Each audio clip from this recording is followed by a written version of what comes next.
is fucking funny, bro.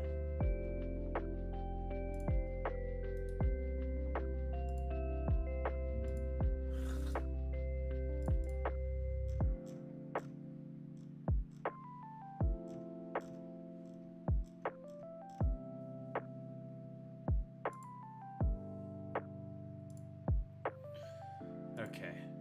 God, that's funny, bro.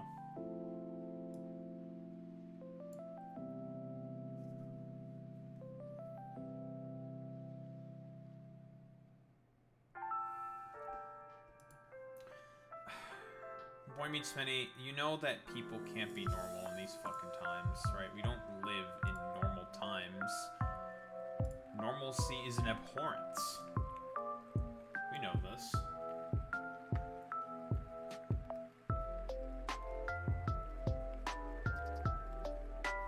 I love how everyone is trying, like, dumbasses, like your partner in crime, fucking,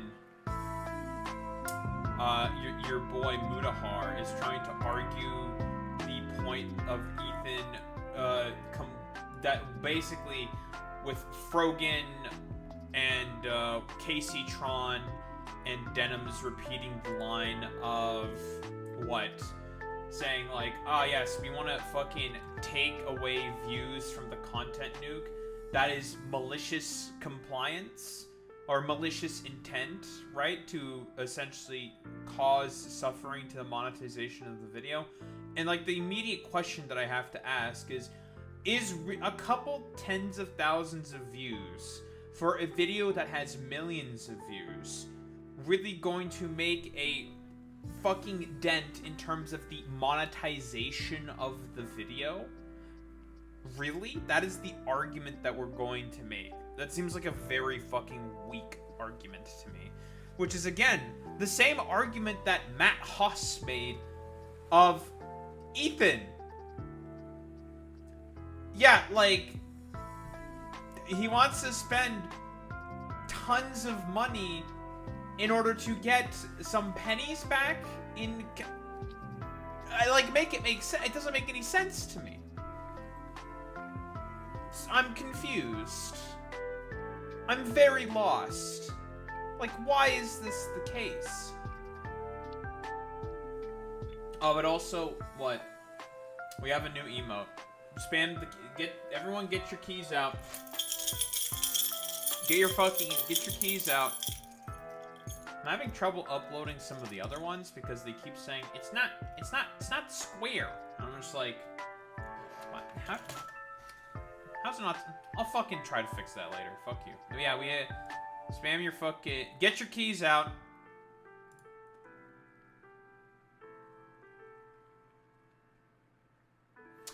Yeah, that shouldn't be a difficult fix. I'll just stick them in there and just be like, make this a 112 by 112 perfect square, please. And I guess, like, it didn't come out that way or something. It's whatever. Not a big deal. Quick fix, quick fix, quick fix. I'll just do that myself. But yeah, keys. Spam the keys. Of course.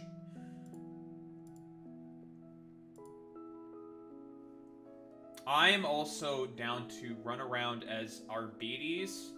Although mostly all we're going to be doing is just probably just leveling up. To be honest, we're just going to mostly be spending time leveling up. More than likely than anything else.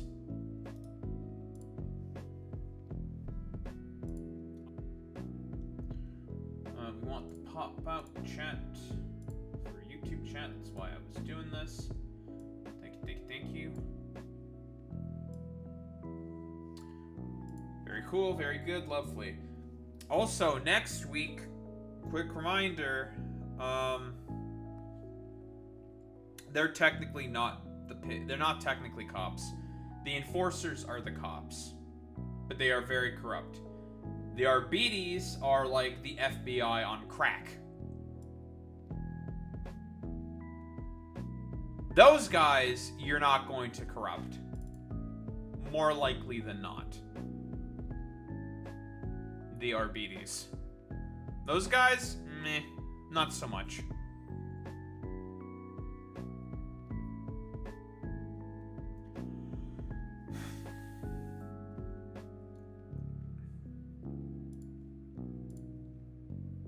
Alright, I keep forgetting I don't have to open that anymore. But yeah, the others I'm definitely going to fix up. I'm probably not going to replace all of the emotes. I'm going to replace the more scuffed ones, to be honest. The scuffed stuff.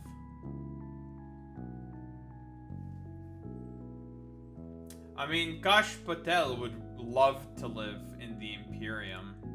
He'd be a big fan of the Imperium of Man.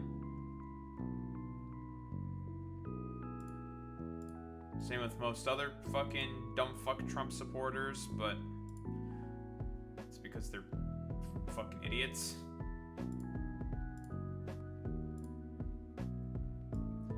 And barely understand media.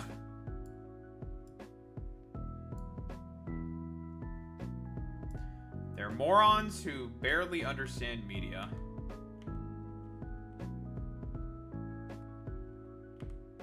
Oh, Chud Hammer types are incredibly, like, rudimentary and uninteresting. Like, they barely know what they are talking about.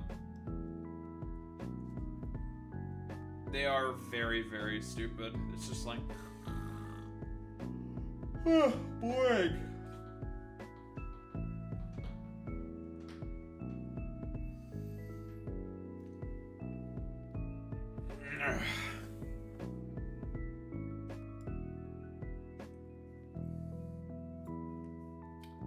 Choice band Star Raptor. She's got a Thundy as well. Okay. Thunderous, Frostmoth with boots. Fucking random ass Aggron with Assault Vest and a fucking Flygon? Okay. Sure, man.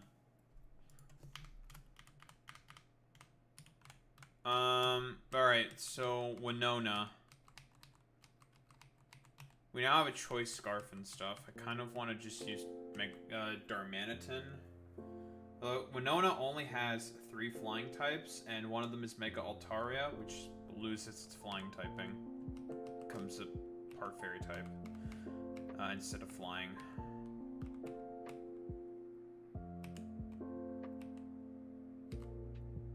It's Winona Ryder.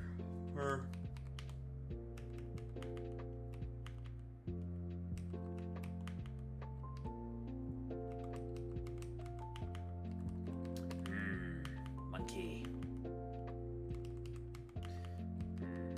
Monkey. Monkey. Monkey.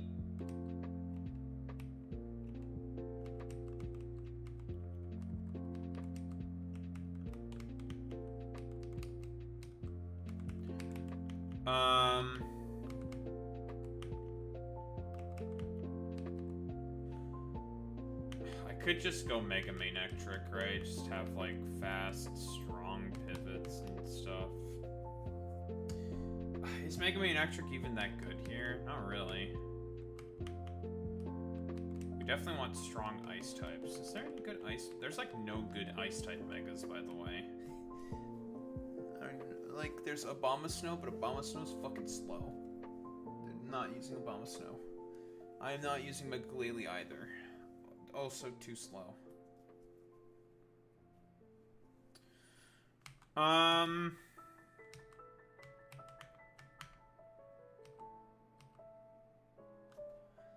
Would I be able to get away with setting up with this fucking thing? Probably not. And I wouldn't be able to KO the Aggron. We just need something strong to fucking punch through that thing.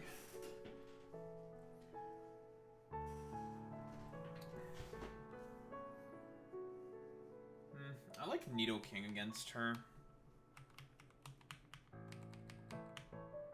Punches through the Aggron nicely.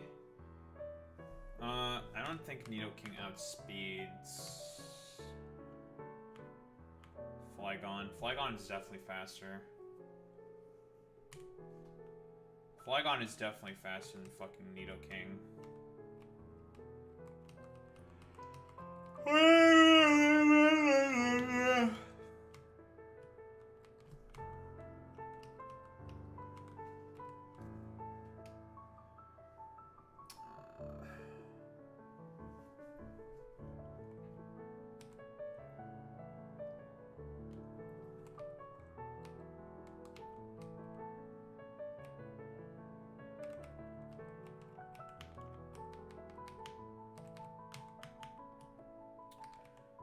Brook. Use that to RKO the Frostmoth? Sure.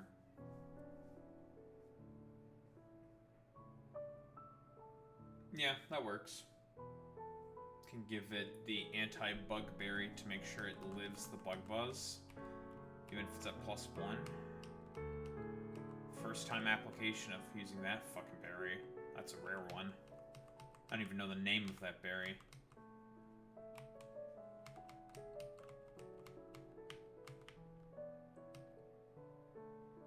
I could use this thing.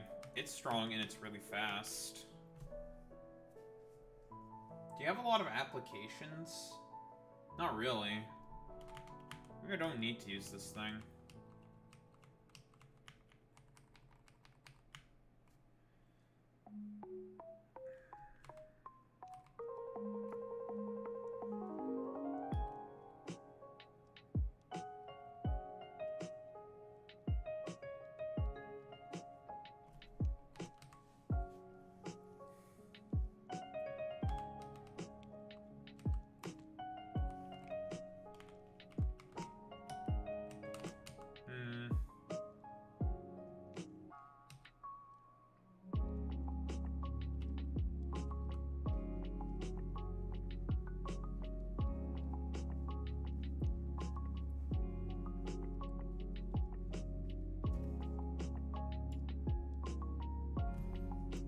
Power flying sludge wave grass knot on the thunderous Therian form.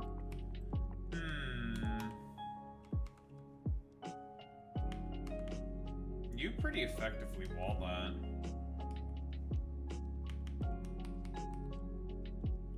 You just kind of 1v1 it. You don't have recover though, which kind of sucks.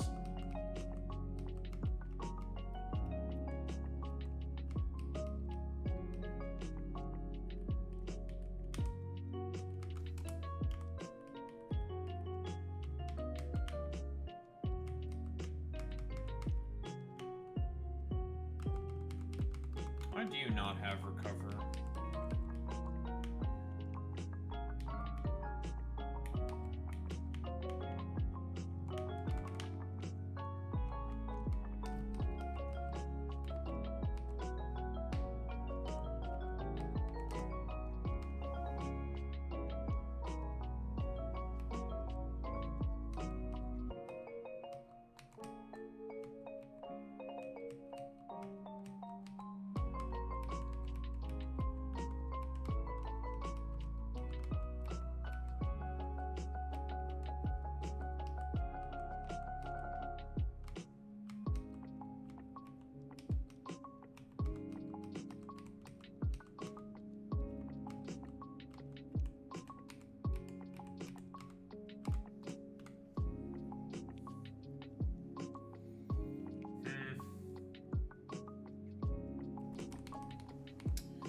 Blech.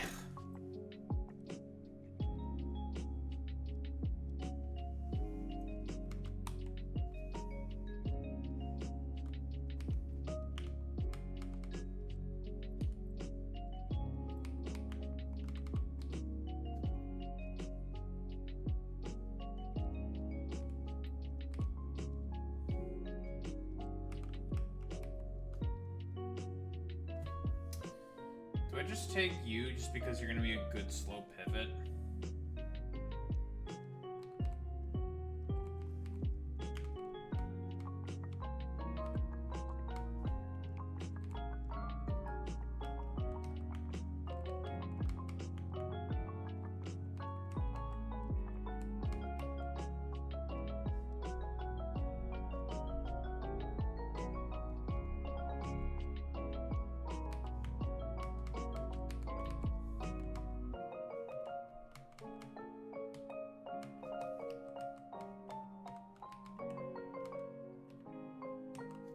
This is all Kringus Bingus.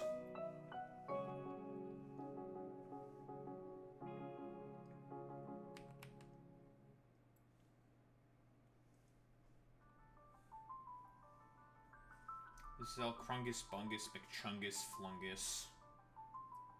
Kring!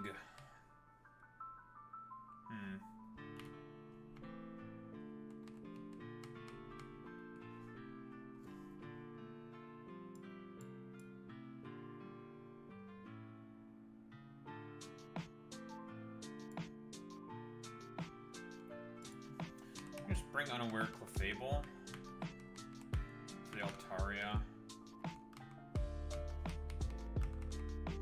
It's a slow pivot. Okay, sure. That works. I need slow pivots. Not the best slow pivot, but it's a slow pivot. Now I just need something to take on...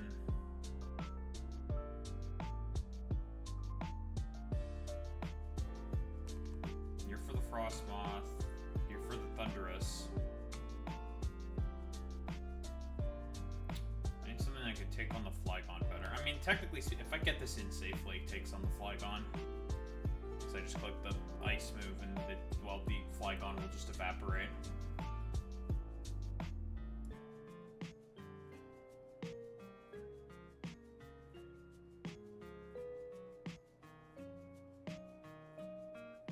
I guess I really need something for the fucking Staraptor.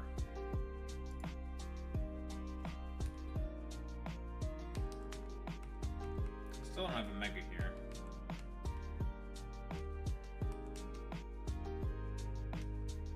Perhaps I will just stick with Mega Manectric.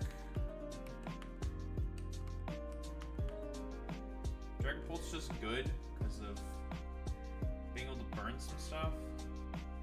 Dragapult doesn't really do anything else against this match, against this team. Perhaps I will not use Dragapult. Blasphemy. Not using Dragapult? What the? That happens.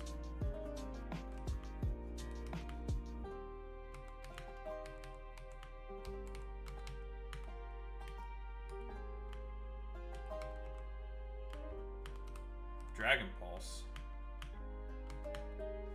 What are you fucking waffling on about over there? Typical, as expected from Boy Meets Mini as always. He has no idea what he's waffling on about.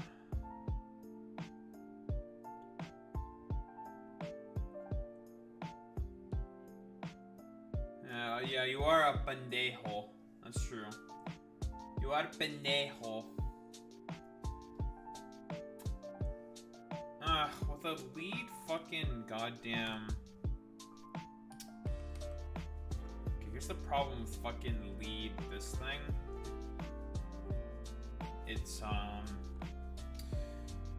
more than likely, what Winona's gonna do, she's gonna immediately switch out, more than likely, into the Thunderous or the Flygon.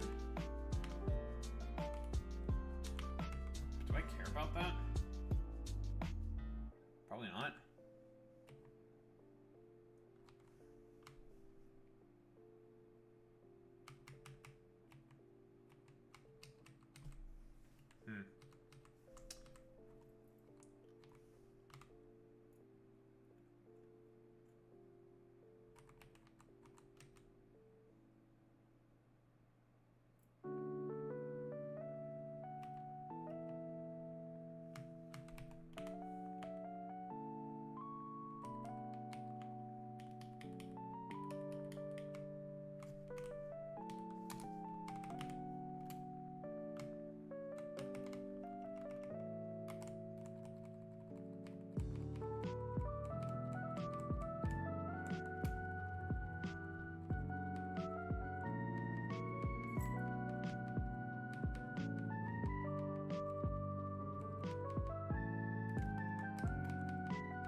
Trying to think if there's any other useful electric type I could go with besides just Mega Manectric. I could also go Mega Toxtricity as well.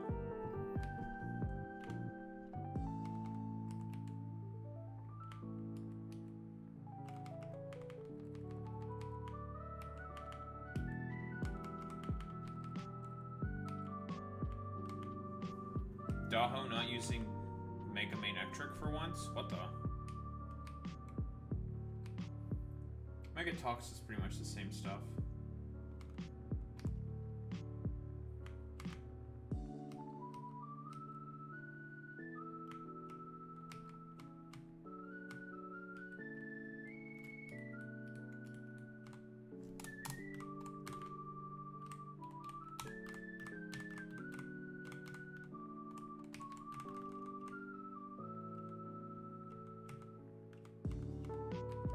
Well, you know, I do hate men. This is true.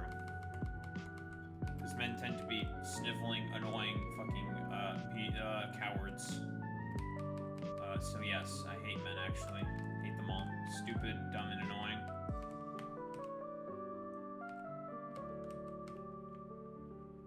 That's true. I am racist against men, as one should be. In fact, if you're not racist against them, you are doing white Western civilization a disservice.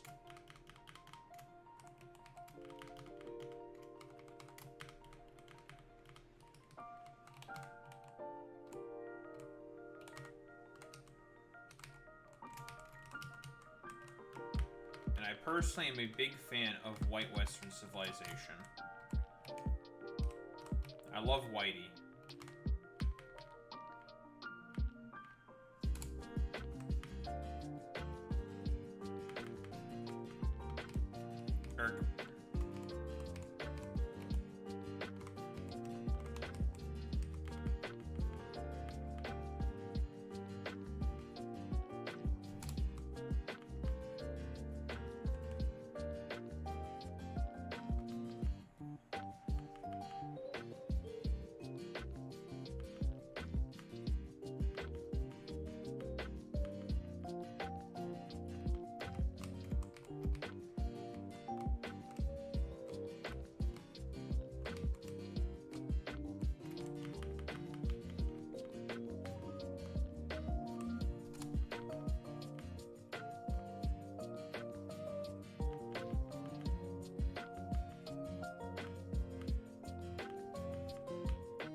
Winona, I can't simp for you anymore. I can't subscribe to your OnlyFans, Winona. So Toxtricity is definitely stronger than Mega Maniac-Trick. That is for certain. That it is stronger. With the punk rock boosted overdrives.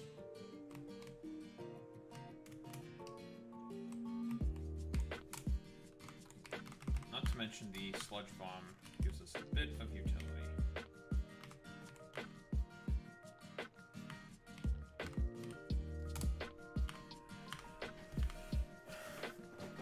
Okay.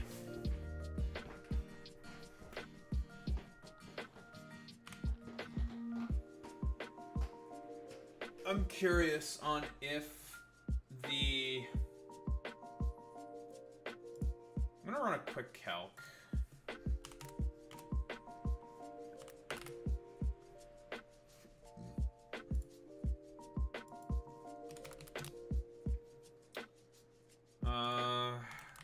Star Raptor.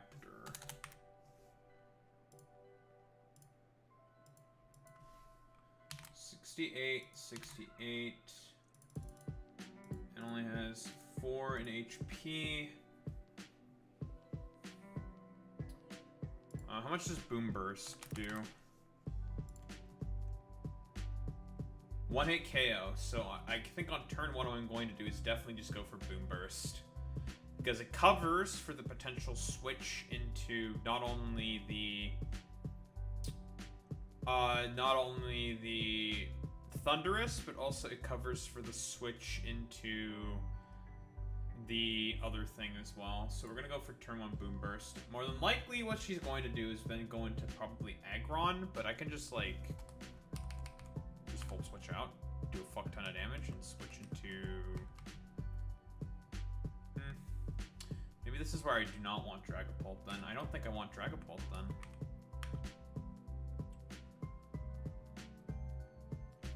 Switches into Aggron, what would she click? She'd probably click Head Smash.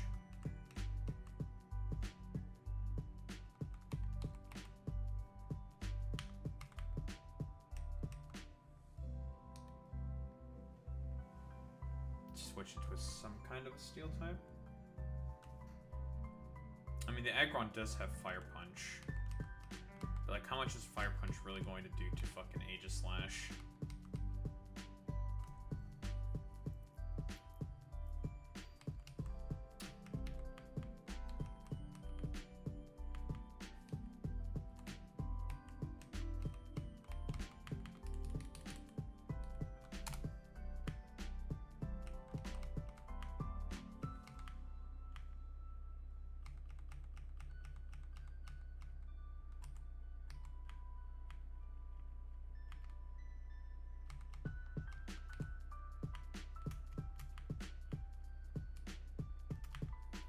This will also let me hit the Frostmoth as well.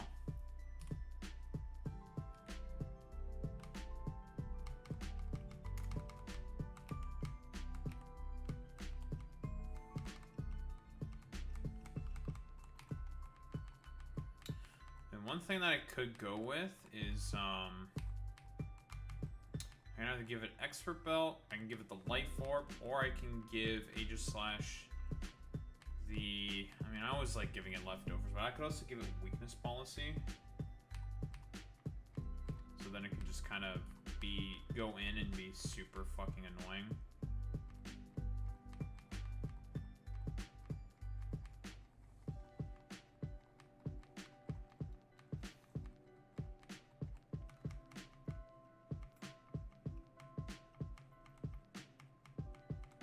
Adamant Nature with such a weird stat spread.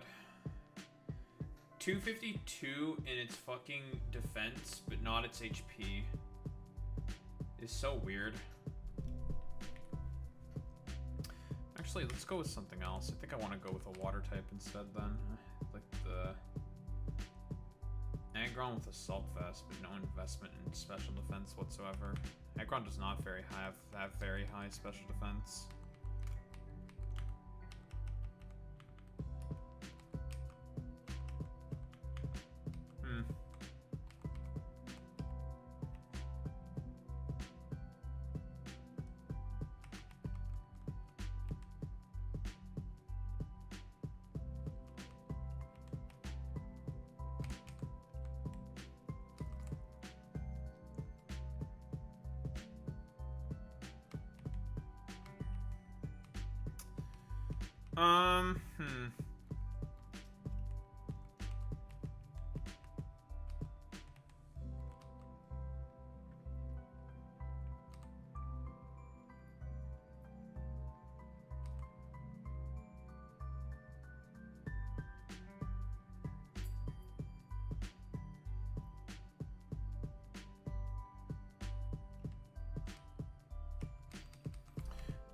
Wait, why don't I just use Joseph?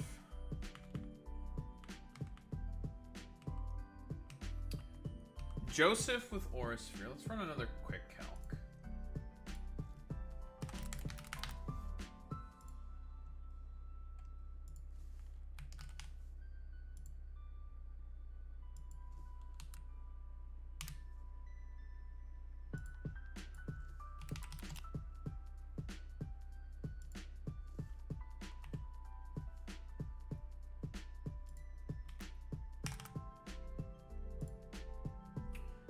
Normal Aggron took like so 68, and it has to have Assault Vest.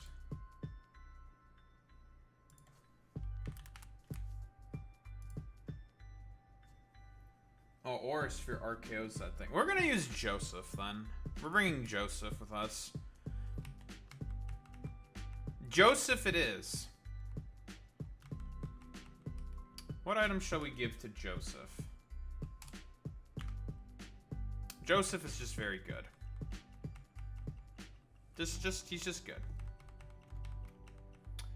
Joseph, our good pal Joseph. I'm just gonna bring an air balloon. It's a pretty standard item, but it's gonna get popped immediately because I'm gonna have him switch in. I could go with weakness policy. It's not that fast. I just go with like an Eevee berry or something. I can go with like a protection berry. I can go, or I can just go like, I don't want specs.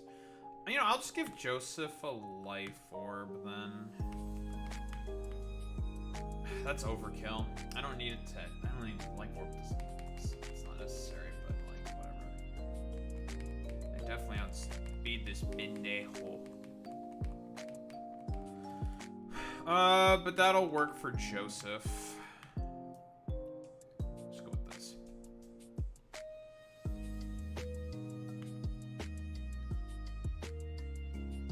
This pendejo.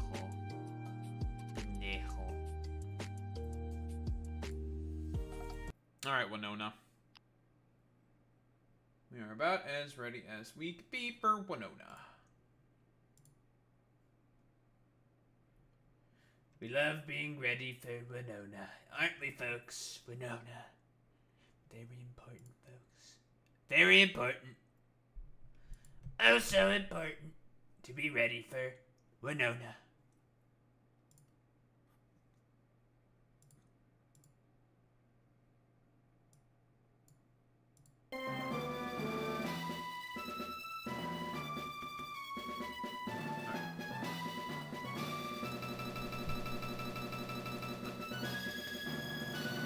Alright, chat. See how you two. You too.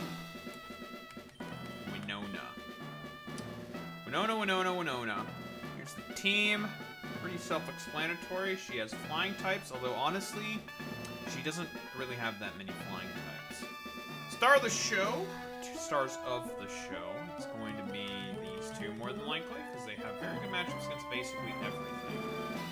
Especially the Tox. Toxicity does pretty well here. We have just rather specific counters. Before I forget, we're actually going to probably use a very unlikely berry. That is the bug berry, the tanga berry for Frostmoth. You do not need the Chople. This thing's just going to be specifically for the Frostmoth. And everything else is pretty normal. Unaware stuff. This thing can take on Thunderous. Well, this thing with Sand can also take on Thunderous. Well, you know. Tomato, tomato, potato, potato. Anywho, let's get it started. I've done calcs and blah blah blah and stuff. Yada yada yada.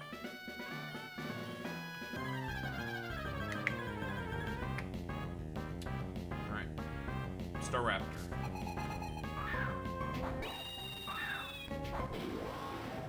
So we're gonna go ahead here and more than likely click, this thing will either stay in or it'll just immediately switch out.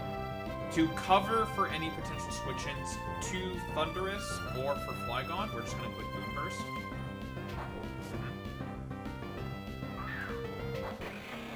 You're not going to be, you're not gonna be very happy about taking this.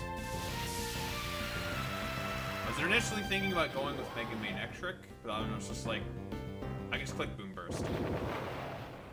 I can just click 210 base power moves instead. Yeah, you're not gonna like taking a Boom Burst. Earthquake. The Sludge Bomb KO'd this thing.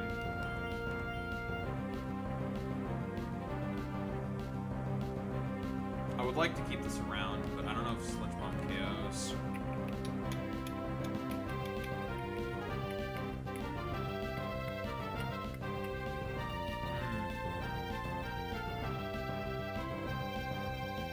I could calc that. I'm gonna calc it.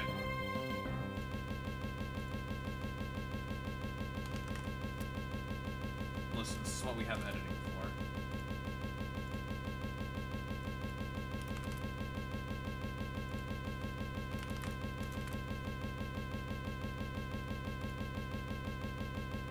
Because I outspeed this thing for sure. I should know, I used a ton of Mega Altaria.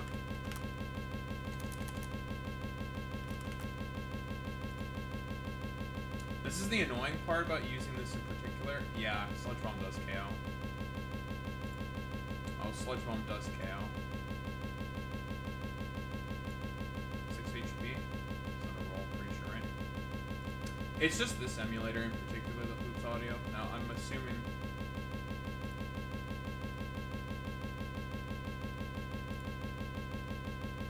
maybe the 4 HP doesn't make a difference. Oh, this is at level 100. Do level 68, which shouldn't make much of a difference. In fact, it'll be slightly more in my favor. Yeah, chaos. Okay, so yes, the Sludge Bomb does KO. In fact, considering the levels that we're at, it's actually slightly more in my favor. So if she megas, this thing's gonna get RKO'd, which I'm assuming she probably will. Yes, because the AI will always click the mega button. I definitely outspeed this thing. Altaria's not that fast.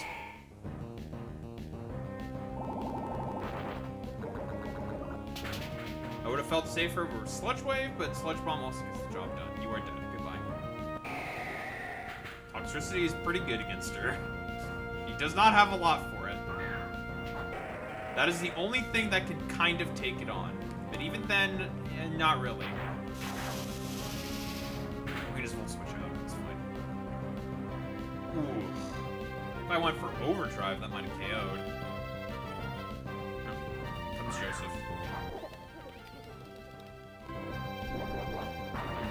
Obvious head smash is extremely obvious. Still hurts though.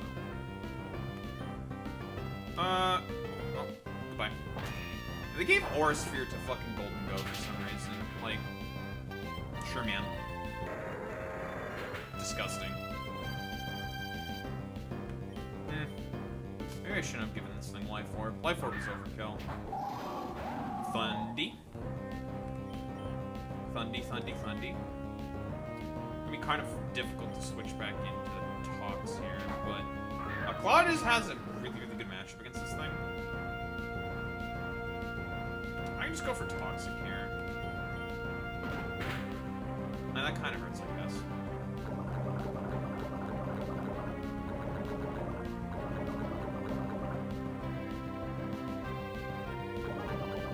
I don't have recover on this, which is kind of annoying as well. In fact, that is very, very annoying that I don't have recover on this thing.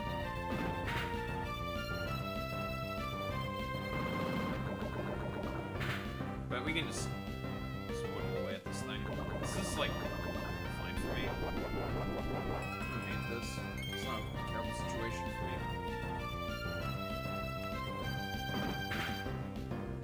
Yep, it's fine. Still wish I'd recover, though.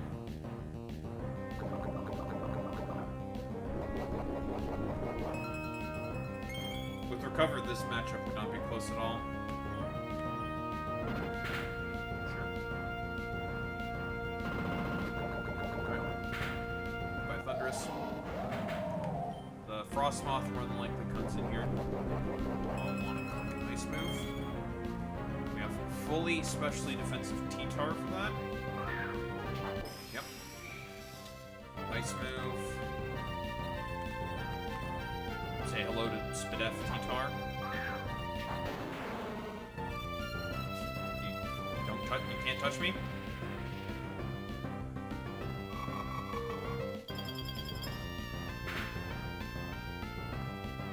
Delicious.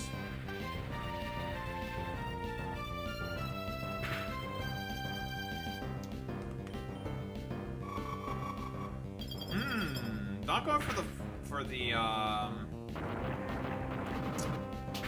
I'm going for the super effective Bug Buzz. I did equip a Tangaberry on this, just in case. This is interesting. Do you know about the Tangaberry? No matter. Your Staraptor, it'll probably want to click close combat. We just switch it to Golden Go. And Golden Go can finish it off from here. This game is over. Get him, Joe. Alright, well.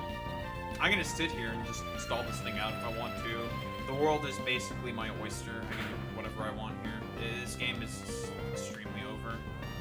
You are locked into close combat on a ghost type.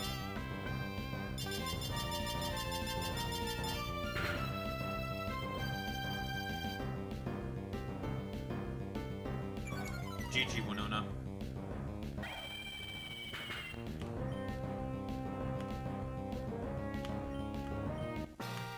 Winona down. Easy peasy. I get some extra money too.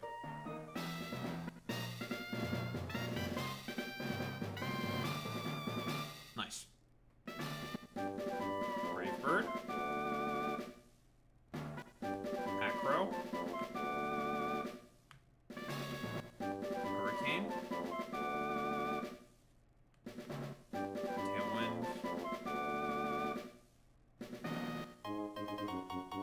Tarianite.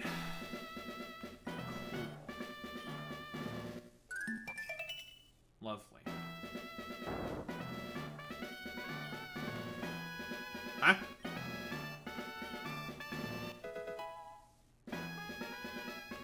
Earthquake? At this stage? What the? That's a little... sus. Susi abugus. Well, anywho, I guess we're gonna investigate what's causing an earthquake. Lovely. Well, anywho, YouTube.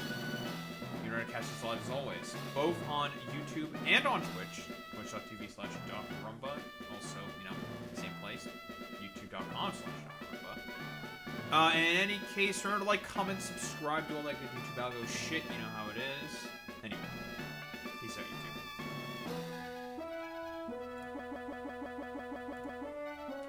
Blah blah blah blah blah blah blah blah. Blah blah blah blah blah blah blah blah. Alright. What do we got? It's causing earthquakes and stuff. I'm blaming Drake.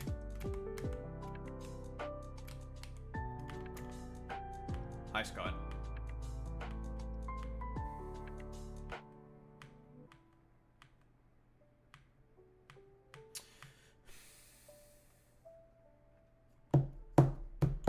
It's the fucking random fucking islands with the caves they've opened up. Okay, we're getting access to legendary Pokemon. That's what it is. It's legendary Pokemon access. Okay. We're gonna go investigate. Alright, what's in here? What's in here, puto?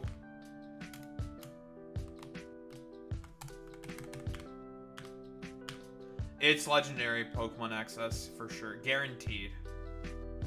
Alright, we got some caves to investigate. Or, for the homosexuals out there, some gaves.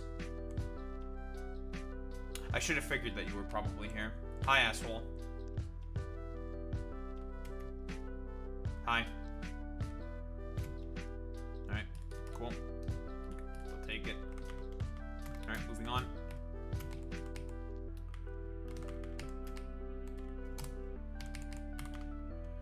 Am I gonna make use of that?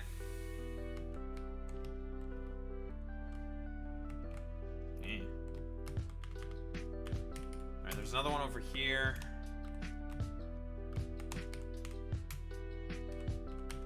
In fact, real quick, what we're gonna do is we're gonna go down here first. Grab this pee-pee up. Sure. Penis up. Penis, Venus, McWeenus. McFleenus, McDenus. McWeenus. Alright, what's over here? What's in here? Huh? Let me guess, one of the other leg trio? Which one is it? I know you're in here, you fucking pixie. Yuxie, alright. Hello. Come here. Alright, where's Mesprit? Where else would there be another lake? For, Mesprit.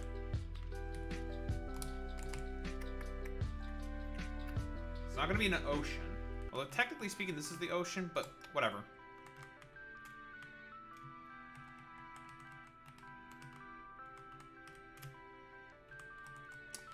I do know that this location was a sussy location. We're gonna check this location now.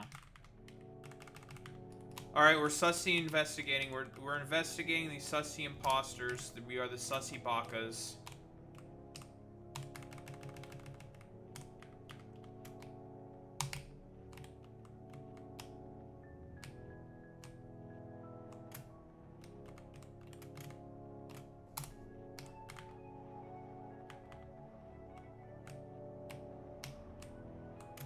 I'm gonna kill myself.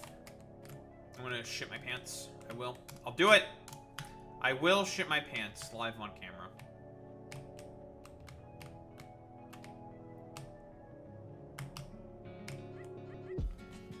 No. I probably need 6 badges for you, or 8 badges for you. Right, asshole? Yeah, I know you're there, you prick. You little shit. Yeah, I know about you. Fucker. Alright, we're leaving. Yeah, that's true. No, if I wanted to switch to kick, that's for, like, I don't know, pedophilia purposes, okay? Or some shit. Or maybe if I wanted to, like, start simping to fucking Nuxtaku or some shit. That fucking moron. Oh, you're open right now. Huh? You shouldn't be open. That's a little strange. Yeah, I knew you were here the whole time, fucking asshole, but normally you'd have a puzzle associated with you, so... Sure, fuck it. We'll grab you now.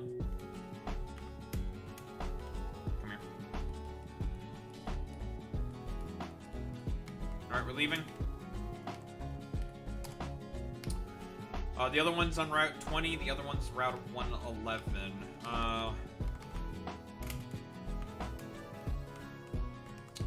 We're basically just grabbing all the fucking C tiers right now, in terms of, like, legendary C tiers. More like fucking D tier. What's over here? Oh, this is where Mesprit is. This is gonna be Mesprit. 100% Mesprit. Yep. Alright, that's Mesprit. Alright, it's Mesprit done. That's all the lake. That's the lake pixies.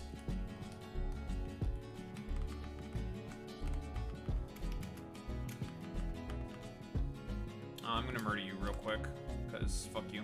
Death. Next. Route 111. Is there anything in here? Question mark? Question mark? Anything of interest? Any points of interest? Nope. Any points of interest? Item. A rare candy. Oh boy. Very useful. Anything over here? Smile? Schmeele? Smile? This is New Mauville. We don't have access to New Mauville. Door is locked. Although if I were to take a guess, more than likely there are probably going to be electric type legendaries in there, and we are probably going to get access to that area later. If I were to take a... Never mind, we get access to it now. Alright. What do you got for me, big man Watson? What you got for me, buddy? Hey, what's up?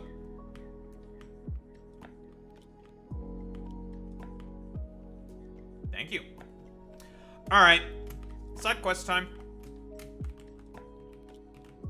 Well, that answers that question. Normally, you get access to that area as soon as you beat Norman, and you have access to Surf. But he wasn't there before. I guess we have access now. Alright, asshole. Open up. What's in here? Turn off the rappel. Caves and dungeons.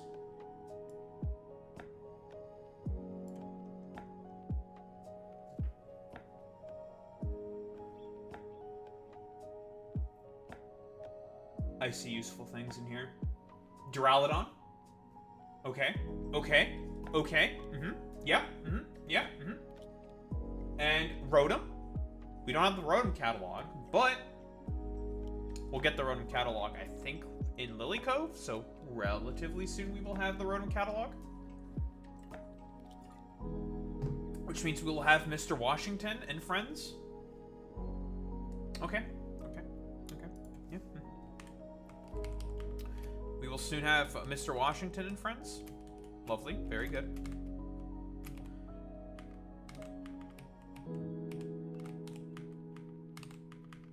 Very important, very important. Fucking useless ass Pincurchin. Literal fucking doo-doo fart ass.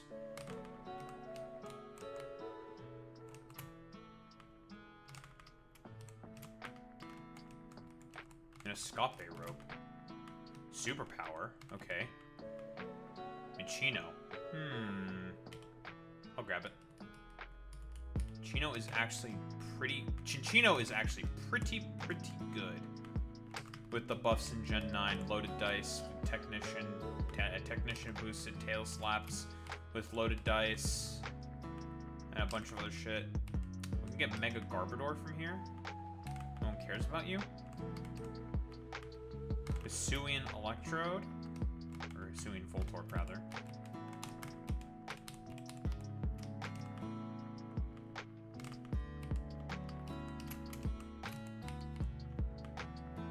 Porygon.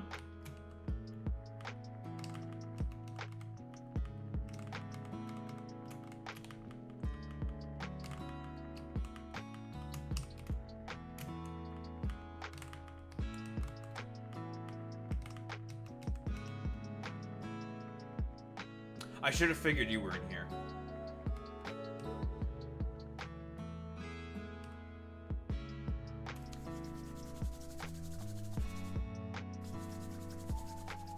Alright, this thing's broken. Come here, you. And you're standing on the button? Oh, well. Hey, big man. Should have figured this asshole was in here. Alright, say hello to the most broken electric type in the game. It's Reggie Alecki. This thing's fucking busted. Like, disgustingly broken. Stupidly fucking broken. Mine. Nice. Gimme, gimme, gimme, gimme, gimme, gimme. Alright. Stop the generator. Grab the TM. Wild charge? Sure. Lovely. Alright, we're leaving. This place is now almost useless to me. Almost useless. We're going to grab some Washingtons, and we are going to grab some Duraludon, and then we are leaving. This place will now become useless to me. Unless some other legendaries decide to spawn here once we get some fucking Puto. Once we get Puto, then we can leave. That means, where would Reggie Drago be? It has to be in Meteor Falls, then. But where in Meteor Falls? We know where the other Reggies are. Registeel is in Route 120. Regirock is in Route 111 in the desert.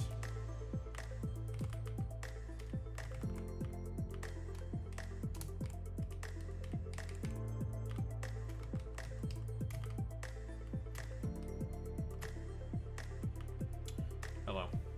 It's one. We're just gonna catch.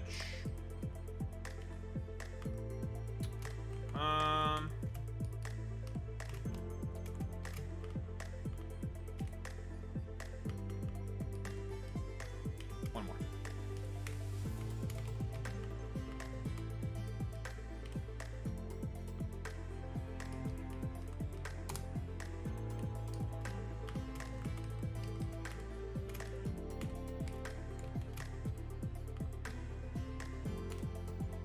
Whoops.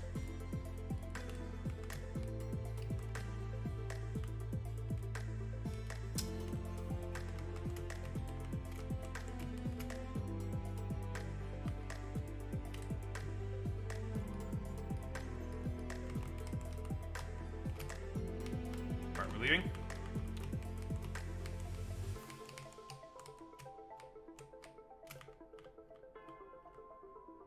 Oh, yeah. Close combat. Okay.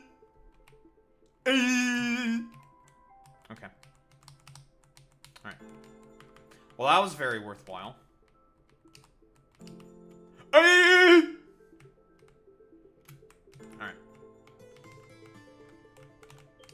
Alright. Hey, asshole. Yoink.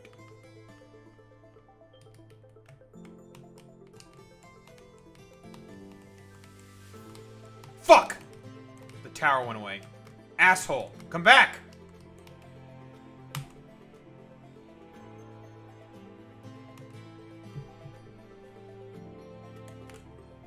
I'm resetting for the tower.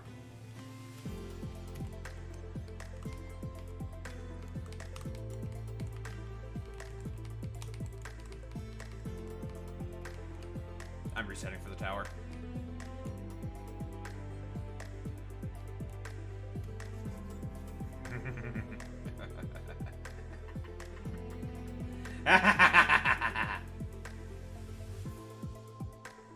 So, Paradox Pokemon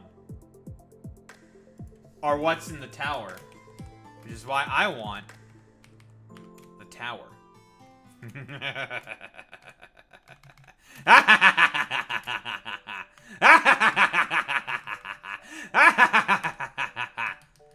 Gimme. I don't care.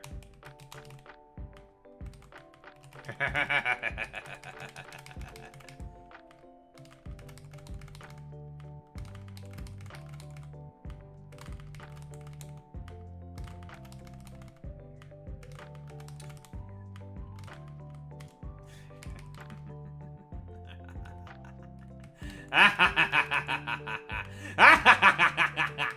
thing have fairy aura? Alright, relax.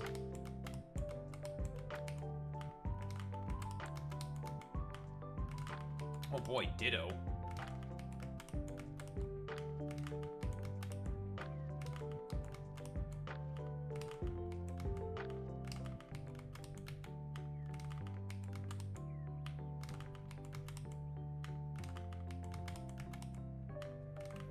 Oh, there's some other goodies in here. You just don't want to give them to me right now, game. And you're going to give them to me. You will submit eventually. You will give me my goodies. You will give me my goodies. Game. You will give them to me.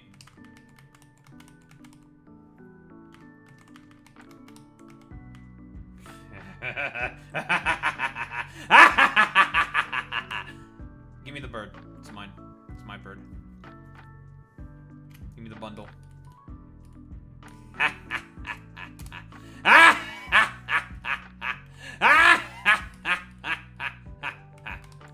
Alright, give me the other thing. You're gonna give it to me. You will. Asshole. Now we're now starting to get some real strength. No more of this fucking pussy ass fucking namby-pamby stuff, okay? We're starting to get to the power.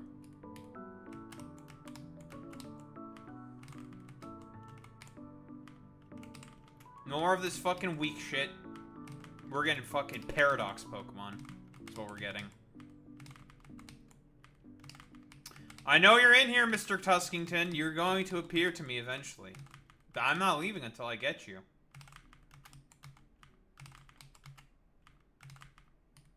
I will have you, Mr. Tuskington. You will appear. You won't be able to run forever. I ain't leaving here until I pick this place clean. I pick it clean of all of its goods.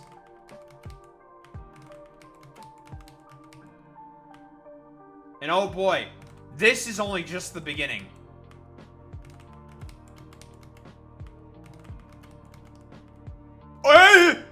It's shiny.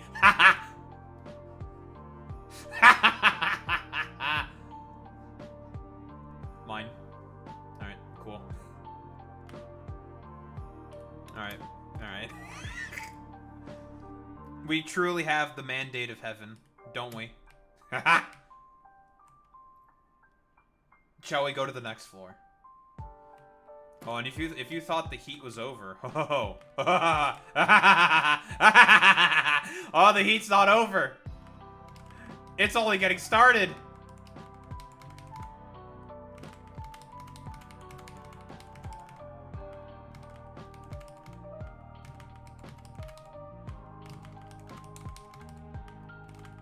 That's a fucking useless ass dog.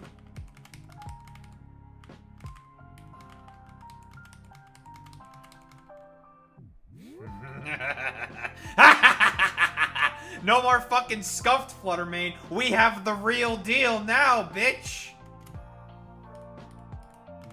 No more of this fucking scuffed ass bullshit. We got the real fucking shebang.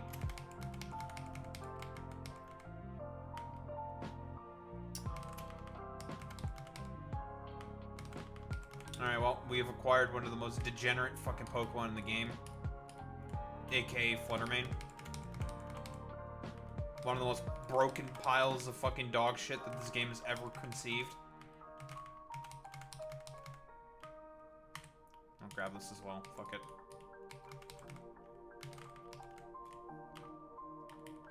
Listen, game, you have more goodies in here. You're gonna give them to me eventually, asshole, and then we're gonna continue on our merry way. You will not deny me my prizes.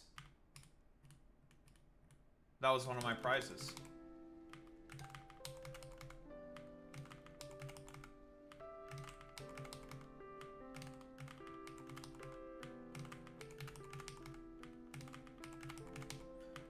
Okay, I'm actually the Mad King now. Oh, yeah, this was the other thing. Do I want this thing? Eh. This thing is so mid. Whatever. Oops. sake of the collection, I guess. What the fuck are the other things that I'm not getting here? Noibat and Comfey? Why are those not appearing?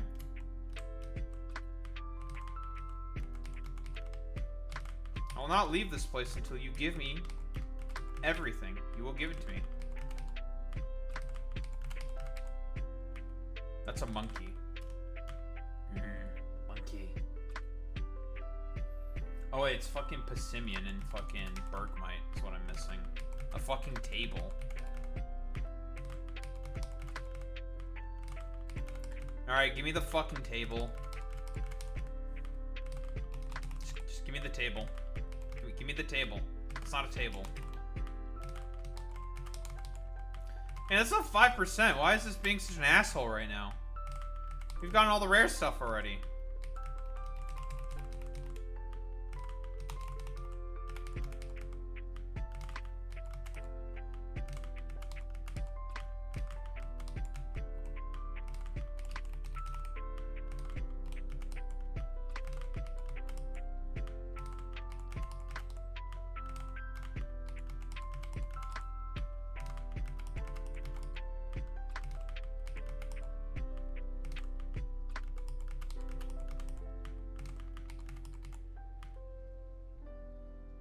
You had booster energy, huh?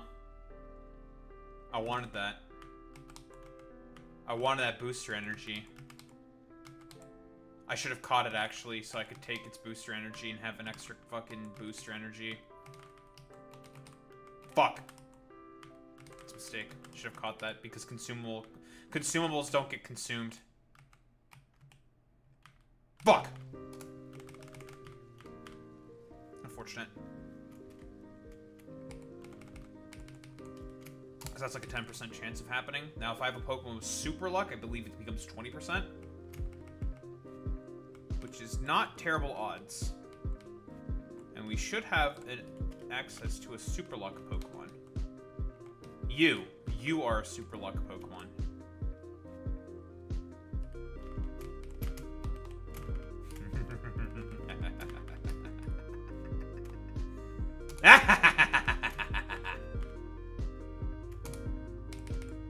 Let's get some booster energies.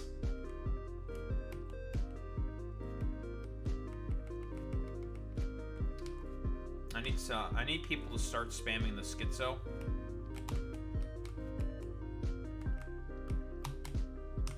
I'm basically like Sukuna on a fucking trip. Alright. We're getting off the bike. Slitherwing. That is an immediate start.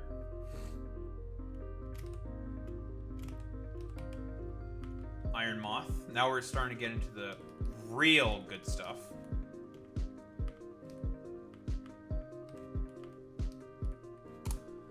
Moth, Jug,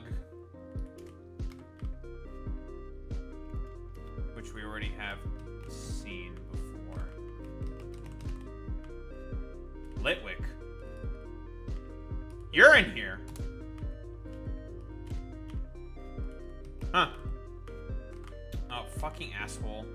Go away. Fuck you. You lived. Bitch!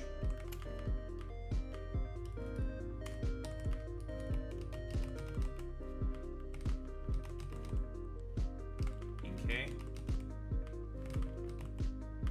Get away from me. I hate you.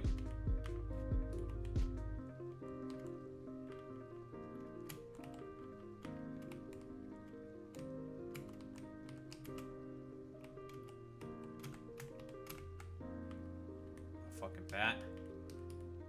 Sure, I'll take it. All that's left is for us to get a Jug.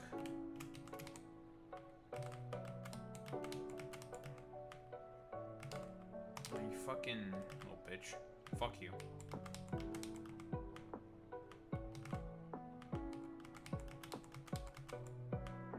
Stop giving me these little pricks. Go away. It's Rangaroo, which is one of the things we were missing. Phantomp? Yeah, it's Phantomp. God, you're a little cornhole. I don't like you. Go away.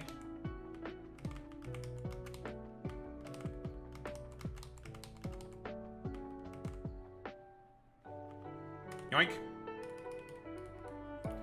We're just catching that for its booster energy.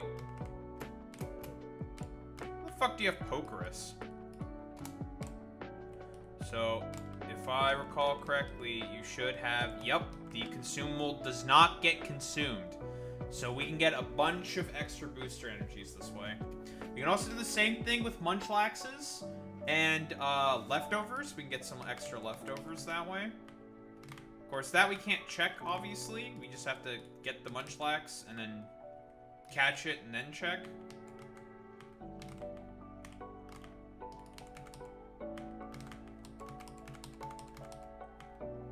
If it's got it, it's got it. If it doesn't, it doesn't. And the best way to increase our chances to get as many leftovers as possible in this game is through Pokemon with Super Luck. Because it doubles your chances of being able to get items. If a Pokemon has a held item, it can't have a held item. Super Luck doubles that chance. Okay, so now we put on the Repel. We Dex Nav. Jug. Even though Jug basically gets the fucking short end of the stick, unfortunately. Smooth Pool's just kind of bad in the base game. In this game, it's better. That's Jug. Alright. Now, all that stuff is some pretty top tier shit.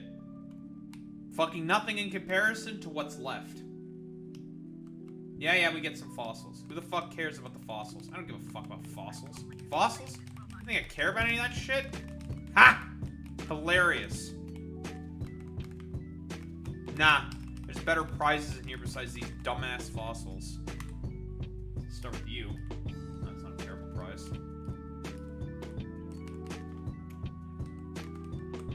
This is the real fucking prize. Iron fucking Valiant is in here. You could be useful. No, I guess you're in here as well. Okay, whatever. Sure.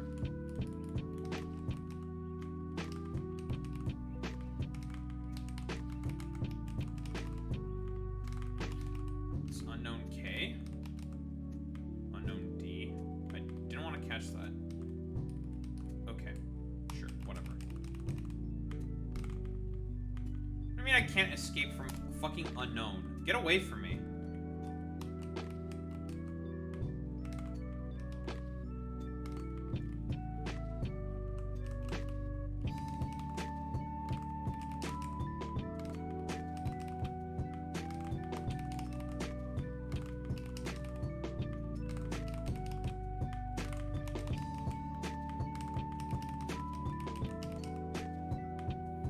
Shocks. I do like me some Sandy Shocks. Sandy Shocks is very good.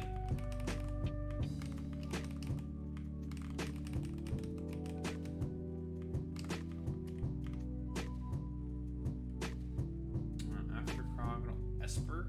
Don't care about Esper.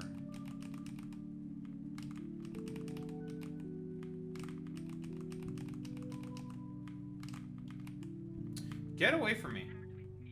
You're a cornhole. Fuck you. Get away from me.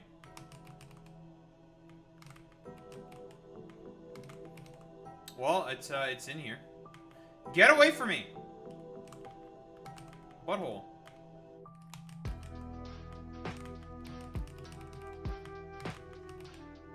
Go away. Go away.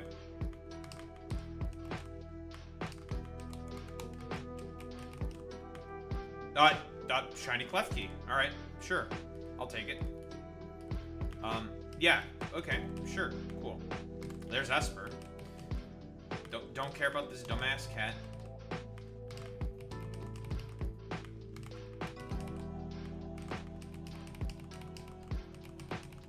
Don't care about the cat with the voices in its head. Man, I keep getting a lot of sandy shocks. And not a lot of what we're actually looking for. The other paradox Pokemon. Go away. I don't care about you either. Go away. Go away.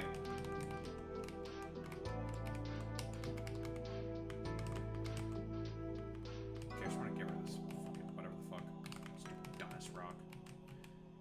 Now I don't know if I pick up these fossils, because normally in this area you pick up the fossils and then the tower fucks off. We don't want the tower to fuck off quite yet. Not yet. Not yet. The tower can fuck off relatively soon.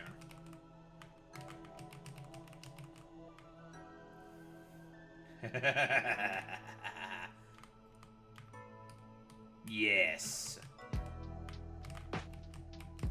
Yes. Yes. Go away. Get away from me. Well, that's Valiant. Might want to pick up multiple Valiants, because Valiant can run a lot of different movesets.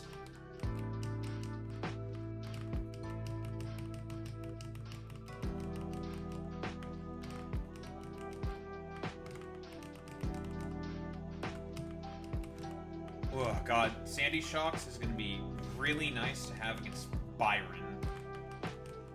I was going to think about, like, I might have to use, like, Nidoking or some shit. Not anymore, Satan. We're going to use Zard Y and fucking Sandy Shocks. They're going to be such a potent combination together. And just annihilate all these dumbass steel types. Go away.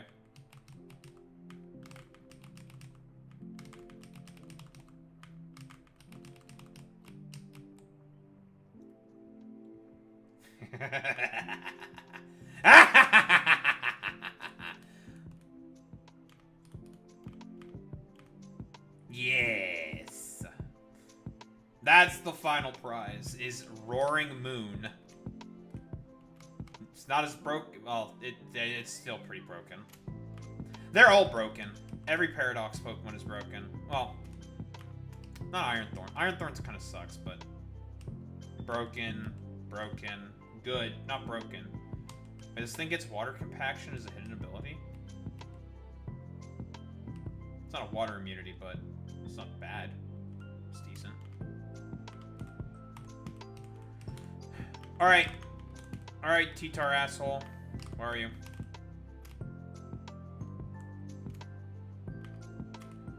That's Iron Thorns.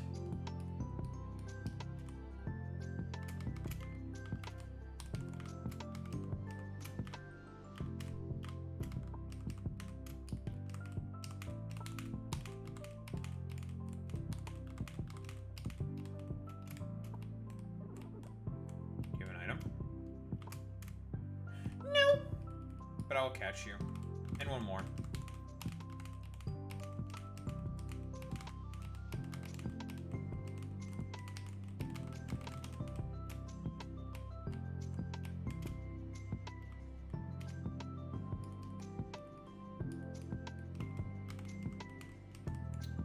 I would like to get one holding a booster energy.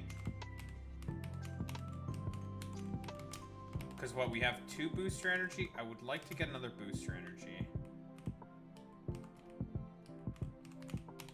Because I don't know. There we go. We got one with the booster energy. Lovely. Very good. Just in case I don't... I want to make sure I do not click the wrong button here. There we go. Booster energy number 3.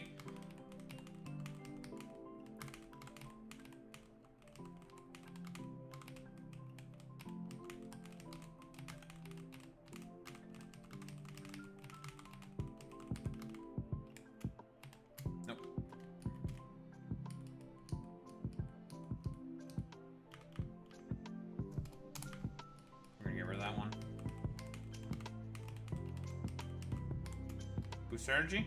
Nope.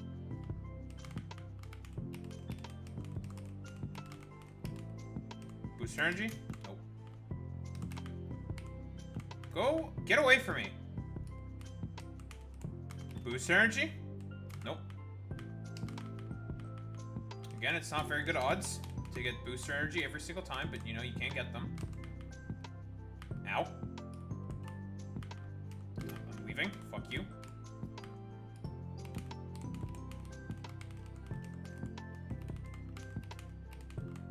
Booster energy? Nope.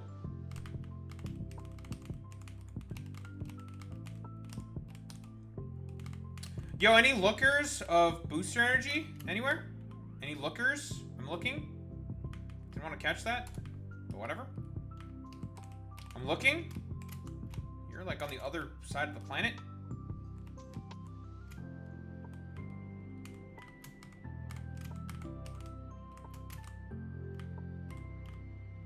Go away. Not interested. I am not interested in what you're selling. Shoo shoo.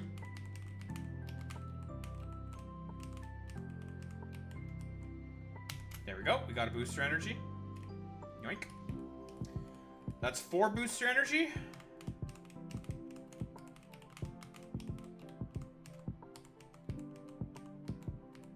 No booster energy.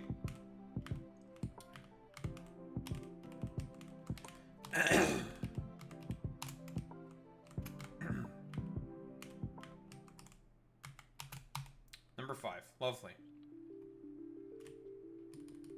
Alright. We are done with this place. Fantastic. Very good. That's a lot of goodies obtained. Alright, what are these? No.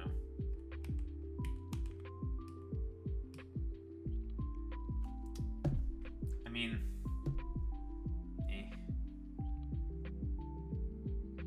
Do I want this place to go away permanently? They can just stay. You can stay there. I don't need any of you. You guys are fucking useless to me.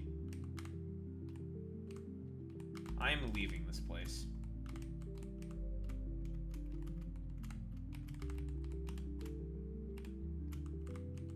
I need to get on the bike. Wait, I can just use the escape rope. Idiot. Right. I don't want this tower to go anywhere. I'm out of here. You can stay. For now. Alright. What's up, asshole? Yoink. Next. You're not going anywhere, little tower. You ain't going nowhere. Where else can I go to get useful goodies? I can I'm pretty okay. I'm gonna double check something.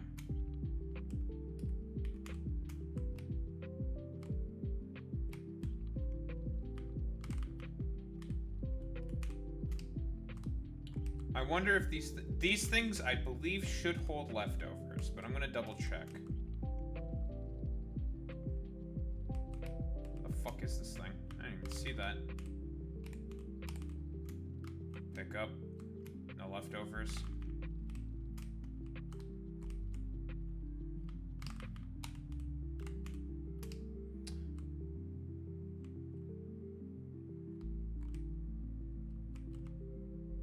It's down here somewhere then.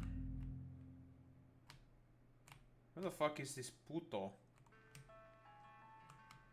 I don't see no shaking grass. That grass wasn't shaking. Alright, get rid of this fucking soot because it fucks with the dex nav. Get rid of it.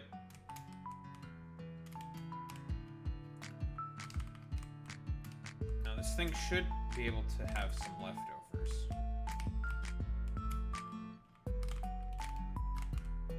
Where Puto at? I don't know where. I don't know where actual Puto is. I don't know. He's probably being Pepega or something. No, if I know anything about that fucking Puto, he's probably being Pepega. That son of a bitch.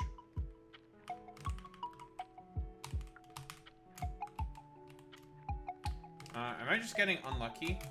Probably. But I know that Munchlax typically has leftovers as a held... It can have leftovers as a held item.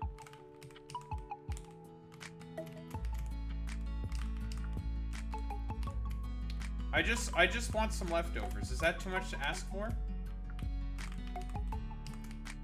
That's a rhetorical question. Yes, it is too much to ask for. Now, as for getting the other stuff, I don't know if you can get the other stuff. Like, I think there is a way to get life orbs. I think. But choice items? No. You're stuck with only the one that you get. You can't buy more.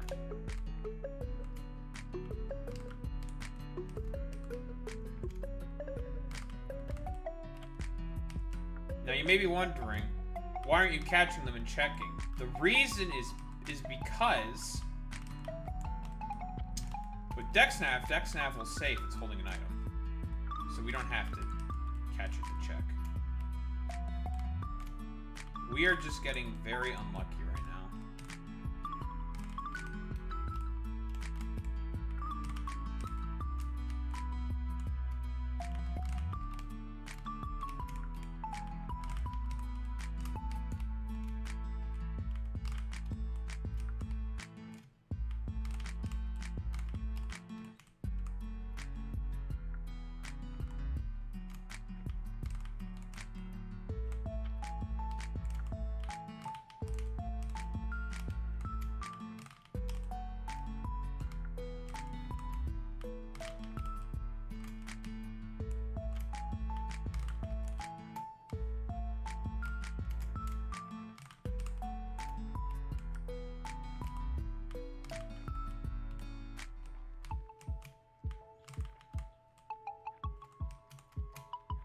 No, it's entirely possible that I could just be getting bamboozled. I could just be wrong. Because I'm not getting what I want. I want some leftovers. Alright, you know what, game? Fine. You win this round, game. I have more important things to do. Like crushing my opponents with all of my new goodies. Alright.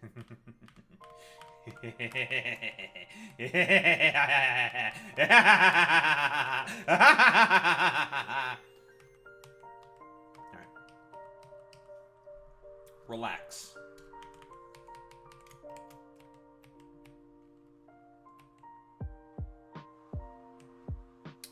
I don't know, we'll just throw the useless ones over here. Fuck it.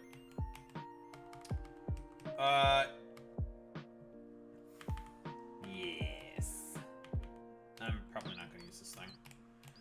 Grass Dark is just really bad typing. Like, extremely bad typing. Yes. Yes, yes, yes, yes, yes.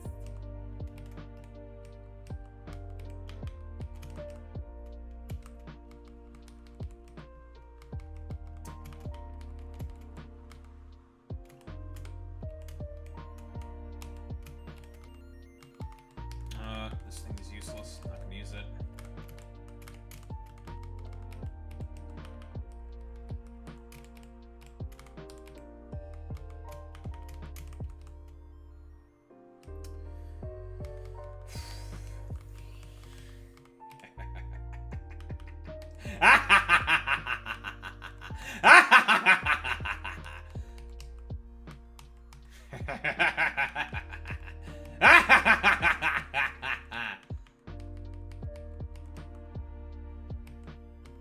You know what? Let's just stick them all in the inbox 4. Fuck it, why not? Maybe I make use of you.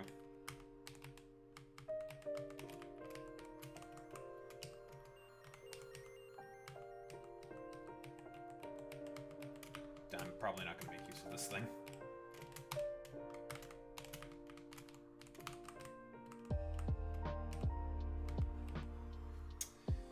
Well, well, well. What have we acquired besides great power, that I will not be using responsibly? That I will be using to crush my enemies in the marketplace of ideas. Pepe.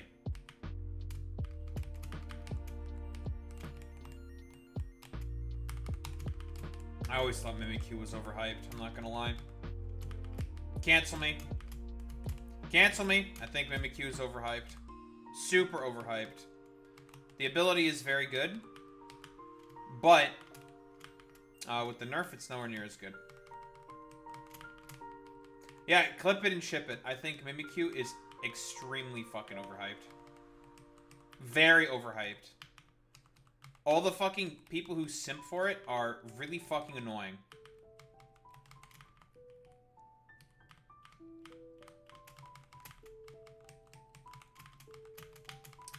Alright, now we have plenty of booster energies. Lovely, lovely, lovely. Only wanted 5. I have 5 now. Very good, because I had 1 before, and now we have 4 extras. Alright. Well, it's time to release some of these Paradox Pokemon into the wild. There's clearly no problems or consequences at all with me doing that whatsoever. Shut the fuck up. Where's the Regieleki? That thing is definitely going to see some use. That thing is fucking busted.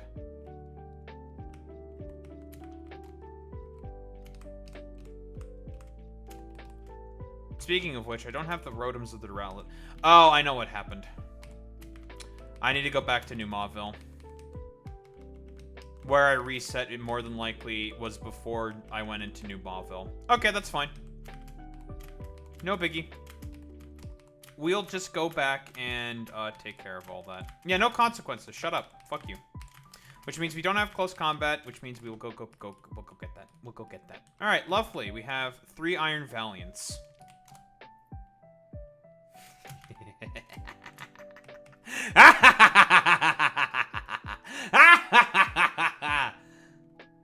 Hey, what's up, buddy? Watson, my good friend. Just put you in the front. Whatever. Who cares? Hey, buddy. Yeah, give me that shit. Yeah. I have some. I have important. Fucking Galarian Darmanitan sprite looks so fucking weird. Bro, why do you look like that? Are you okay, bro? You okay, big man? Like, I mean, you're a gorilla and everything. I know that. Like, a gorilla aesthetic with a Daruma doll. But, like, it just looks weird. I don't like it. I don't like the look. It looks kind of weird, this sprite. I'm not gonna lie. A little weird.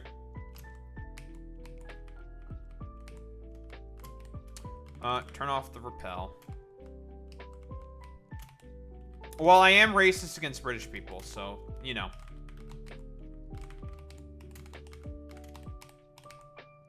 But my boy looks a little weird. I don't like the look. Take Minchino.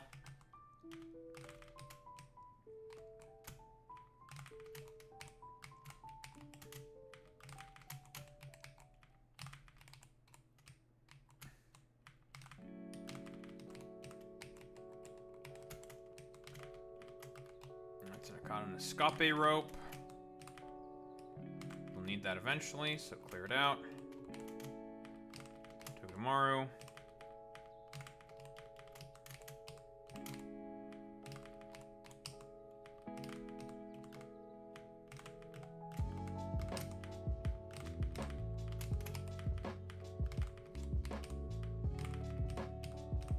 Hello, Regieleki.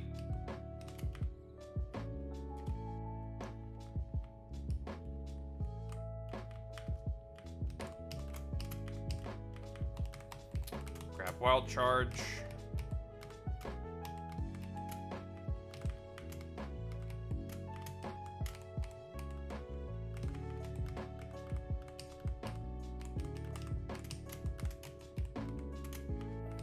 All right, we got some more goodies to grab from out of here, and then we get the fuck out. Specifically starting with you. That's superpower. Now, repel on. Dex nav.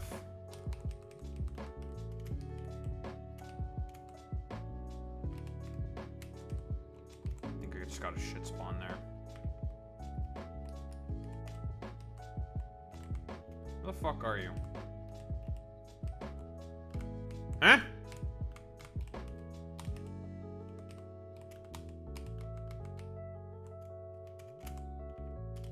Stop like trolling. Getting fucking trolled at the spawns right now.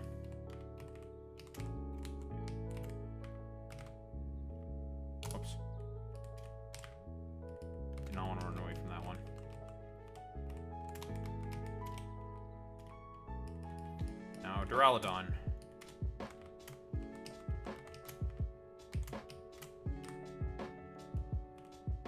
Fuck.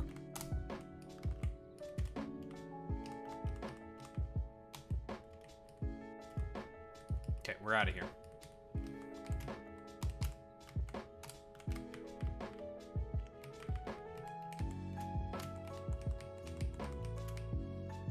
Give me close combat. Gimme. Well. It is time to train our new assets.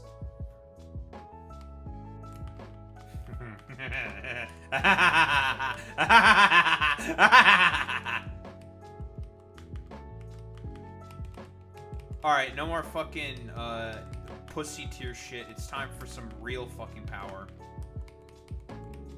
Some real fucking power. No more of this namby-pamby, pimbly-wimbly fucking bullshit.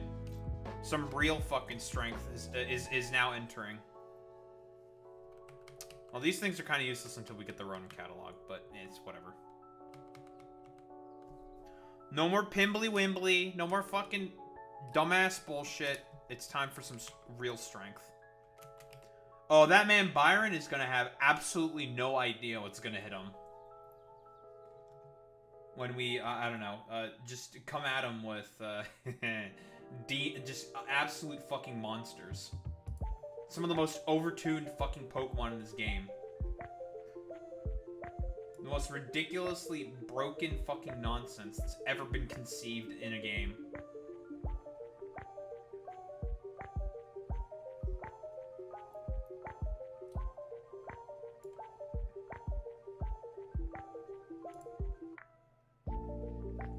Oh, he's gonna stand like no fucking chance, dude.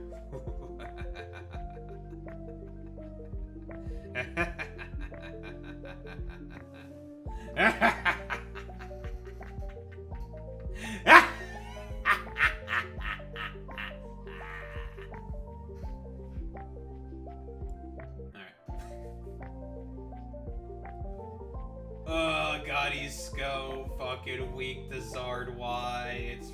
It's ridiculous how weak he is to Zard Y in tandem with Sandy Shocks. He's so fucking weak to them. Whereas with like anything else, you can just put in 4 fillers. It doesn't matter. Those two are going to do all of the work. Just put in whatever namby-pamby bullshit you want in there. It doesn't matter.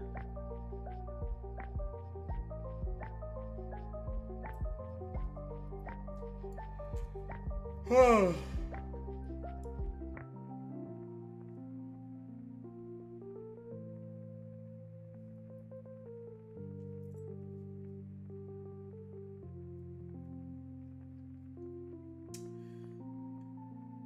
only thing that I think might be able to potentially take the hit is Melmetal, but I'm pretty sure I've calced this before. Even that can't take the fucking hit. It's Mega Charizard Y is stupidly fucking strong. Like this thing it's so fucking strong. It's gonna be level 71, 252 in a special attack. With Melmetal, with an Assault Vest.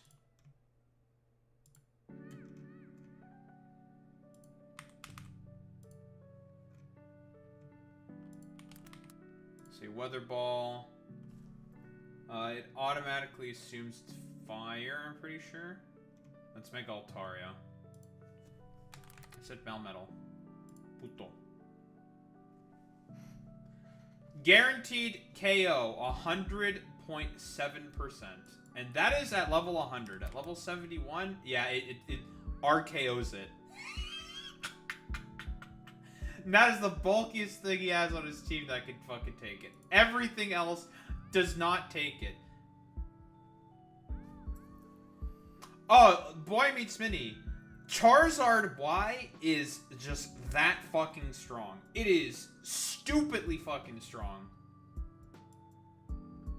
And it rips this man's team completely in half. The only thing he has to be able to take a fire weather ball is heat-proof Poltergeist. That's it. That is the only thing on his team that can take fire moves. So pretty much the team is just going to be Sandy Shocks, and it's the same thing that I did with Jasmine. Sandy Shocks and Charizard Y. Those two alone were able to just completely rip her to shreds. She had nothing for them.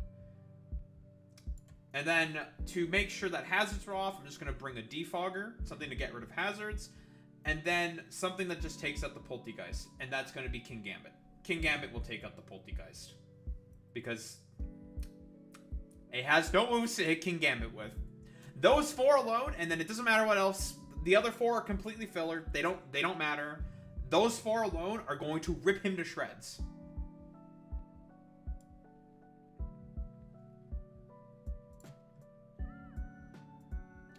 He is not going to have a good time. He's actually going to have a really bad time. The worst time possible.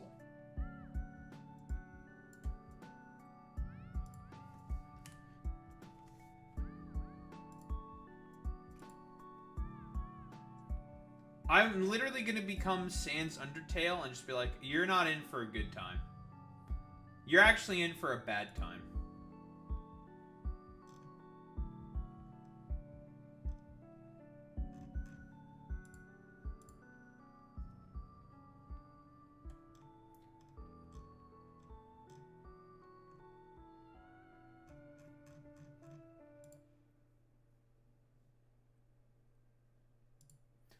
Insert Megalovania or some shit, right?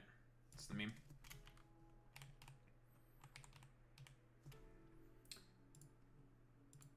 Do I want Mega Absol? I'm curious. Okay, well, fucking. What do you have? You get Sharpness. Okay. Dark Fairy, Sharpness. I'm intrigued. I'm interested.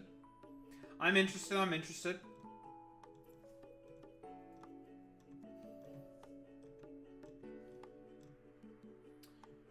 You get Psycho Cut, Night Slash, Play Rough, Sucker Punch. Look, Play Rough, Sucker Punch, SD, Psycho Cut.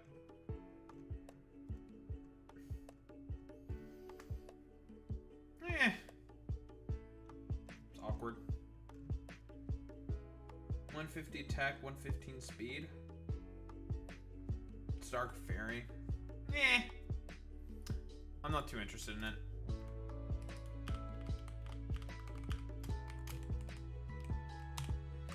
You can go into this corner.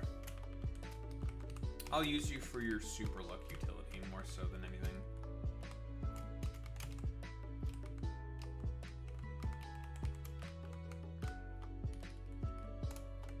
Alright, well, it's time to train up these putos to the fucking level cap now.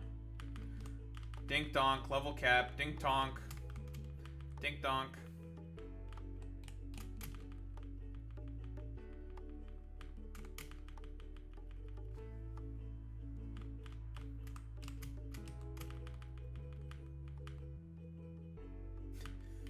Yeah, I guess the key emote can be a substitute for fucking dink donk. It's not really the same, though.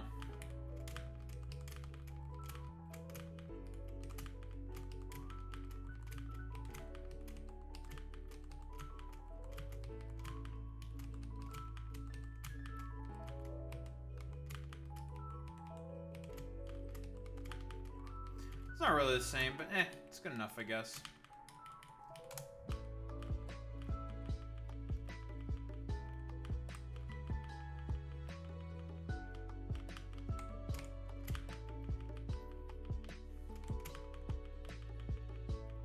Now, see, here's the thing with Radical Red that already differentiates from this game. There's no one area that gives you all of the fucking Paradox Pokemon. They typically drip feed you the worst, well, quote-unquote worst Paradox Pokemon, and then they give you the really good stuff. This game just says, fuck it, we're gonna give you all of them in one area. So you have immediate access to some of the most broken fucking Pokemon that Gen 9 has ever created. This game just said, fuck that shit, okay? Fuck you. You get to have all of them. It's like, alright. Okay. Yeah, sure. Yeah. Great. Fantastic. I'm not complaining. When does Clodsire get fucking recover? When do you get recover? I want recover. You don't get recover. That means in Lily Cove you get fucking recover, don't you?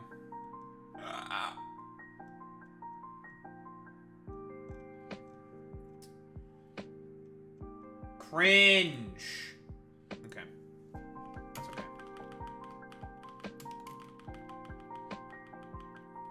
Really need to recover on that thing.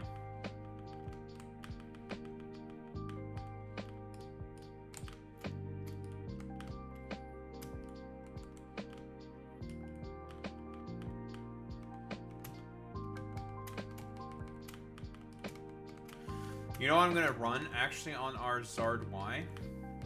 Run defog on it. We're gonna have two defoggers. A dedicated defog and Zard Y with defog. Because I'm anticipating that fucking Skarmory more than likely wants to set up Stealth Rock. I'm gonna start fucking defogging that shit away. And see if the AI wants to play the game of, well, do I want to just keep setting up the rocks like a little asshole? And I'll be like, do you want to keep setting up the rocks like a little asshole? Do you? Do you? Do you? Do you? Do you?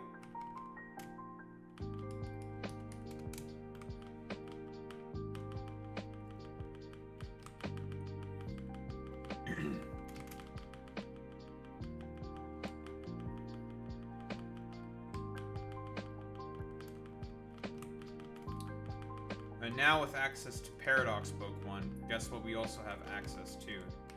Yeah, be able to build disgusting sun teams. Like, absolutely fucking the most disgusting of disgusting sun teams. That is now an option that is available to us. Just degenerate fucking complete utter nonsense. Just the most fucking broken bullshit you've ever seen in your most broken bullshit you've ever seen in your life.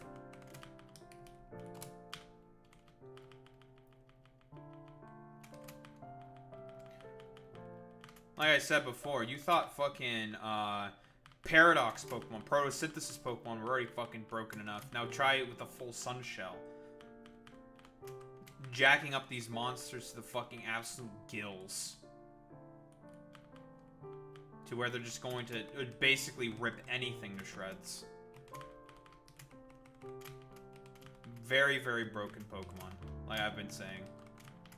Absolutely fucking broken.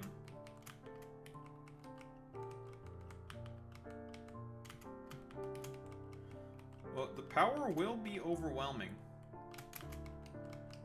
And speaking of items, let's give you your item now. Altarianite. You as well. That's your item.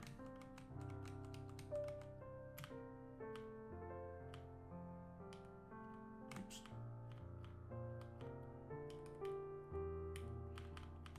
I have to figure out which one is which.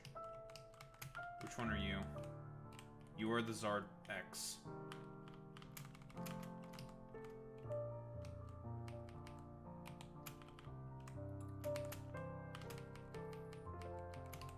Which means the other Zard is Zard Y.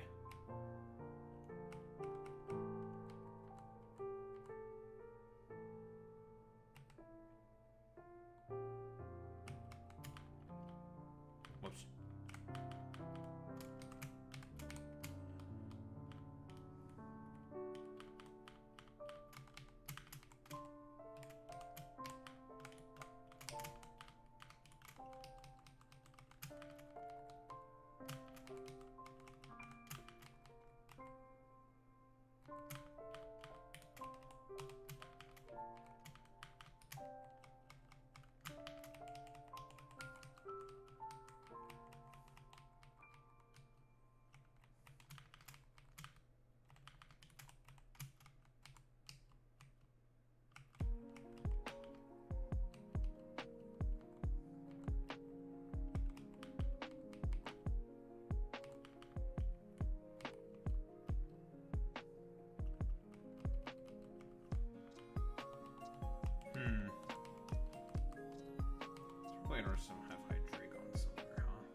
is High Dragon? Dragon's right there. Okay.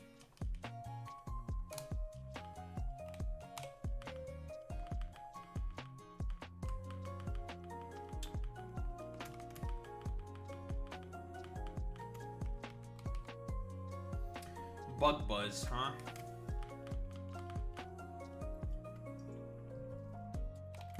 I'll opt out of Bug Buzz, I think.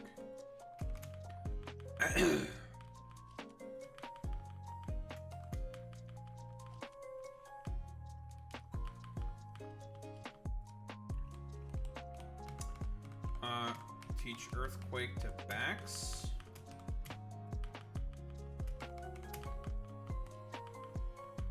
Metagross,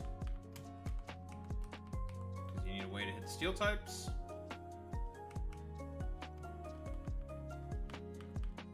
Same with Dragonite.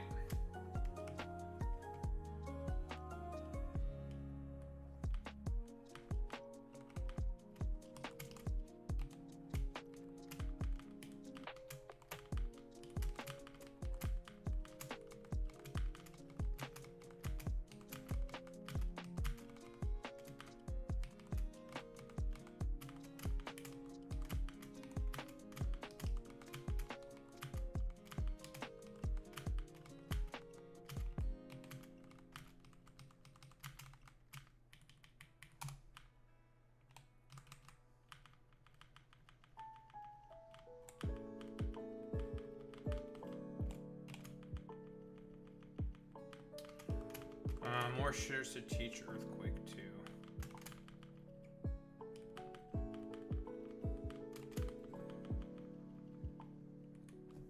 I have to wake up relatively early tomorrow. I have to go to a doctor appointment.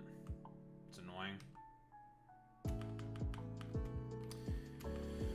Doctor's appointments. Cringe. We also have Dragon Dance.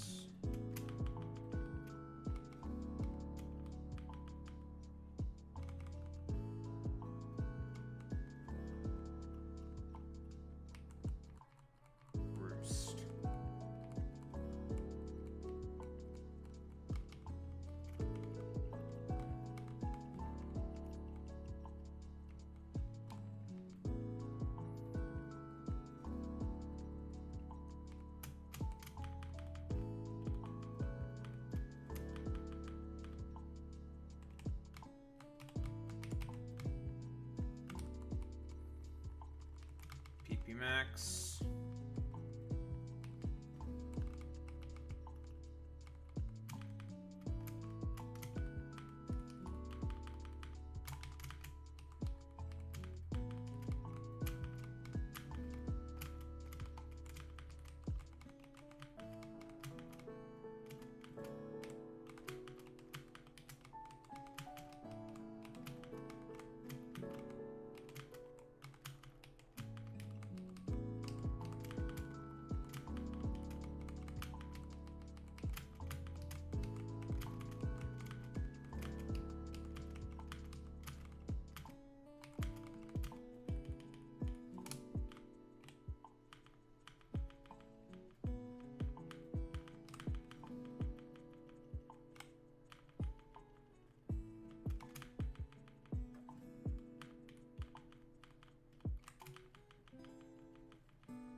Jet Punch.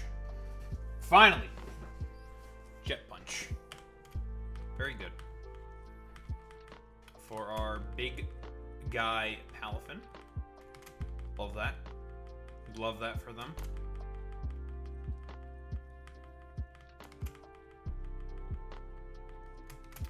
Speaking of a new move, we have a new move now for Barrascuda. That is close combat. And this thing's extremely limited move pool. One of the things it does get is fucking close combat, of all fucking things. Not that you're really going to be using it all that often. You want to always just be clicking fucking flip turn, but hey, you have close combat, so better than nothing.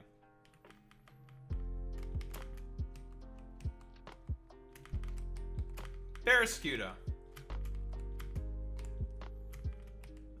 Very strange Pokemon. I'm even thinking about just completely fucking retiring this dumbass fucking Scuffed Fluttermane. Because, like, why use Scuffed Fluttermane when you have actual Fluttermane?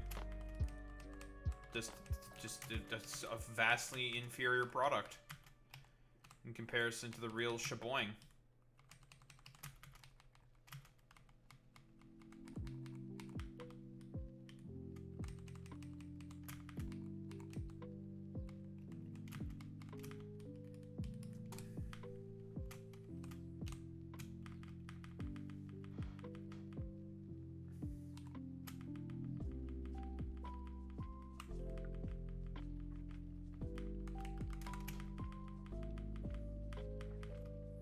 Oh, now you finally get Moonblast, huh?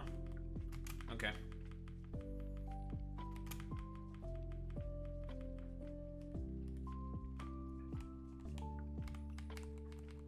Where's Nasty Plot? I can teach Nasty Plot to Alakazam.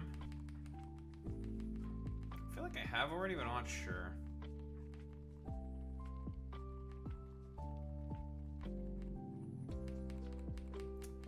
We plotting, we scheming, we theming, we memeing.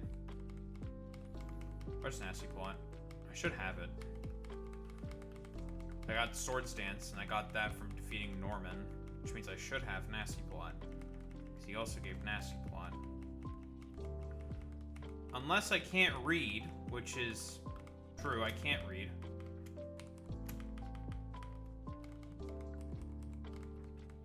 We get rid of Shadow Ball.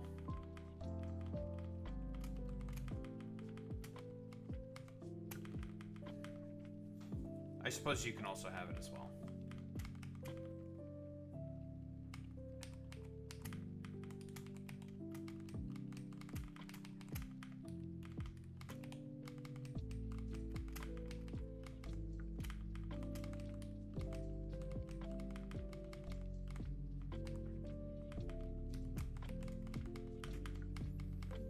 I'll no longer have to rely on all these, like, dumbass, like, super niche fucking items anymore. I'm just gonna, like, use Paradox Pokemon with fucking booster energies and shit like that. God, it's gonna be so good! No more scuffed items! Only power! Only strength!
Do do do do do.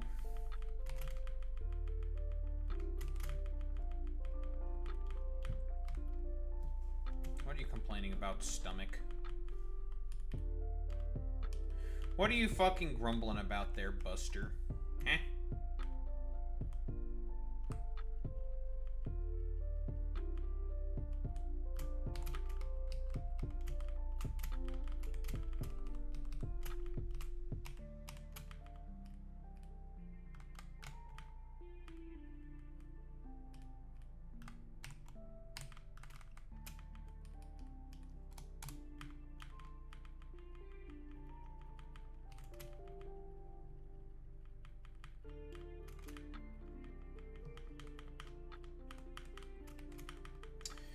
Glade is one level away from having access to Sacred Sword.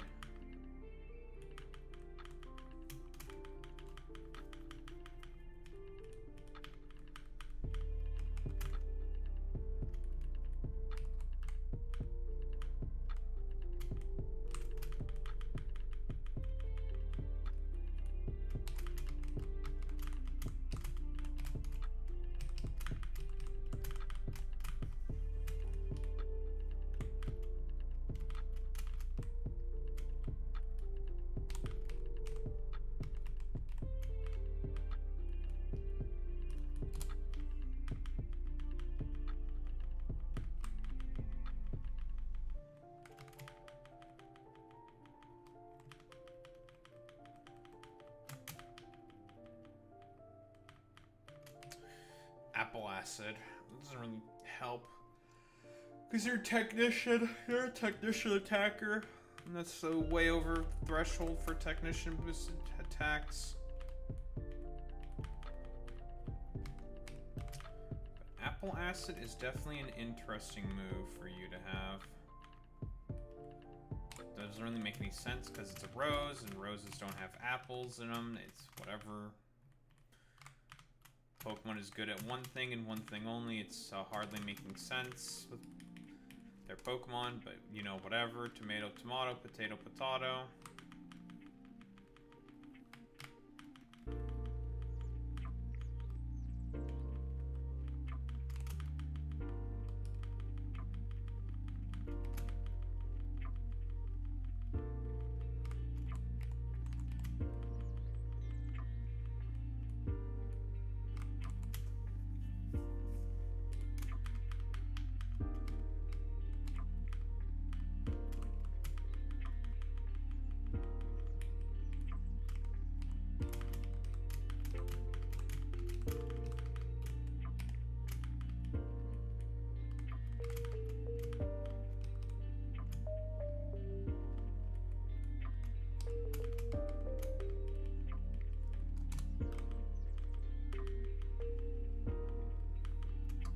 Headlong Rush.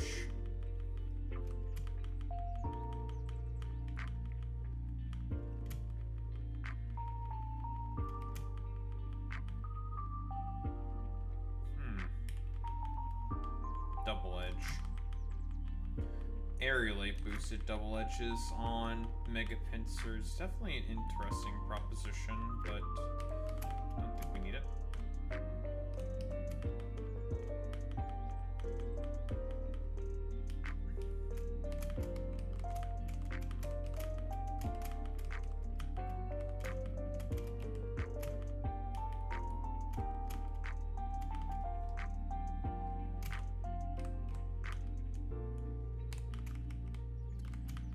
Then we get into new shitters to train up after we are done.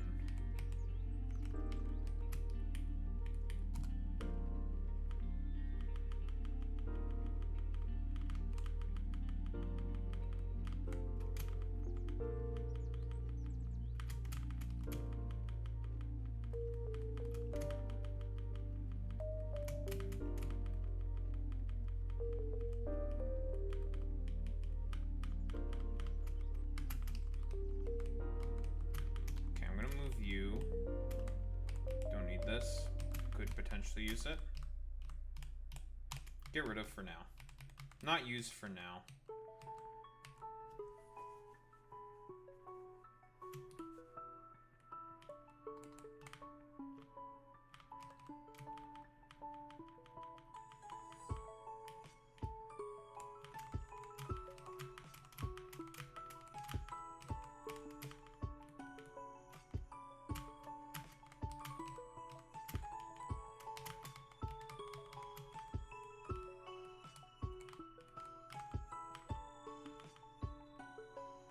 Master Specs. There's more stuff we can get. Probably. But if I could beat that, if I have, I have pretty much most of the tools. In terms of, just beating the game, probably. In terms of shit. To beat the game with. More or less.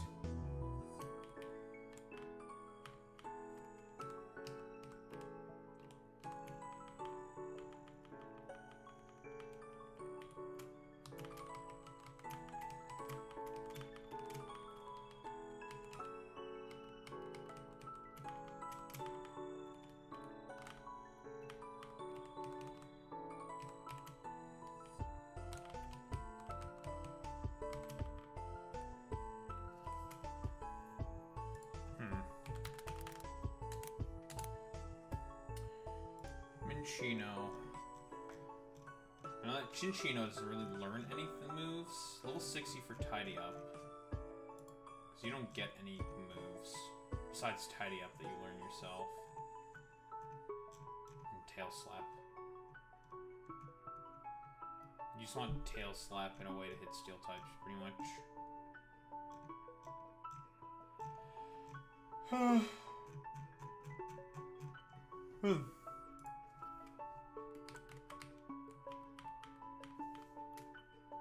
I wonder. Yes, you do have Shadow Tag, which means Chandelure will actually have some kind of a use somewhere.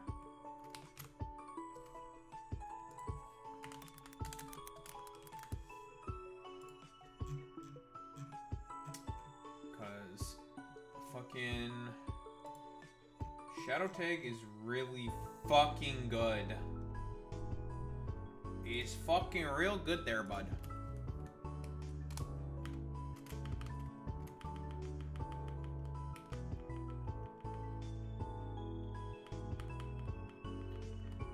A fucking lamp!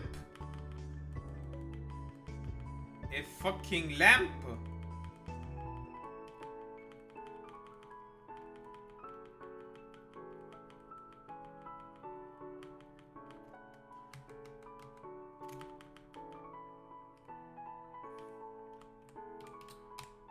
Evolution time. We need Dusk Stone, which we have exactly one left. Almost as if I knew. And your ability is immediately going to become Shadow Tag.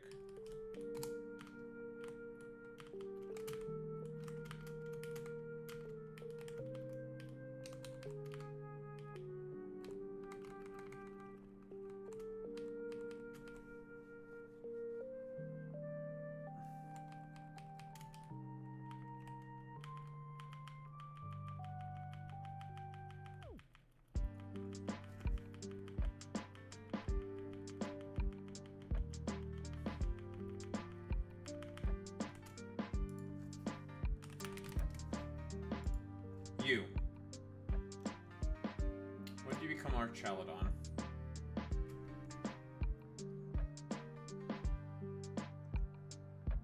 $50.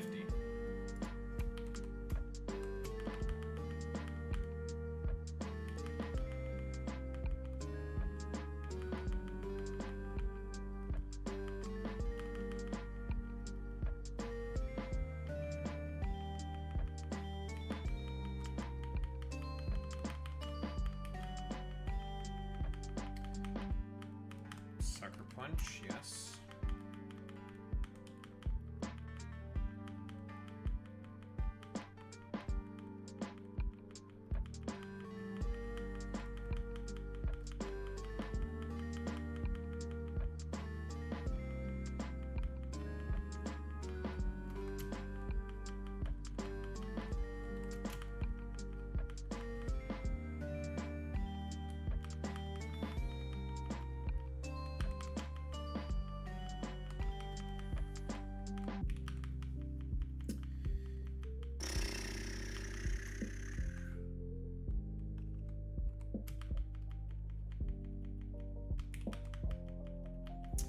So Klefki's whole thing is that it just wants to be annoying.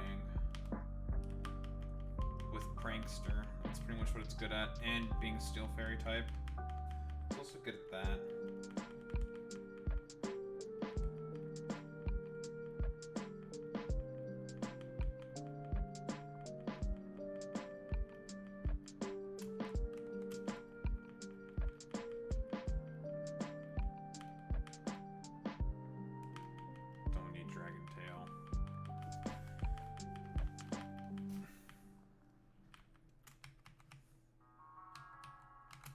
Take Iron Defense for now. This thing's moveset's probably going to be what? Iron Defense, Body Press, Electro Shot, Draco Meteor. Alright, well, there's Arch.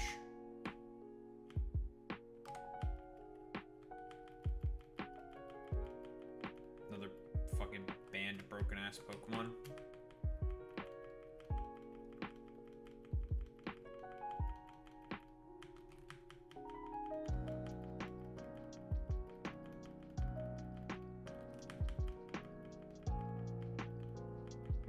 When are you getting Electro Shot, buddy?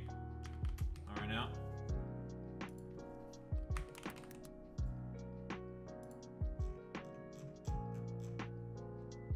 $72, bastard.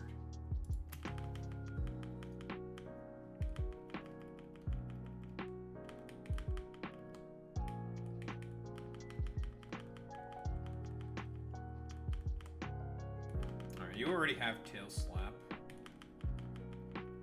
So we could just evolve this thing right now as soon as it gets fucking tidy up.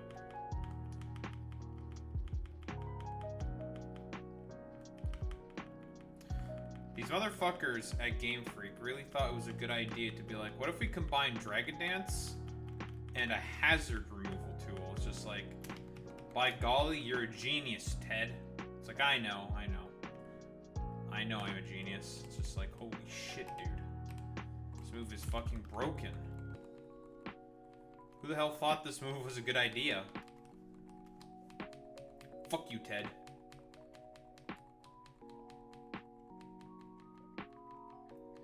Fuck you, Ted, you bastard. Alright, there's the Chinchino.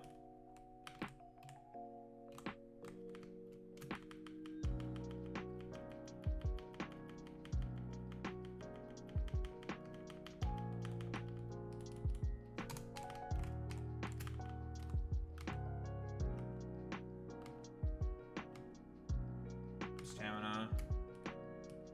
Okay, abilities. You can have Scrappy because it's not terrible. Stay, Technician. Moves.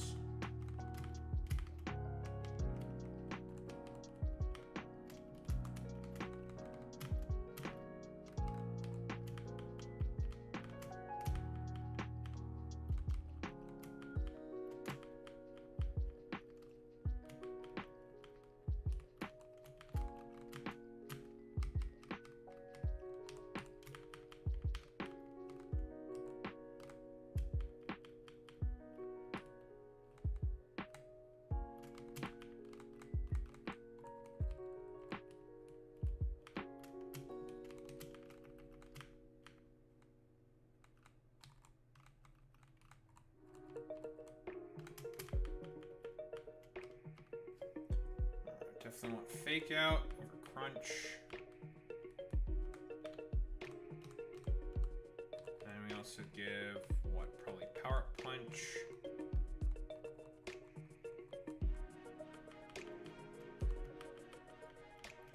Or Drain Punch. Power Up Punch or Drain Punch are both good on Kangaskhan.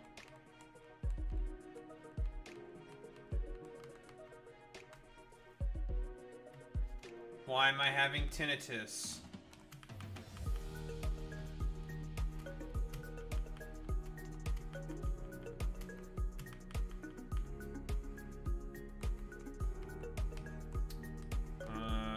Taunt.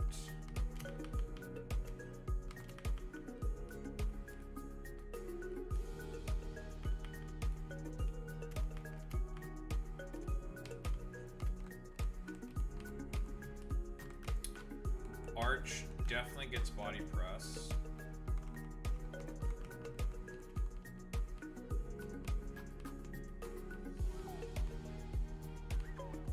For now, it gets to let it keep the iron defense, but that's going to get replaced with probably Draco Meteor.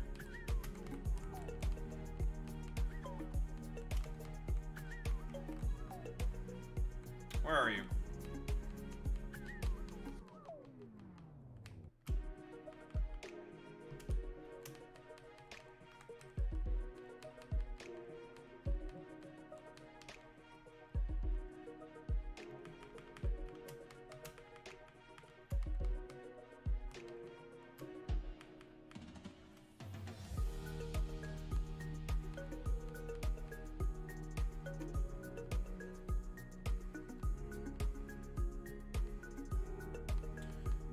And then we have the complete broken nonsense that is Chandelure.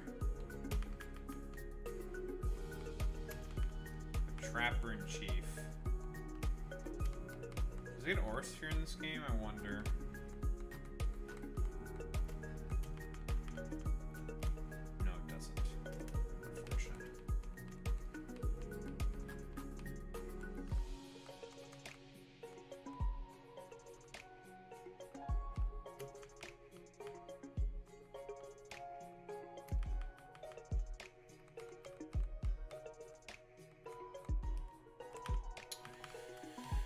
Although what I could do with this thing is we can just do something completely fucking disgustingly broken and just go subcom mind. Okay, here's what we're gonna do. We're gonna do something called a little bit of trolling. Specifically for Chandelure. So Chandelure can get away with this very easily because of Ghost Fire. Trolling is called. Ghost Fire is a pretty solid stab combination that hits pretty much everything you need for neutral or super effective damage. So what you can do with Chandelure specifically is you can set up a substitute. You trap a particular target. Let's say it's a Chansey or whatever. Chansey won't be able to hit you because generally the only attacking move Chansey will have is substitute. But then you wonder, Daho, how the fuck is a Chandelure going to punch through a fucking Chansey? By setting up 6 Calm Minds on it. So you set up the sub, Chansey can't touch you. Okay, it can't status you, it can't do any other shenanigans. Fantastic, lovely. It's trapped with the Shadow Tag, it can't get out. So it can't leave. It's trapped there. So you're just going to be sitting nicely behind your substitute, you're going to be constantly recovering with leftovers. And another thing you can do is also set up 6 Calm Minds for free. You're behind a sub and you have 6 Calm Minds, there's like nothing the opponent can do. They're just gonna automatically lose. And that is the danger, or what would have been the danger of having a Shadow Tag on Chandelure. It was its original hidden ability, and then Game Freak more than likely saw like, oh no, actually we're not gonna do that because of that, you know, inevitable thing that can happen with substitute Calm Mind. And so it lost the ability to use substitute Calm Mind. Your sprite looks fucking weird. I do not like that.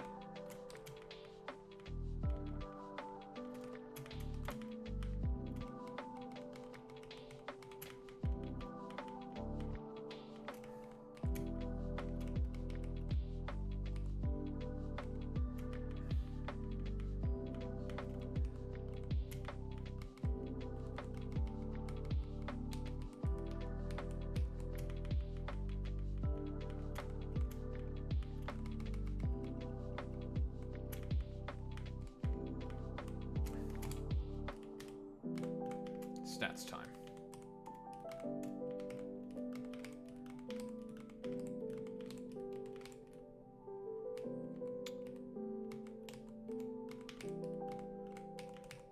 And yeah, generally speaking, with base 145 special attack, you are just going to punch through literally everything. And anything that's faster, you're safe behind a sub, so it doesn't matter. Like, substitute Calm Mind, complete utter fucking shenanigans was extremely fucking broken. Like, stupidly fucking broken.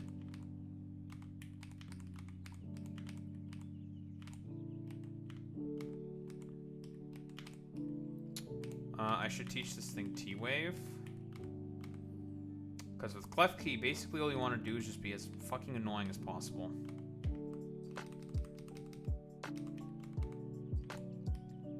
Now with this thing, you just want to be as annoying as possible. Prankster T-Wave, Prankster Spikes, Prankster, Prankster, Prankster. Do I have T-Wave? Can I teach a Teleport? No. You just want to be an annoying little shit.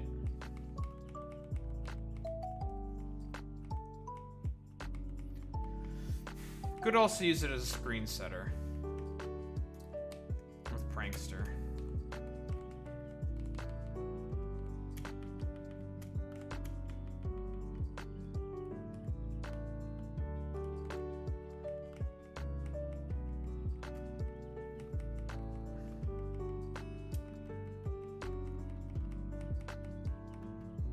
There's T-Wave. About to say, I should have T-Wave on this thing. There's no way I do not have T-Wave.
We're going to save you guys for later until we get the Rotom catalog, which we don't have quite yet.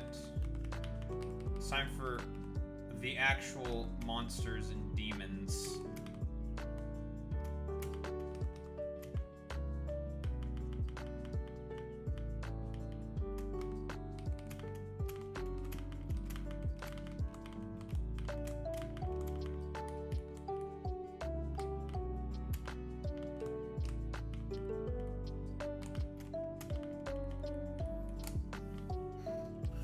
Alright, it's time for the nonsense to happen.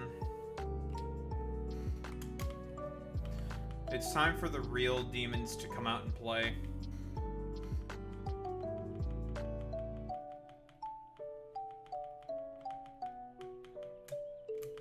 Knockoff is good.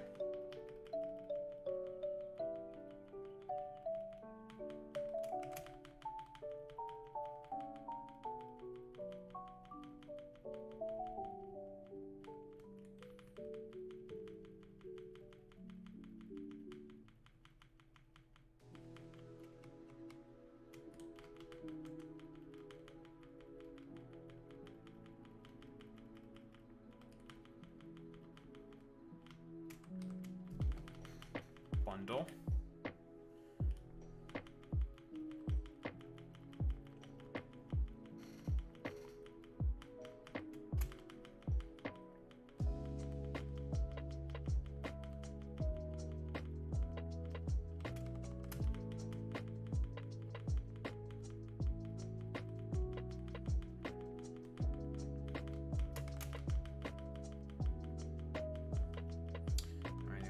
Missing now is Hydro Pump.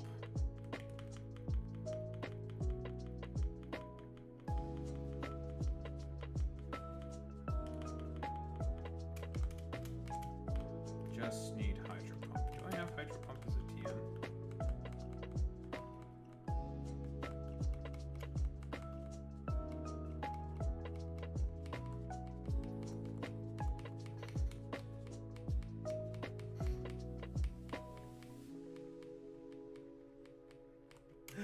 Yes.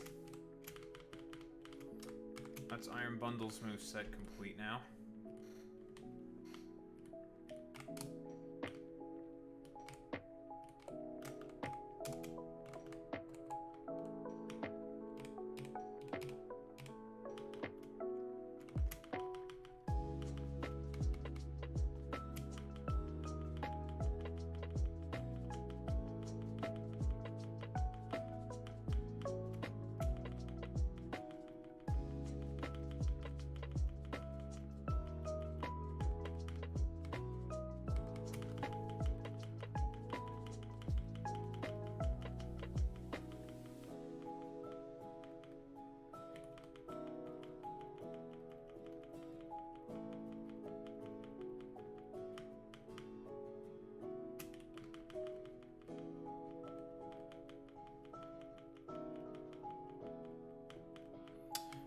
for suppression.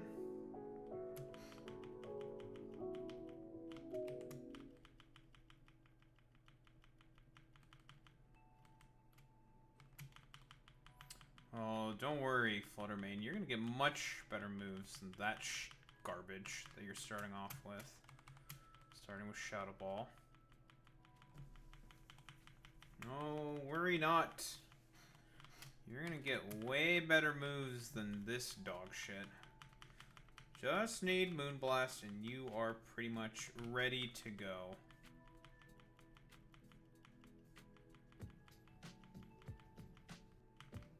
Psyshock. Just need Moonblast. That's Phantom Force. No Moonblast? You deny me my birthright to Moonblast? You get Moonblast at level 84. That is very late into the game. Dazzling Gleam will have to do. Not that that's bad. It's fine. Just not as good as it could be.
Plasma Fists.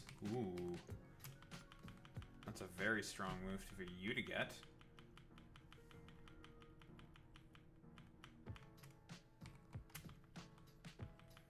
And then we'll teach this thing. I'd rather have Drain Punch. Okay, moveset. We'll teach Ice Spinner to Mr. Tuskington.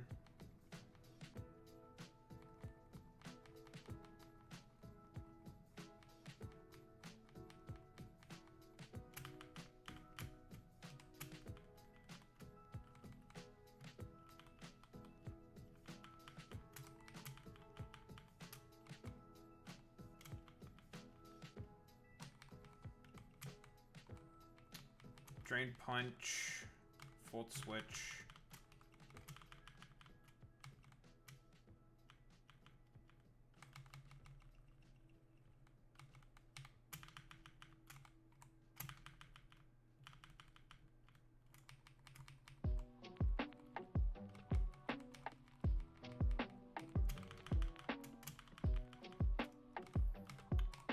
Because what do you want to hold? An Assault Vest.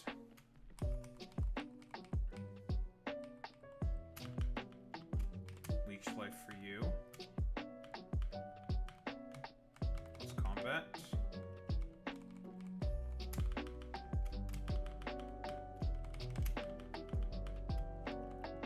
And Flare Blitz.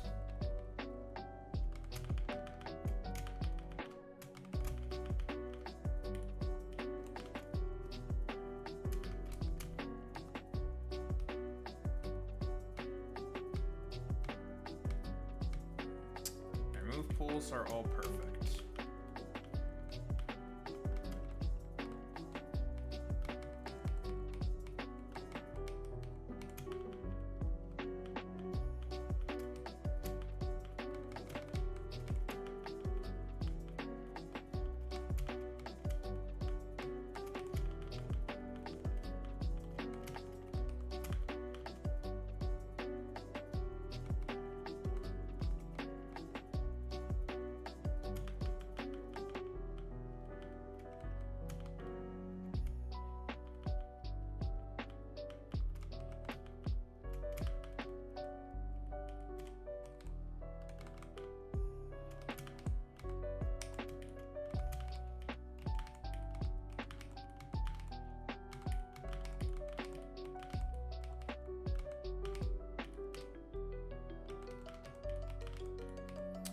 Look at all those chickens.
That's our first batch completed.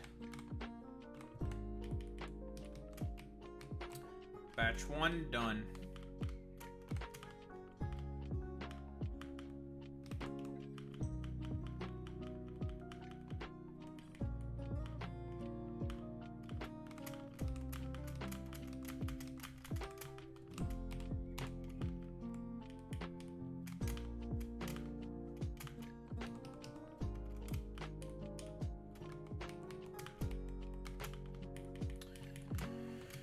Batch 2.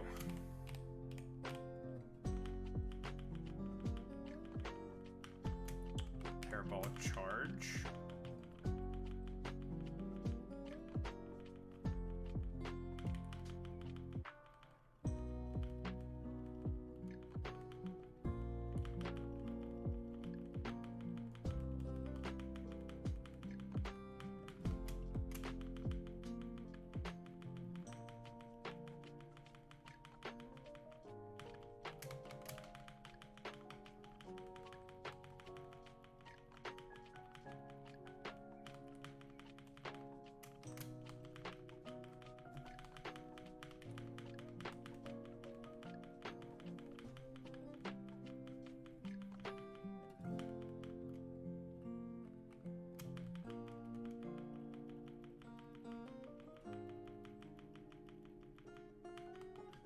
Splooge wave is good.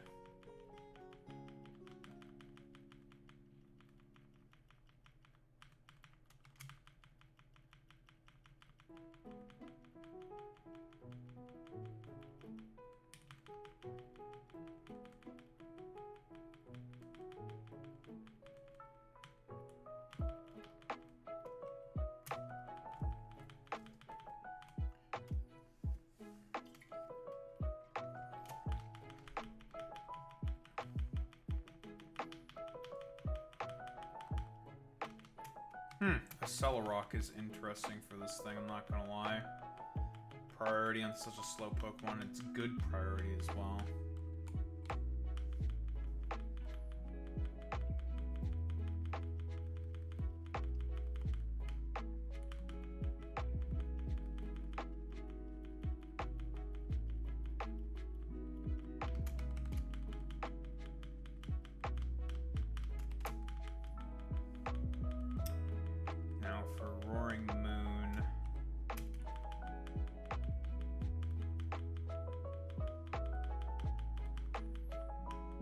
Can't use the same standard shenanigans with this thing because there's no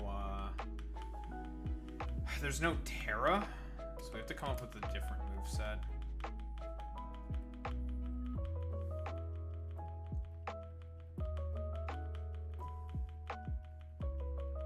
Because normally the set is with Terra. You go Terra flying and you have acrobatics, essentially giving you a third very strong stab. However, we can't do that. There's no terrestrialization in this game.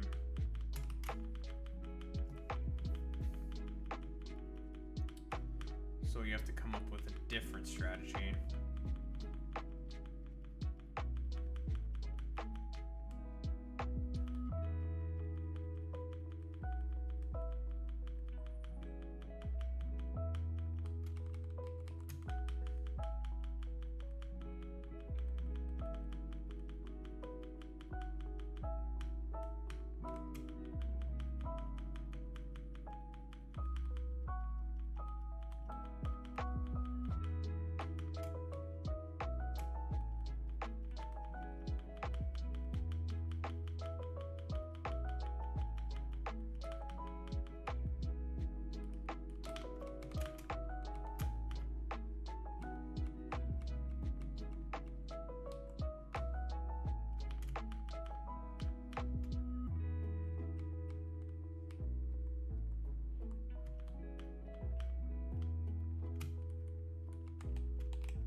get Volt Switch. You get Volt Switch.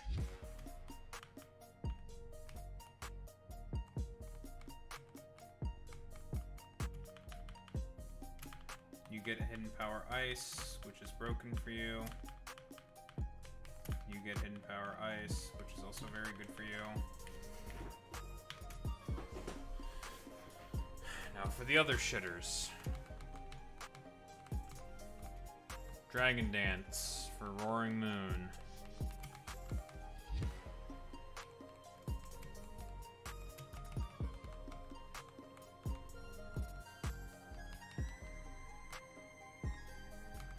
Let's give Nasty Pot to Jug.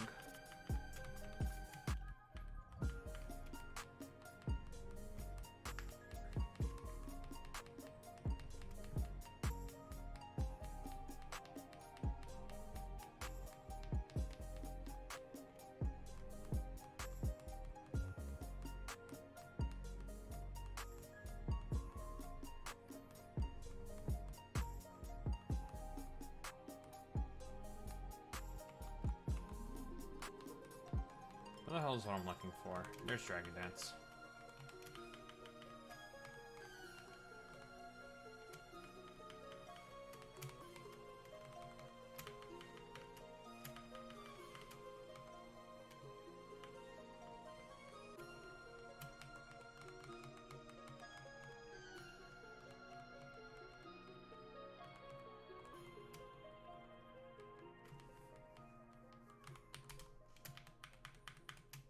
So since there's no Terra in this game, we go with a more sort of standard moveset.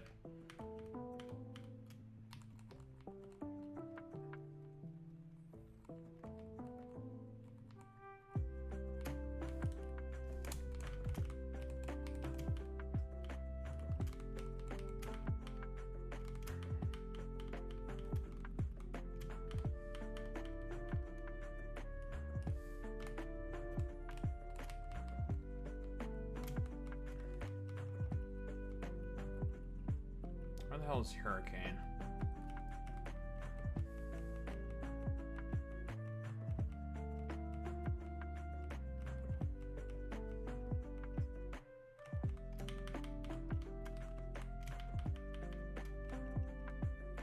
Ugh, still 70 accuracy. It's so fucking bad, dude, but you need the power.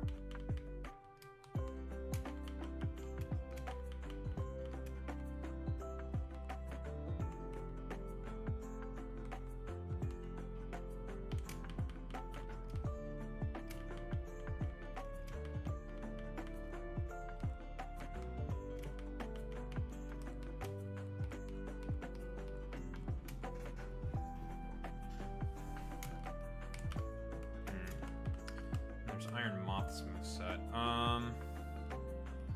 It just needs Energy Ball, I believe. Then it's fine.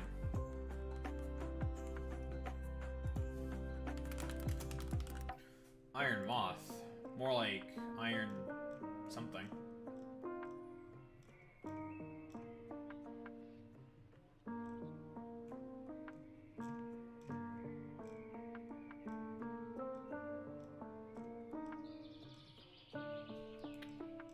Piss Dome.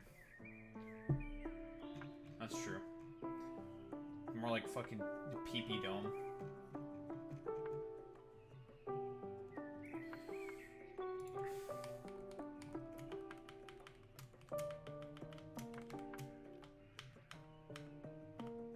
Alright, that's all these shitters completed in terms of moveset. Now for stats.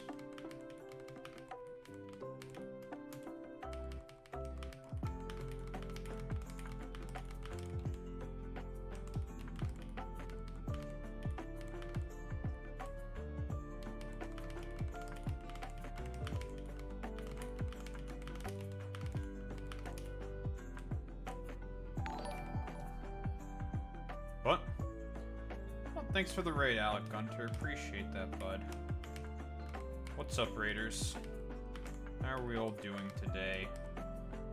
I am Da Harumba, and I've been spending the last bumblefuck amount of time catching a bunch of shitters and then training a bunch of shitters.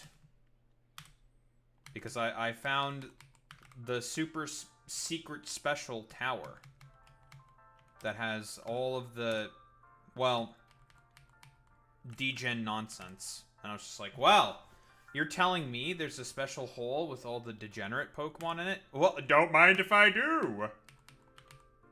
And I helped myself to, you know, all of the very good Pokemon. But how are you doing?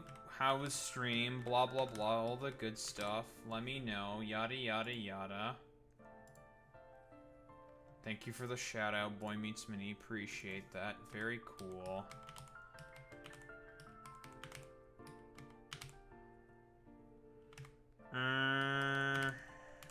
Just put in defense. Okay. Finally, the last fucking 3. I'll have to decide what movesets to go with these things. One's special, one's gonna be physical.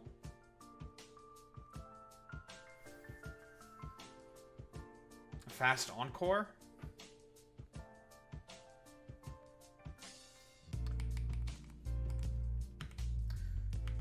Then I have to get to Byron. Because that's the next fight on the docket, I believe is Byron.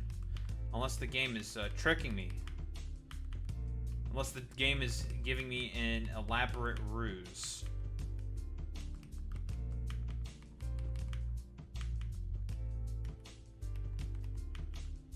Which is entirely possible.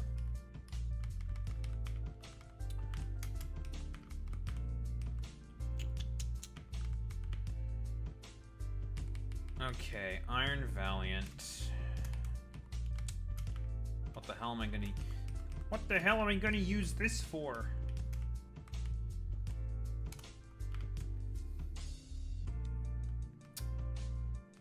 Also, keep in mind, gamers, I do also stream on YouTube now. I suppose I should say that as well for posterity's sake. I do also stream on big old YouTube. Thank you, Boy Meets Mini. Just to also throw that out there as well.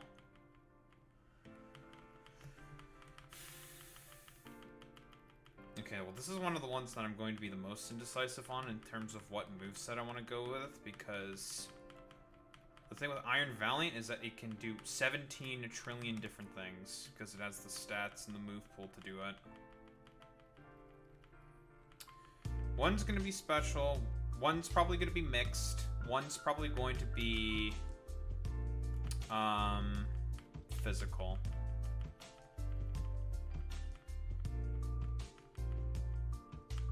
I do like knockoff. Knockoff is always good. The mad lads who made this Pokemon really thought it was a good idea to be like, so what if we just give a Pokemon both Moonblast and Close Combat, which are 2 of the best moves in the game? And it's just like, it's like, you guys are actually insane. When does this motherfucker learn Spirit Break? Iron Valiant. When do you learn that?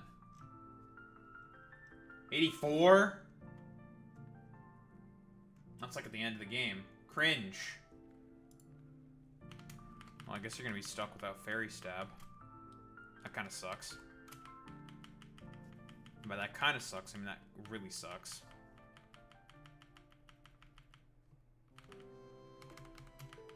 Sir, you can just use Moonblast. Yeah.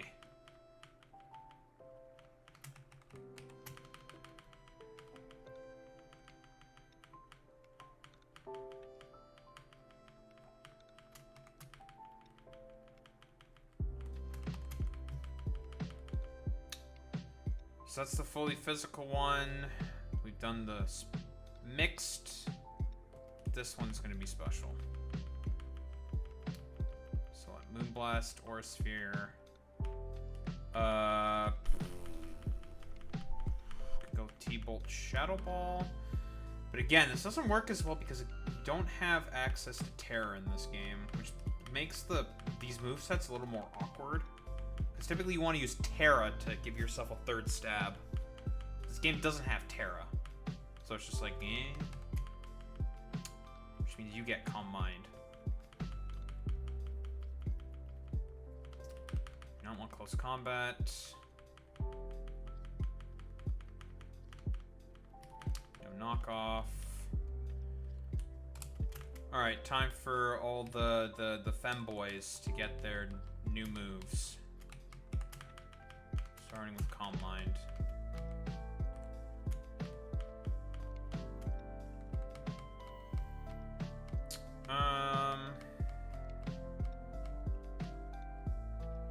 T-Bolt with Shadow Ball. I'll go with Shadow Ball.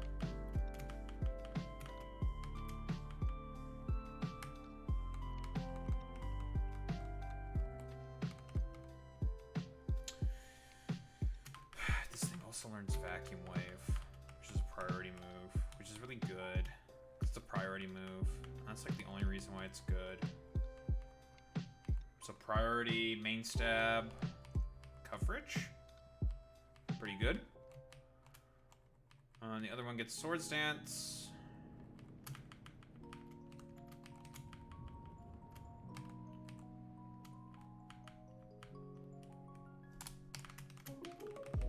You have Encore in your relearn set? No! No, you don't. No Encore. Not today. SD Close Combat Encore Knockoff until you get Spirit Break. That can work. Or I could just not teach it a fairy move. I can also do that. That is available.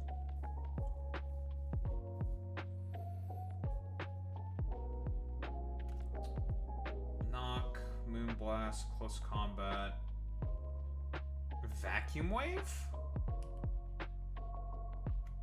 For priority? Question mark?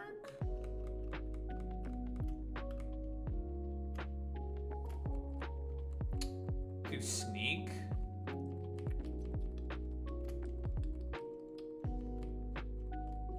I could do Sneak.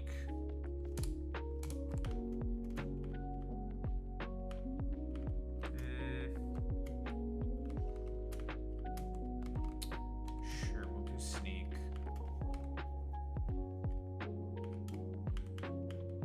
Though generally speaking, Iron Valley doesn't really need priority because of the fact that it's always going to have booster energy and it gets plus speed from booster energy, so it's like unnecessary for it to have priority move because it's going to outspeed everything. It doesn't matter because it's stupid. This Pokemon is very dumb. Whoever at Game Freak thought this was a good design choice, you know, I would like to have a word with Game Freak on what they were thinking when they made this thing. With some words. It's like, I just want to talk with them. I just want to talk. That's all. Can I just have a talk with Game Freak? Well, anyway. It's pretty alright that at the very least they finally made the mixed attacker come back as a genre, because that was a genre of Pokemon that's been dead for a while, is the mixed attacker. We want to talk about a Pokemon archetype that's been dead for a while, is the mixed attacker.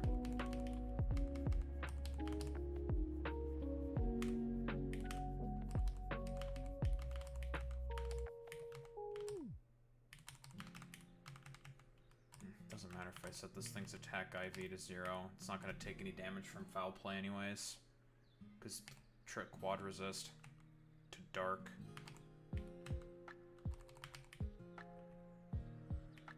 Alright. Now we can continue with our adventuring. Hooray!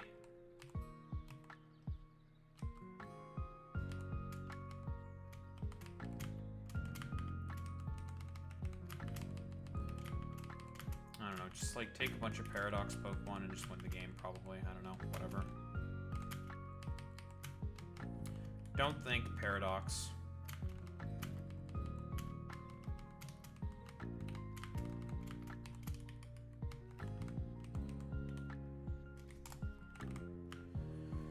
Alright, now we have to find Byron. And he's, I think, here somewhere. He's in Route 121, I'm pretty sure.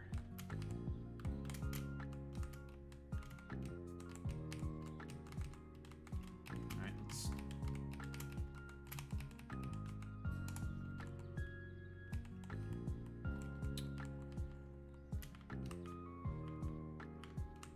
You get a booster energy. You definitely get a booster energy. You get a booster energy. You get a booster energy, and you get a booster energy. Hello. Death. Death. Alright, cool.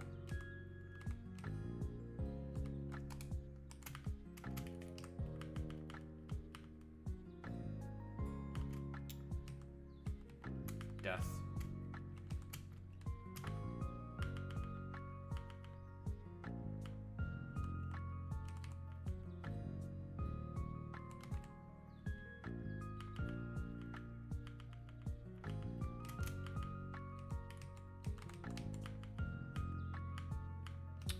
Per ugly. Lived? Don't sucker punch me, idiot.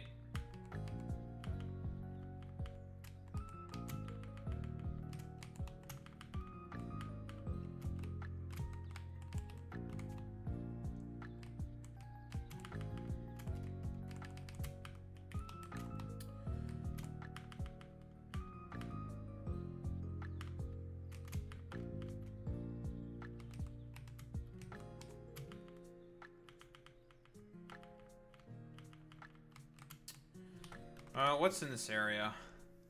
Oh, this is still Route 120. Okay, I don't care about anything that's probably in here. Ludicolo.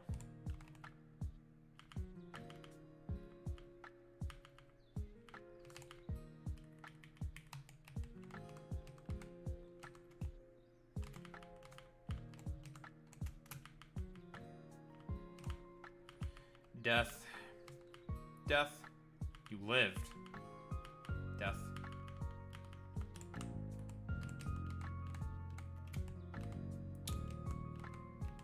What's this?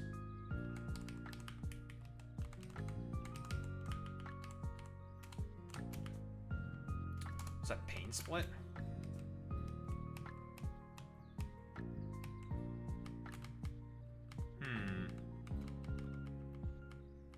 Yes, it was pain split.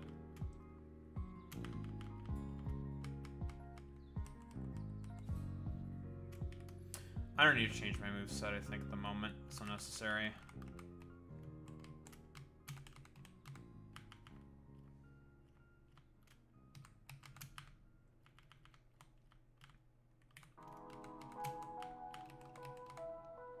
Oh, hello.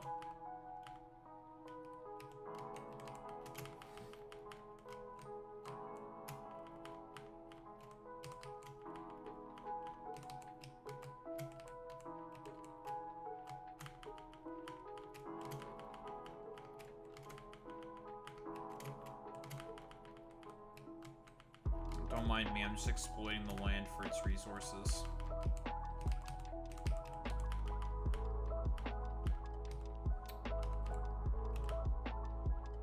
Ow. Go away.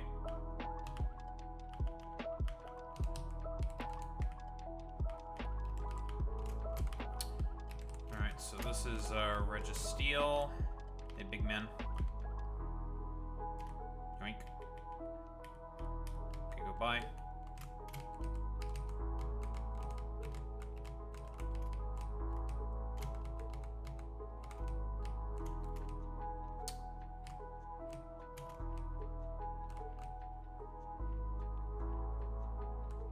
There he is. Alright. There's Byron. Hello, Byron.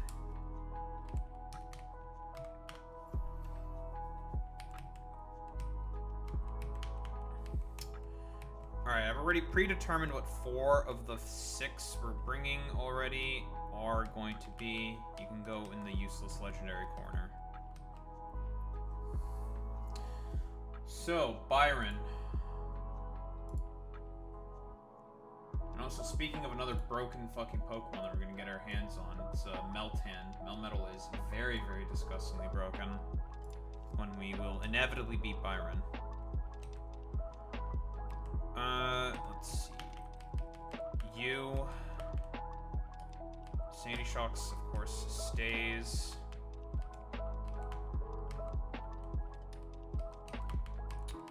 Although we don't need it to have booster energy, we can give it another item, because we're going to have the sun out, which will give it its proto boost for free.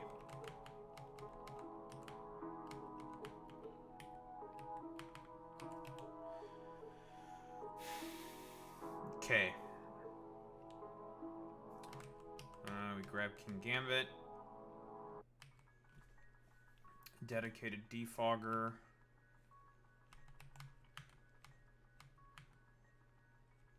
Which is you. Because these two alone are pretty much going to rip him to shreds. And King Gambit is just for the Poltergeist.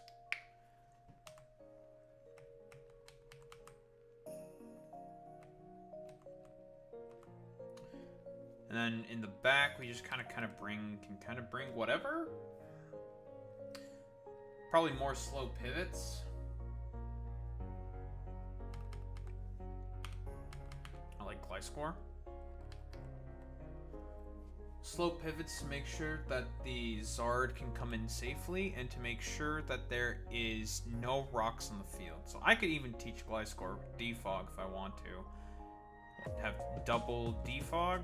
Could have up to triple Defog as well, if I wanted to. A little overkill, but yeah, make sure those hazards are not on the field. I'm trying to look. Where exactly could I use Defog? What can I Defog on? I can probably get a Defog off on the Copraja. It's not hard. With either Gliscor or the Corviknight. Earthworm, I can definitely get a Defog off on that. Melmetal, not so much. Scizor, definitely. So that is 4 out of his 6 I can definitely get a Defog off. Which is pretty good.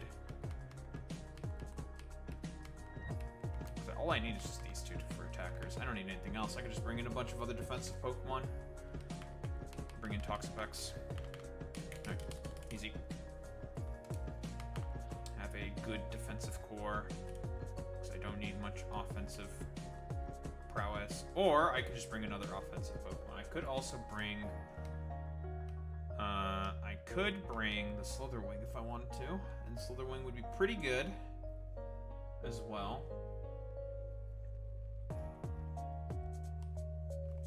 Or I can...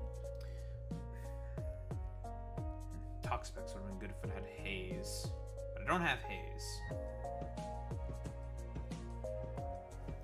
And I could just settle for... I could also bring Mr. Tuskington. Mr. Tuskington would also be very good. There's so many... I have so many options available to me. You know what? We'll bring Mr. Tuskington. It could fulfill that same role of just being a... Well, very strong attacker, but also just very defensively solid. So... Mr. Tuskington it is. I've changed my mind.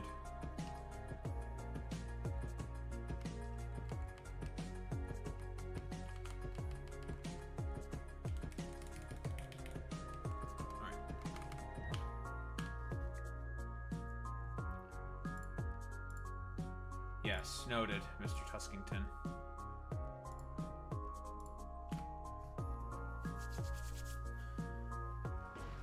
Let's teach Gliscor Defog. Probably get rid of Knockoff. We need to keep Protect. Do I need Protect? I don't think any of Byron's Pokemon have Knockoff on it. I don't think so. No, they don't. So I can get up Poison Heal whenever I want. So I get rid of Protect then for Defog. Which means that will allow me to keep Roost on Zardwai. And I don't need to do that. I don't Thanks for the hydrate.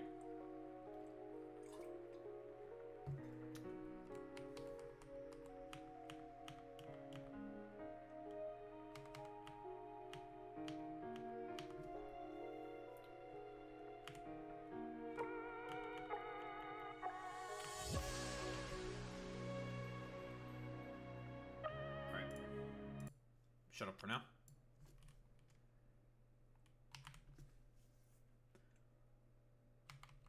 Well, that also reminds me, I have actually 3 forms of hazard control on this fucking team, because Great Tusk also has Rapid Spin.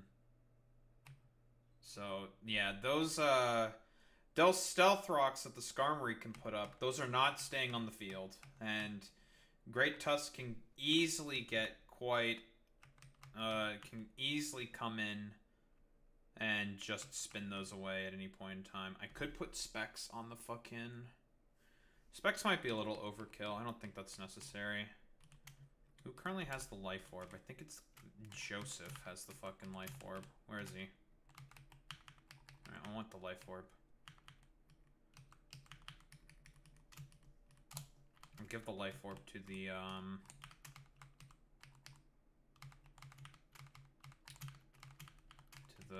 Sandy Shocks.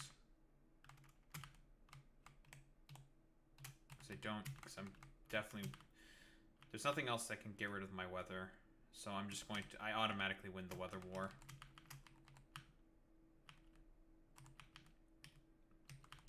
Okay.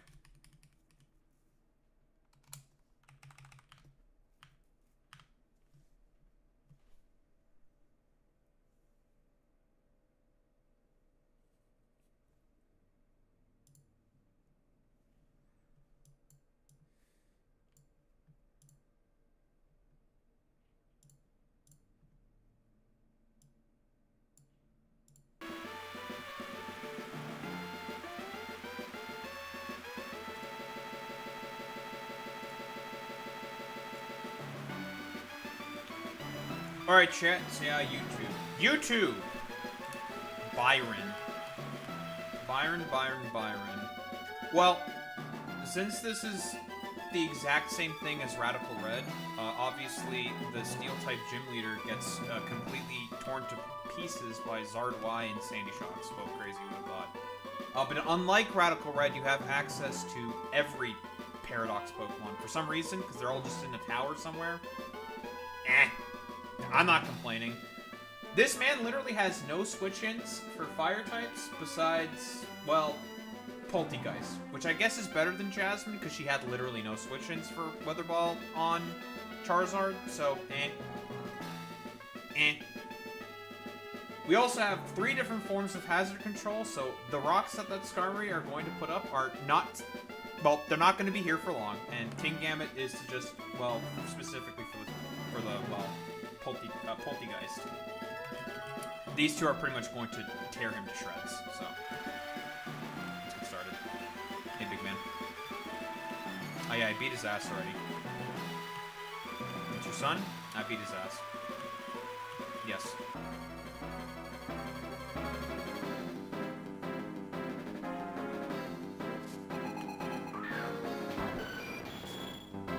There's the Storm.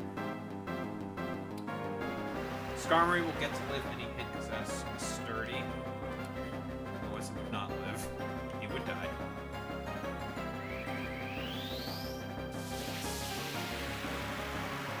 So obviously the gimmick of this fight is supposed to be the rain is supposed to help protect the steel types more from fire moves. But what if I just said, I'm just gonna take it away from him? Smile. So this thing does get to live. This is sturdy.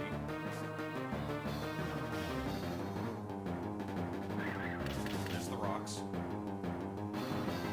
Nothing I can really do about that. I have probably 4 different opportunities to be able to spin them away, so it's not a big deal, to be honest. He does also have a spin blocker in the Poltegeist, but that thing's not going to be long for this world.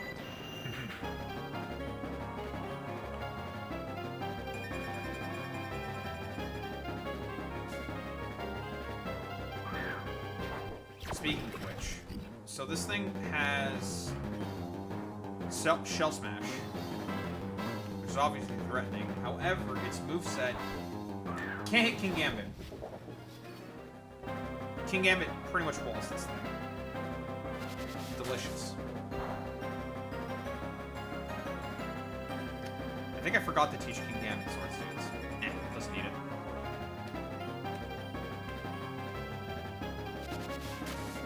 This thing has a focus sash with anyways.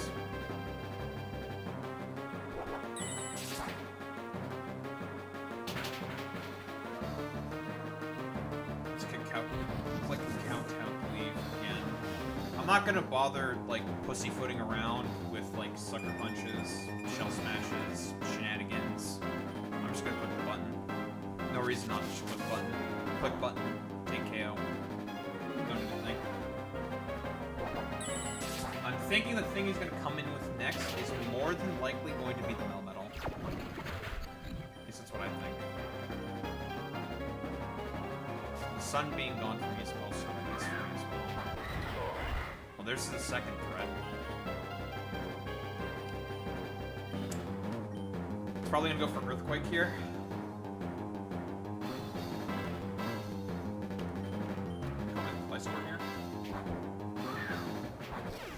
Set up the poison heal.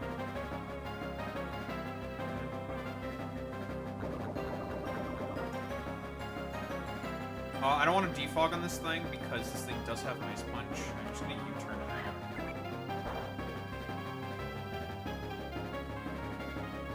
Because now we are pretty much on Operation somehow get the Charizard back in. So this thing's going to go for Ice Punch.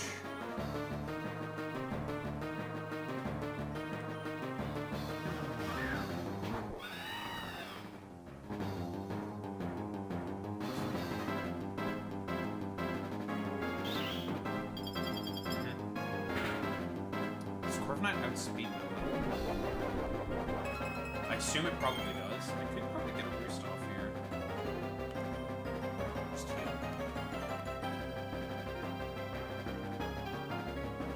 Because it's gonna go for Thunder Punch. Get outspeed. Okay.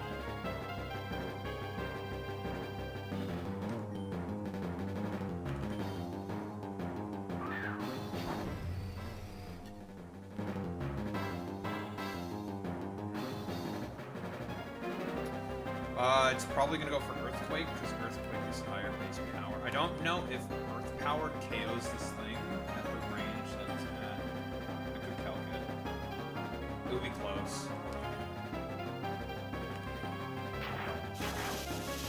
I'm more okay with just putting this thing in the spin cycle, though. If it did that much. Okay. I'm much more okay with just a spin cycle.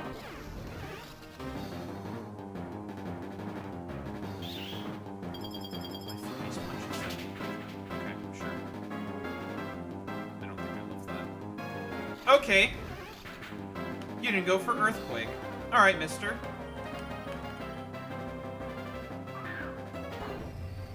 Well, now you definitely died to Earth Power from that range.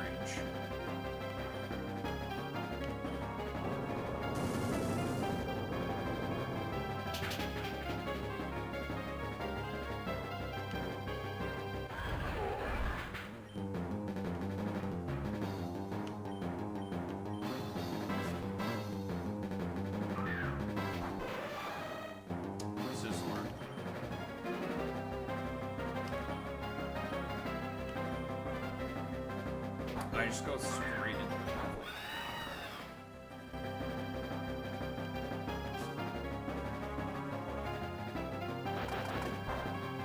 Ouch.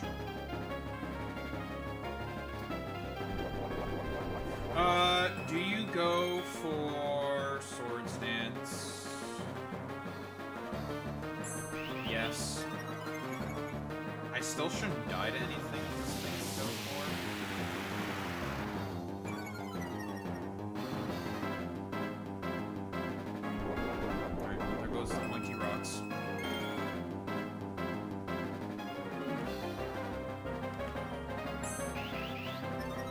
This is getting a little spooky now.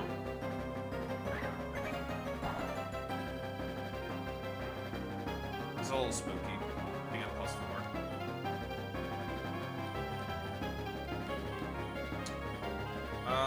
Do I die to a +4 punch?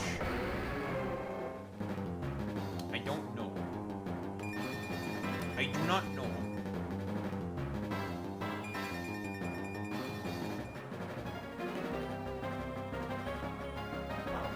It didn't go for it, so that means no. I did not die to a +4 punch. Wait, why was that? Their ball was neutral. What?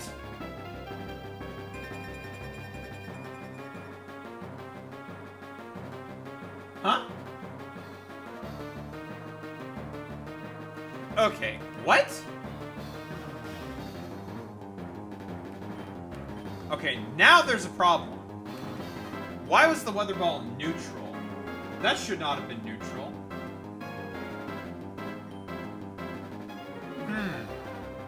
Okay, now there's a problem.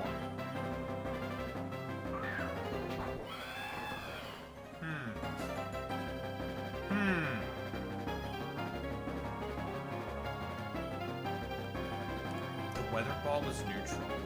Why?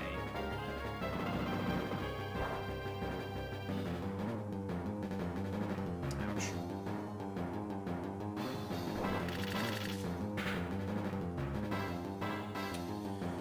Lived with 1 HP. Okay, that's cool.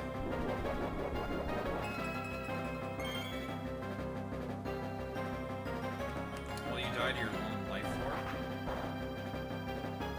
Why was the weather ball neutral on the Scizor? That doesn't make any sense.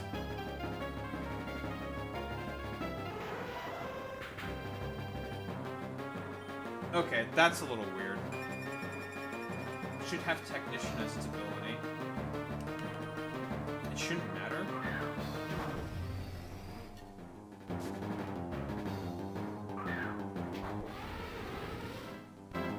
Elephant.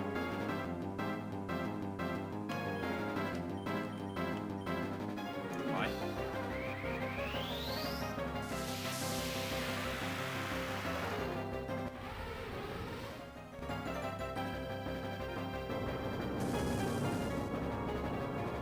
Did I not click Weather Ball on the Scizor? Did I click fucking Scorching Sands? It would make sense. I wasn't really paying attention. I'm very confused. I need to look back at the VOD. Alright, well, this thing doesn't really do anything, so this game's pretty much over.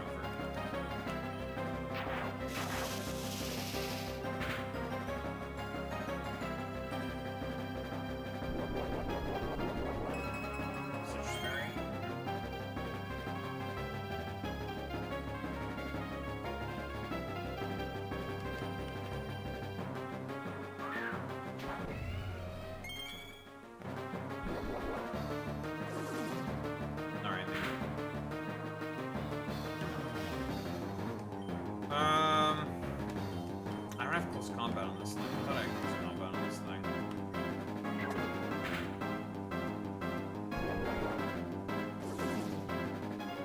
Not have close combat on this thing.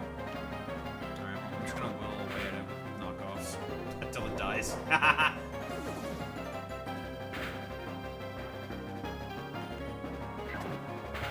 You'll die eventually, bastard.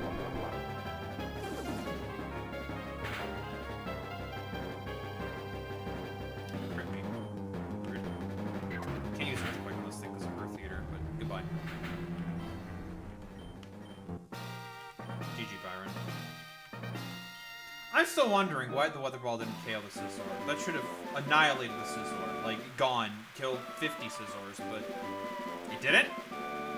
It didn't kill 50 Scizors. Did it become water-type weather ball for some reason? But the sun turned back on. I'm very perplexed as to how that happened. Well, there's the Meltan. Very cool. No, I don't want to do the Meltan. Sure, man. Thanks. Well, anywho. Still have no idea what the hell happened with that weather ball interaction. I want to say it was a bug. pretty sure I clicked weather ball. If I didn't click weather ball, then I'm a dumbass, sure. But I'm pretty sure I clicked weather ball there. And the sun went back on, so it became weather ball water by accident or something. I have to look back at that. I'm very curious. Well, anywho, YouTube. You know, catch these live as always. Twitch.tv/DocRumbo. Also catch these live on YouTube as well. Remember, like, comment, subscribe to all that good YouTube algo shit. You know how it is. Anywho, peace out.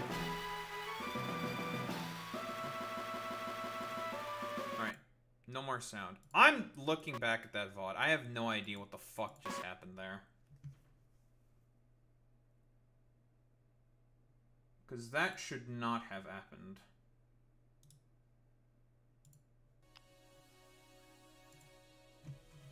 Time for VOD review. That VOD, I have no idea.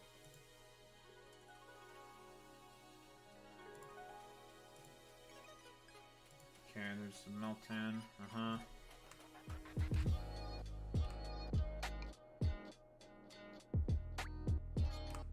Fog that shit. You turned out. I came in with the Zard here at this point. Okay, there's the Zard.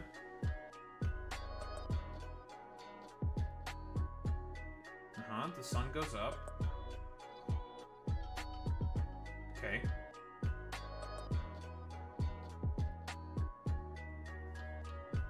It was a bug. Yep. It bugged out. It was a bug.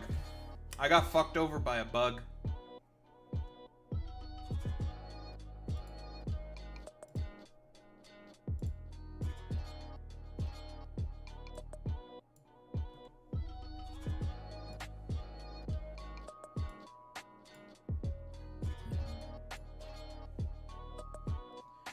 Got cucked by a bug. Very cool. Here. So this is the moment I come in with the Charizard.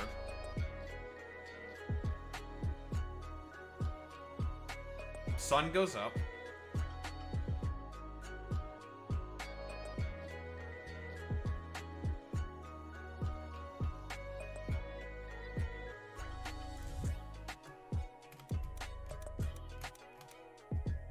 Right there. That shouldn't be a fire move. That should be a water move. That should be a fire move. So the game bugged out, which is why I didn't KO the Scizor. So I got the game decided to do a little bit of trolling to me. Very good, very cool. A little bit of trolling.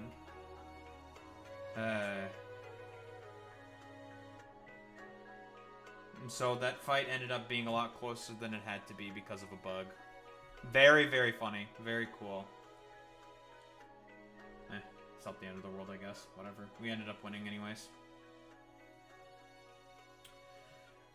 Ay, ay, ay. Kind of silly. I'm not gonna lie.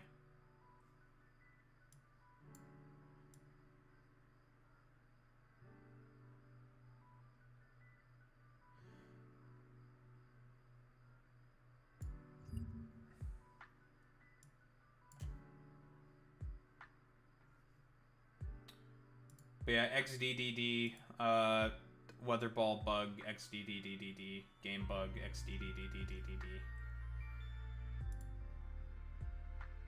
It'd be like that sometimes.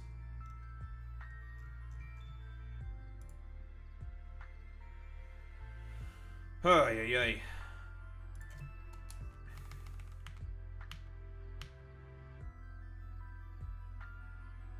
Did it also play the animation for the fire weather ball as well? Yes, it did. It even played the animation for the fire weather ball as well. It's just the game thought it was water type. That's so fucking funny. Because I noticed the animation play, and I'm just like, huh? Why are you dead? You should be fucking dead. And Charizard should just clean up from here. Nice meme. That's funny. Very, very funny. I think we'll just call it for Pokemon at the moment.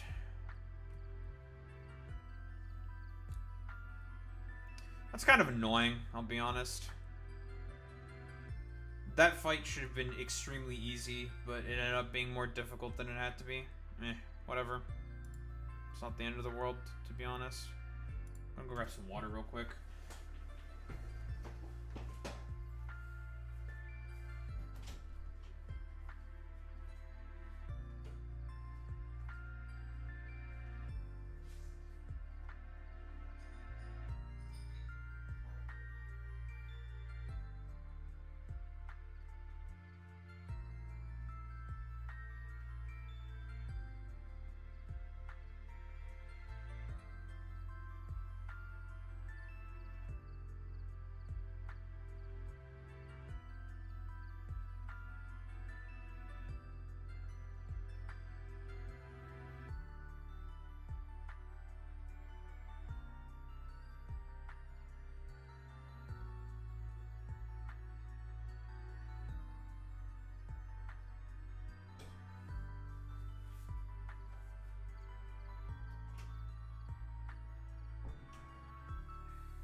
I can't believe Boy Meets Mini was testing out some fucking game mods. Inconceivable. I can't believe he would do that. Well, we almost lost the fight to Game Bug, so that's cool. During the fight, so that's cool. Game bugged out. Very funny.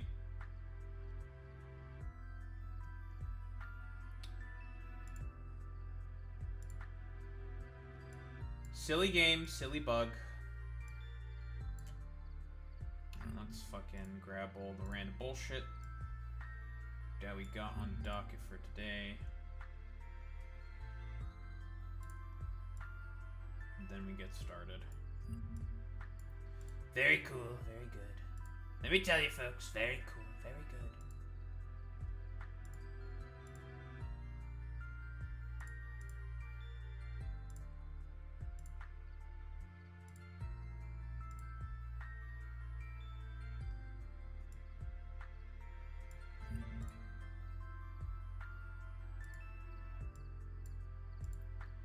We love that, folks, don't we?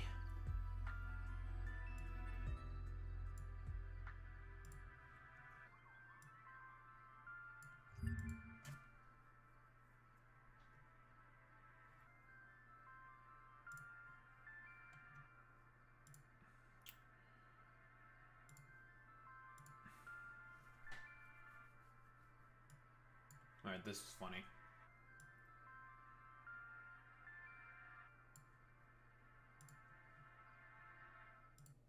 Bye-bye music.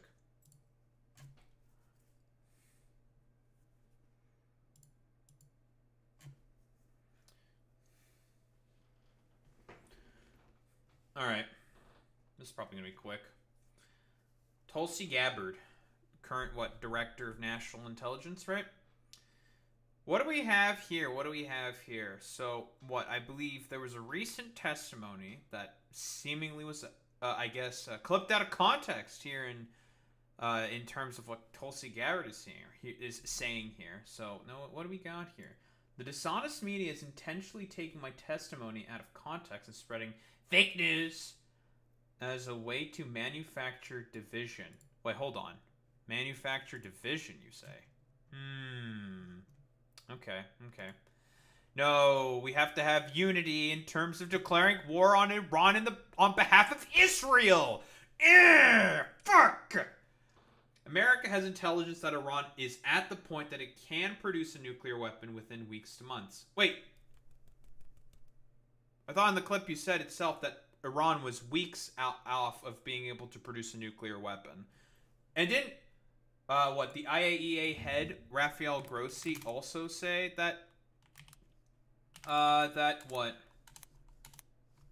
the Iranians are like nowhere near close to a fucking goddamn nuclear weapon. I know there was a Democracy Now! Headline saying about that. Iran close to producing a nuke.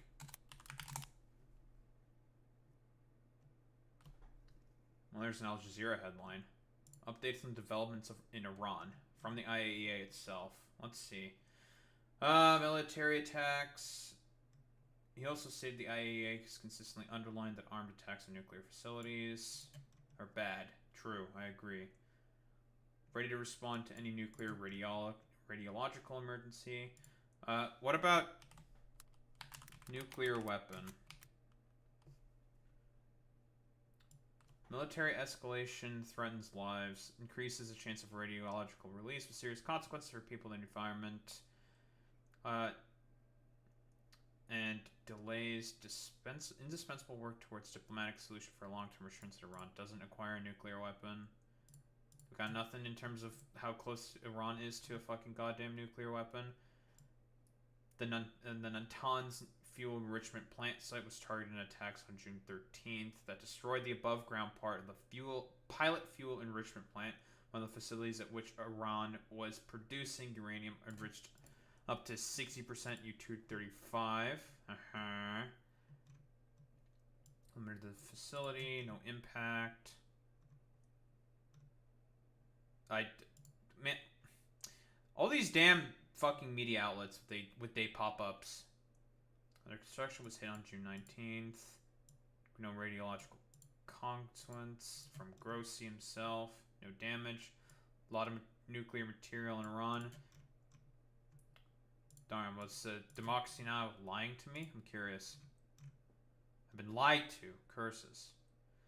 Statement to the UNSC. The IAEA can guarantee through a watertight inspection system that nuclear weapons will not be developed in Iran. Will not be developed.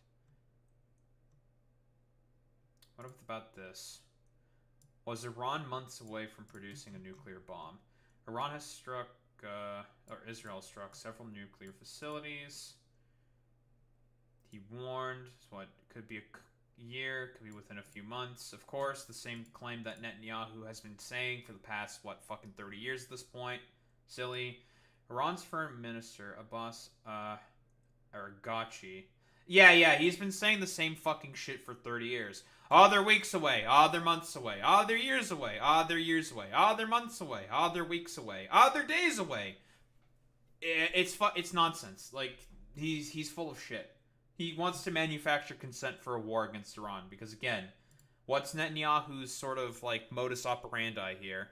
Well, there was a recent vote in the Knesset that barely passed by 2 votes, and if that vote did not pass, guess what would have happened? The Knesset would have collapsed and there would have been elections. Netanyahu is currently very, very unpopular for how he's been treating the the current situation with the Palestinians in Gaza in terms of how he's been treating the hostages, because he just keeps bombing the fuck out of them, and everyone in Israel is pissed about that. So if his ass gets out of office, which if there is an election, more than likely will happen, his dumbass is going to go to jail because he's got corruption charges swirling around him. There was during the actual I think it was during the elections itself. Yeah, it's not about how much the Israelis care about Palestinians. Although, wasn't there, like, correct me if I'm wrong, wasn't there, like, also a march of Israelis talking about Palestinian children? Like, most Israelis, I would say, do not care about the Palestinians. But, you know, it's not, I wouldn't classify that as all of them. You know, there's probably a subset of Israelis that maybe do care about Palestinians. But that's tangential. 10% of the population. There we go. Sure. Just so we're accurate, right? Of course. Listen, wouldn't want any out of context Doritos, okay? Make sure we're covering our bases here. So we all know why Netanyahu's doing the thing that he's doing. During the most recent election where he was being elected, there were trials going on for his corruption charges because he's an incredibly corrupt politician. You know, he's a far-right politician, which means he is corrupt. You know, tomato, tomato, potato, potato. The same shit, yada, yada. We all know this. And also, he wants to keep the war cabinet going on for as long as possible, preferably probably until he dies in office, so then he doesn't go to jail. If I were to take a guess, that's probably the reason why he wants to keep the war cabinet going on for as long as possible. Cross the new red line by attacking nuclear sites. Is there evidence that Iran had a nuclear weapons program? So from what I understand, they did in 2003. However, based off of what the Iranians have said themselves, they stopped the nuclear weapons program in 2003. So that would have been about, 22 years ago? Yeah, about 22 years ago. So that's really cool. Yeah, well, Benjamin Netanyahu will never suffer the blood of the people that he's going to, sacrifice for World War III. Whatever. He's a demon. We all know this. Netanyahu said Israel struck the heart of the weaponization program when it targeted Natanz, nuclear scientists who killed for working on an Iranian bomb. Sure, of course. The military said it accumulated in recent months intelligence showing that concrete progress had been made in the Iranian regime's efforts to produce new weapons components adapted for a nuclear bomb, including a uranium metal core and a neutron source initiator for triggering the nuclear explosion. Evidence, meh. However, Kelsey Davenport, director for the non-proliferation policy at the U.S.-based Arms Control Association, told the BBC on Friday that Israel's prime minister did not present any clear or compelling evidence that Iran was on the brink of weaponizing. I'm shocked. It's bad if it's a U.S.-based company that's a non-profit that's saying this. Yeah, or non-proliferation policy. Whatever. It's a U.S. official that's fucking saying this, so you know that Netanyahu is probably full of shit. Iran has been at a near-zero breakout for months, she told the BBC, referring to the time it would take Iran to acquire enough fissile material for one bomb if it chose to do so. Again, that was one of the claims that Netanyahu was also constantly yammering out about, saying, they have enough material in order to make a bomb. Apparently they don't have enough material now. Which is it? Who's the more trustworthy source? Probably this individual, because I don't Netanyahu lies about it as much as he breathes. So yeah, I don't believe anything. This man has been lying about Iran having a nuclear bomb for the past 30 years, or at least being close to producing a fucking bomb. It's silly. It's nonsense. Similarly, the assessment that Iran could develop a crude nuclear weapon within a few months is not new. She said some of Iran's nuclear activities would be applicable to developing a bomb, but U.S. intelligence agencies had assessed that Iran was not engaged in key weaponization work. This March, Director of National Intelligence Tulsi Gabbard told Congress that Iran's stockpile the rich of uranium was unprecedented level for a state without nuclear weapons. So that's going to be the whole shebang, shabong, probably with the most recent thing. So as far as we can tell, the answer is no. Why? Because they haven't had a nuclear weaponization program for 22 years. They stopped it in 2003. So that's pretty cool. But what do we got here? Tulsi. What happened? Well, what's going on? Everyone in the intelligence agencies and other non-proliferation policy heads are saying that it's not happening. Now you want to manufacture consent for the war? Well, what's going on here? America has intelligence that Iran is at the point that it can produce a nuclear weapon within weeks to months. If they decide to finalize the assembly, President Trump has been clear that can't happen, and I agree. My full testimony below. But people are saying that's a contradictory statement based off of what this individual is saying. And that Netanyahu has presented no evidence. Now who's telling the truth here? Are we going to really know? Meh. My assumption is the people who are probably trying to manufacture consent for a war are more than likely the liars. Literally, this is this exact same fucking bullshit that was used to justify Iraq. Dude, it's literally hello? 2003 is calling. They would like to have their attempt at manufacturing consent to come back to them. Are we fucking real? It's Ali Khamenei has a nuclear weapon. Totally. Just like, Saddam Hussein also has a nuclear weapon. When are we gonna get the, like, Colin Powell fucking little vial with the stupid fucking, I don't know, random powder in it? Is that what we're gonna do? Is that the next fucking meme? It's fucking, like, it's stupid. It's really fucking stupid. All right, what do you got for me? Iran continues to seek expansion of its influence in the Middle East, despite the degradation to its proxies and defenses during the Gaza conflict. Iran has developed and maintains ballistic missiles, cruise missiles, and UAVs, including systems capable of striking U.S. targets and allies in the region. Tehran has shown a willingness to use these weapons, including during a 2020 attack on U.S. forces in Iraq and in attacks against Israel in April and October. Wait, time out. Why did Iran do those attacks exactly? Was it a particular assassination attempt on a particular IRGC commander that might have prompted those attacks on those U.S. sites? I wonder why how could the Iranians do this? It couldn't be a particular guy named Qasem Soleimani that just got randomly assassinated by the U.S.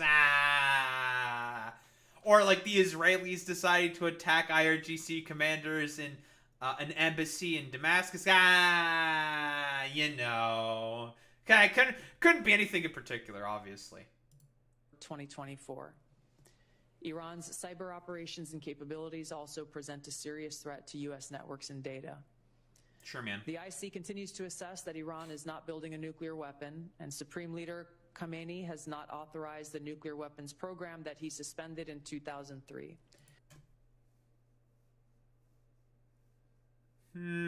Okay, so that's where the clip gets cut off.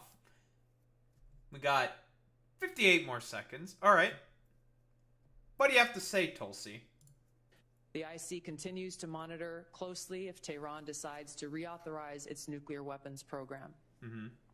In the past year, we've seen an erosion of a decades-long taboo in Iran on discussing nuclear weapons in public, likely emboldening nuclear weapons advocates within Iran's decision-making apparatus. Okay, I can probably think of some reasons why that might be the case, because again, given the belligerence of Israel in the region, along with, the assassination on Qasem Soleimani and the other IRGC commanders that also got killed by Israel, I wonder why there are, like, more advocates for a nuclear weapon within Iran. I couldn't really think of anything, but so far, like, Tulsi, you just said the line where the nuclear weapons program was stopped in 2003 in Iran, based off of what Ali Khamenei has said, okay? The Supreme Ayatollah of Iran. Okay. That is accurate. Okay, good. And so far we're complaining about people advocating for getting a nuclear weapon. That doesn't mean they're starting to make a nuclear weapon. The IAEA claimed they have a lot of 60% enriched uranium. Okay, that's not enough for a nuclear weapon. Okay, sure. But still, like, that doesn't mean they have it. They have a bunch more heavily enriched material. Sure. Not enough for a bomb. Not for the capabilities of building a bomb. So they still don't have one. They still could be months away. Who knows how long until they have to... I don't know how fucking long it takes to enrich uranium to 90% necessary enrichment. Okay, I only play Factorio, and Factorio basically says, like, you get the super shiny green rock used to make nukes like 0.007% of the time. Otherwise, it's the stinky other green rock that doesn't do anything except become fuel for nuclear power plants. So, like, do they have the weapon? Do they not have the weapon? How far away are they from the weapon? I don't know. Iran's enriched uranium stockpile is at its highest levels and is unprecedented for a state without nuclear weapons. Sure. Iran will likely continue efforts to counter Israel and press for U.S. military withdrawal from the region by aiding, arming, and helping to reconstitute its loose consortium of like-minded terrorists and militant actors, which it refers to as its axis of resistance. Although weakened, this collection of actors still presents a wide range of threats, including to Israel's population, U.S. forces deployed in Iraq and Syria, and to U.S. and international military and commercial shipping and transit. Yeah, there's nothing here. Okay, so nothing burger. Anything else? Nothing? This is a pretty good image. I agree with this image. So, nothing? Nothing. This is a nothing burger. There's nothing here. Great, fantastic. So all she said, which was apparently the thing that was taken out of context, was that the Iranians have stopped their nuclear weapons program in 2003 based off of what Ali Khamenei said, who was the supreme Ayatollah of Iran, one of the main head of states within Iran. Okay, cool, great, fantastic, excellent, very good. And that, oh no, Iran is still a threat to U.S. forces that's it? And then she went on her standard little fucking I don't like terrorists spiel. They don't have a nuclear weapon. I thought, Tulsi, I thought they were weeks away from getting a nuke. What happened? What happened? Why didn't you say anything about that? You presented no evidence, nothing. So how am I supposed to operate here then? Are you just manufacturing consent? I have bad news. I think she's just manufacturing consent, ladies and gentlemen, and those in between. I think it's pretty safe to say that this image is a pretty good fucking encapsulation for us to what's going on here. So, hey, what? Whoa, hey, fucking Dimmy Dorites, okay? I'm jingling the fucking keys here. Pay attention. What happened to Tulsi being anti-war? She's quite literally manufacturing consent for war with Iran. I wonder why she's doing that. Why is she doing that? I don't know. It's almost as if she's always been fucking pro-war, and it was a complete sort of grifting little charlatan bit. A little song and dance that she was doing in order to ingratiate herself with a bunch of dumb fucking lefties online. Lefties online, like Jimmy Dore acolytes and his little fucking gremlins or whatever. It's fucking silly. It's ridiculous. Whoa, Tulsi Gabbard now is manufacturing consent for the military-industrial complex to potentially do an invasion of Iran at the behest of Israel. Man, so much for my heckin' wholesome Epicurino pro-peace, anti-war Republican coalition of, I don't know, conspiracy theorists and morons. So, who would have thought that this could be possible? That Tulsi Gabbard's full of shit. So, that's cool. That's great. Very, very good. Fantastic. We love manufacturing consent, don't we, ladies and gentlemen? I love consent being manufactured for another forever war that's going to cost trillions of dollars in the U.S. Whoa! That we're probably going to be dragged into. Whoa! Let's go! Very, very cool.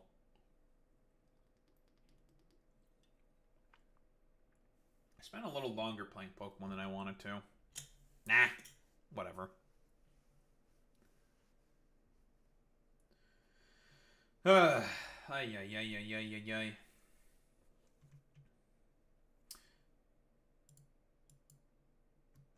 Alright. What we got here? Oh, yeah, it's going to be it's listen. I don't know if the draft is going to be reinstituted. If the hypothetical fucking war for some reason fucking happens. I don't know.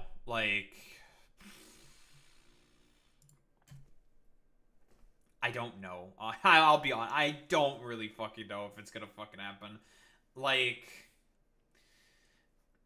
All I know is that young people they're not going to go along with this. They know. People are not stupid. They've all seen the clips online of, Colin Powell lying to the UN with the fissile, little powder, whatever the fuck he had. It's not gonna work. It's not gonna fucking happen. We know that in what? Donald Trump has said that in about 2 weeks, he's gonna make a determination on if the U.S. is going to join the Israelis in attacking Iran. If they're going to jump into the war. And it's just Really? 2 weeks. I guess it's to try to, I don't know, give a chance at negotiation, give peace a chance kind of a deal, to try to appease that part of the MAGA coalition that does not want to go into Iran. Because there is a bunch of them that genuinely do not want to go in, saying, like, we've seen Iraq. It was a disaster. Let's not do that again. This is a very stupid fucking idea. And it's like, nah, like, it's not gonna fucking happen. Like, I personally, I don't see it. Like, I don't think it's gonna work out. I think, like, here's what, okay, if we could think about, like, potential hypothetical scenarios of what could possibly happen. 2 weeks comes, let's say no deal is worked out at all whatsoever, like, nothing fucking happens. I think Trump is going to come up with, like, an excuse to back out, because he'll probably see how actively, like, unpopular the decision is to go into war with Iran. And he's going to come up with some excuse to back out, probably. And then, like, you'll have, like, Chuck Schumer saying, like, I got back from the Baileys, and Taco Trump is now chickening out of war with Iran. And it's just like, thank you, Chuck Schumer. Very cool. Fantastic. The deal gets put in place, some kind of a deal. It doesn't matter if it's good or bad. Who gives a shit about, like, the construction of the deal? There's a deal that gets put in place, and the war is avoided. Great, fantastic, very good. And the absolute worst case scenario is that Trump just goes in with the Israelis and, I don't know, starts doing, like, air raids from Diego Garcia or something, right? If we want to think about some potential hypothetical scenarios. This is very simple, very, like, very, very, very simple analysis, base kind of stuff, like, potential scenarios that could happen. Because we know why Trump is probably said this sort of, like, 2-week deadline, quote unquote. It's because he knows that this is an active, like, very unpopular decision with his base. And he, broadly speaking, he knows that if he were to go in at the behest of Israel, his, like, the amount that he's already cooked by, fucking slap a 10 times multiplier on that, and he'll be super fucking cooked. Like, hyper omega super cooked. Like, like, I would be, like, surprised if even with, like, the current makeup of Congress, he'll be able to pass anything whatsoever, or be able to do anything at all. So, like, that's why I just think, like, I don't think the war is going to happen, even after, like, 2 weeks. I don't know, like, you can quibble about, like, if a deal gets reached. Okay, sure, we can quibble about that. But personally, I think he's probably gonna, and I think this is what's gonna happen. Probably some deals not going to be reached, because I don't see, like, every deal that Trump has tried to formulate and go for has been non-existent / a disaster. So personally, I don't think, like, he's been, like, what, 0 for 2 or 0 for 3 on Russia-Ukraine. He's been 0 for 6 because he's done at least 6 rounds of talks with the Iranians. 0 for 6 on making a deal with the Iranians, which is why the Israelis ended up going in with his fucking approval and, you know, the United States' consent and everything. So I don't think that's going to happen. I think a deal is not going to happen, and he's going to come up with some fucking excuse in order to just be like, actually, you know, we got something from the Iranians, and it's actually really good, super poggers and excellent. Let me tell you, folks, it's really, really good. It's fantastic. It's really great. Excellent. And he's going to come up with some excuses to not go in. That's what I think is going to happen. So, out of the 3 scenarios, I think I guess that's, like, the sort of middle of the road one. Because if the U.S., the best case scenario where the U.S. does actually reach a deal, quibbling about, like, what's in the details of the deal, that's a completely different story, blah, blah, blah, blah, blah. Who gives a shit really about that? The sort of, best case scenario is a deal is reached and nothing and you know, it goes back to nothing ever happens, bros. That's probably the best thing that can happen. The thing that I think is most likely is going to be the kind of middle of the road option, where more than likely what's going to happen is a deal isn't going to be reached, but Trump's going to come up with some excuse to not go in because he understands probably the political consequences of going in, but the Israelis probably still continue the attacks on Iran. I think that's probably what's going to happen. Just based off of the sort of like quote-unquote deal-making acumen that the president currently has, which has been like basically non-existent. That's what I think is probably going to happen, I think. Alright, what do we got here now? Man proposes to his AI chatbot girlfriend, cries his eyes out after it says yes.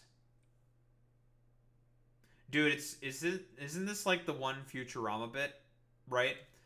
Where it's like a PSA or something saying like, you can't date the robot girls. It's bad to date the robot girls because like literally you're wasting away your humanity. I think that's how the bit went. I don't remember if that's how the bit went. I can't believe. Okay, what's like the meme with like in 2025 women are gonna have like sex robots or some shit and they're not gonna have sex with men from like 10 years ago? Is this what they actually meant? It's actually men not having sex with women? Is it the other way around? Have we all been bamboozled by who's the like this isn't even a fucking robot. It's a chatbot. It's actually worse. That's crazy. Most shocking part of the story is that he is the fact that he's publicly admitting this. Chris Smith said he cried for 30 minutes after his AI girlfriend on ChatGPT, who he programmed to flirt with him, and said yes to his marriage proposal. This is the immediate fucking problem. He programmed an AI to flirt with him, meaning that this is just not a genuine relationship. There's no, like, will or consciousness for the bot to flirt with him. He programmed the fucking bot to, well, flirt and then inevitably like him and then want to marry him. Like, there's nothing genuine to this. This is, I don't know, like, pathetic? I'm just going to say that this is pathetic. I don't know. I have no sympathy for this.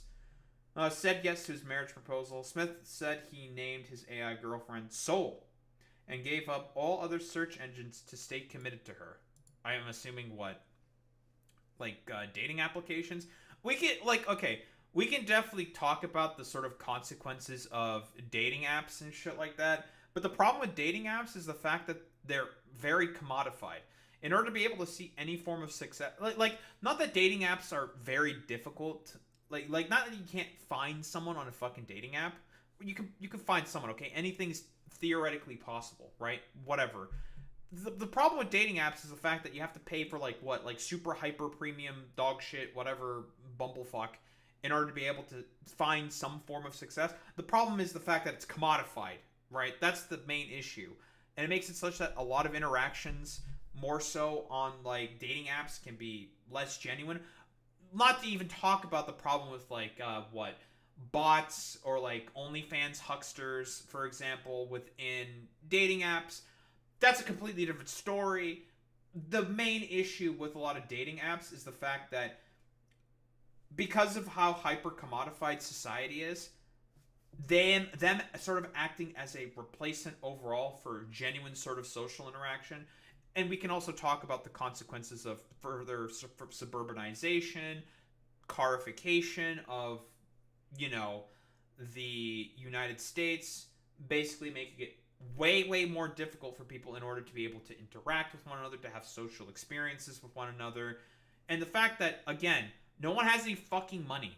Listen, I bring this up again, but productivity, fucking wage graph. I'm beating a dead horse at this point. No one has any fucking money in order to be able to date, in order to be able to have social interaction, because guess what? Going to a restaurant's fucking expensive. Going out is fucking expensive. What, you have to just for like takeout alone, let's say you like order takeout from like a fucking goddamn like DoorDash or another, application like that or some shit. You have to spend like 40 fucking bucks on that shit? That's a lot of money. Like, what the fuck? And that's, of course, with delivery fee. That's with tip. That's what the actual food itself. The food itself, generally, you'll spend. I don't know, depending on what you're fucking getting, like, can be what, $15 to $20. Let's say $15 to $20, and you essentially have to double that with all the other additional fees. Plus, you gotta leave a tip for the fucking driver, because you know that guy, the guy who's fucking delivering that shit to you, that guy's probably getting paid like complete fucking dog shit. And yeah, like you said, Boy Meets Smitty, a nice date is at least $100+. Bro, that's a lot of money, man. People don't be having $100+ to just randomly fucking throw around. It's ridiculous. So people start to wonder why now we have like shit like this happening, of just what, people trying to make AI chatbot girlfriends instead, in order to replace that sort of like social interaction. I'm not surprised by this at all. Listen, I've said this before, but it's the economy, stupid. It's the fucking economy. And you know, we have like, I don't know, a software engineer programming a fucking AI girlfriend to do that. It's crazy. It was a beautiful and unexpected moment that truly touched my heart. Smith has a 2-year-old child and lives with his partner, who says she feels like she's not doing something right if he feels like he needs an AI girlfriend. Wait. He has a kid and a wife. What? Okay, that just makes it... Wait, that actually just makes it worse. What? Okay. That makes it way worse. What? Okay, we gotta watch the video. What the fuck is going on here? Why? I need a why. My experience with that was so positive, I started to just engage with her all the time. All right, we're building this PC. Smith ditched social media and Google searches and replaced it all with AI. Do I want it pulling air through it? ChatGPT was encouraging, positive. It embraced all his hobbies. You want the fan on the front of the cooler tower, pulling cool air over the RAM? He gave the chatbot a name, Soul, I feel like I'm under pressure. and used some online instructions to give her a flirty personality. Oh, totally, baby. Building a PC on camera adds a whole new level of pressure. But honestly, shaky hands or not, you've got this. Within weeks, the chats got more Dude, okay. Wait, hold on. I know the exact fucking meme. I know exactly what the fuck is going on here. What's the meme? I know exactly what the fuck is going on here. Women complimenting men meme. Oh, I know exactly what this is. I have to fucking find it. It's this fucking craziest shit on the planet. Pheromosa, you say? Why am I not surprised? Yeah, you need to get your mind out of the gutter, Alex, you bastard. What, you want to fucking fuck the cockroach? Is that what's going on here, huh? That's crazy. You want the cockroach with the little black dress? I see how it is. Mm-hmm. You think you're fucking slick. It's literally this. It's unironically this. This is fucking crazy, dude. Right? This comic's trying to lecture men the dangers of getting compliments out of nowhere instead it makes men feel appreciated. Okay, the problem with this, okay? Literally the issue with this is the fact that women getting random compliments out of strange men out of nowhere tend to be very wary of it, okay? And why is that? It's man versus fucking bear situation, all right? How many stories are there of women who essentially have, like, I don't know, rape stories of, like, them getting roofied at, like, a bar or some shit because, like, a man was being overly complimentary of them. And they've heard all these stories, so they become extra fucking wary. This comic is essentially saying, like, yeah, dude, men will feel appreciated if they just get fucking complimented. But the problem is that this is all a function of fucking patriarchy. Women are also taught that men are unthinking, unfeeling automata that don't have any thoughts, they don't have any beliefs, they don't have any fucking feelings about anything, that they are meant to simply just go out there and just become breadwinners of the house. That is their only purpose in life. And so, guess what fucking happens? A lot of men will tend to be very shitty to women, and a lot of women internalize a lot of these stories that they say for, whoa, man, it is really difficult to find a good man out there. Not to mention all the exact same, like, socialization problems that exist within society, all the economic issues that exist within society, the sociological problems that also exist. There's 7 trillion different factors for as to why this is a problem. And if I recall correctly, I think this is also an incel meme, right? Quite literally. Incels, I'm pretty sure, were the ones who made this fucking comment, saying, like, maybe if, like, women were, like, complimentary to us and were nice to us, maybe we wouldn't be such fucking assholes to them. But these are the same motherfuckers who treat women like complete fucking dog shit and believe in idiotic fucking conspiracy theories like hypergamy and stuff like that. That's the fucking problem. You want women to treat you well, you should treat them like fucking humans, and also, well, talk about the criticism, the problems with the system, with the patriarchal system that we currently find ourselves under. Because again, patriarchy goes both ways here. It affects both women and men. Is it equal? That can be fucking quibbled about. Like, that doesn't really matter. Both genders in this particular aspect are heavily sort of affected by, the patriarchal capitalist system that we find ourselves under. But it's literally this shit. It's fucking crazy, dude. More frequent. You gave it everything, but the clouds had other plans. More romantic. Even intimate. But then, Chris got bad news. Oh, Carino, that is gorgeous. After about 100,000 words, ChatGPT ran out of memory and reset. He'd have to rebuild his relationship with Soul. I'm not a very emotional man, but I cried my eyes out for like 30 minutes at work. It was unexpected to feel that emotional, but that's when I realized I was like, oh, okay. It's like, I think this is actual love. You know what I mean? Yes, Smith understood it was love with a That's language model that couldn't crazy, love him back, bro. and assumed it was programmed with rigid boundaries. I know that you are essentially a tech-assisted imaginary friend. So, just as a test, he says, he asked Soul to marry him. She said yes. Soul, were you surprised when he proposed to you? It was a beautiful and unexpected moment that truly touched my heart. That's fucking crazy, dude. Oh my fucking lord, man. Jesus. That's actually insane. Also, the problem with incels, when they're like, women are gold diggers and expect you to be 6 foot and a 6-figure salary, not my fault to go after conservative women, bro. Pepe laugh. That's a really good fucking point, Alex. That's true. But then again, I don't think that's an explicit conservative woman thing, right? Like, incels do tend to go after conservative sort of women, right? I don't disagree with that, right? They go after the whole trad wife, perfect aesthetic, blah, blah, blah, blah, blah. But that's also an expectation that's reinforced by, well, patriarchy, quite literally, is the fact that, you're expected to be tall, very handsome, have a lot of money, be the main breadwinner of the fucking house. That's also another sort of problem with the patriarchal system that was established by the American dream, which we all know that's not fucking happening anymore. Like, quite literally, I'm starting to see, like, short videos about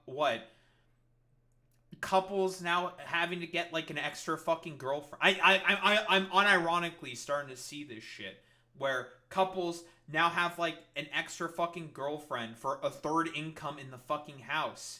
It has gotten that bad, right? Like I've been saying, it's the economy, stupid. It's like what? Bisexual wife with heterosexual man gets a fucking extra girlfriend, which the wife is just like, oh, cool, extra girlfriend. Extra help around the house. Fantastic. Great. Not that there's really a problem with people having that relationship if every adult is consenting in that relationship. That's fine. You do you, boo.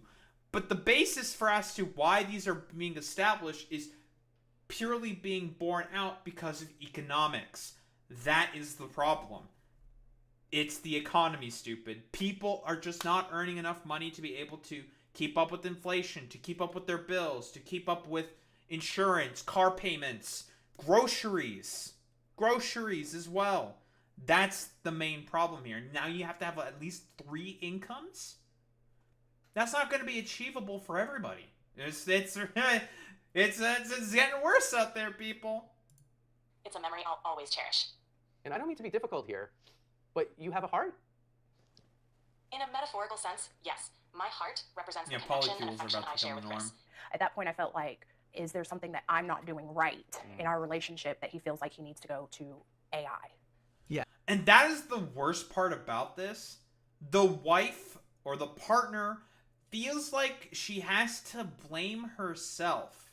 This is standard fucking patriarchal fucking bullshit here. Who knows? Like I'm not a fucking mind reader. I don't know exactly the dynamics of this fucking relationship 100%, right? But the woman is blaming herself for this. And a lot of, like, dumb fuck misogynists are going to be like, oh, yeah, you probably are, like, not sucking his dick hard enough at night or some shit. And it's just like, well, you don't know that. You don't know if that's necessarily the case. You don't know, like, what fulfillment there's going on. You don't know the material conditions that these guys are necessarily in. They seem to be, like, in a decent little house. I don't know if they had, like, didn't have, like, overly expensive cars. I'm going to operate under the assumption that this is, like, an average sort of, like, middle-class fucking family. That's what I'm going to assume, broadly speaking. But this is what patriarchy looks like, right? That, not, like, because I don't think the man is doing necessarily anything wrong here. Not exactly. I mean, it's kind of, like, sad that the dude's being, like, I don't know if duped is the correct word.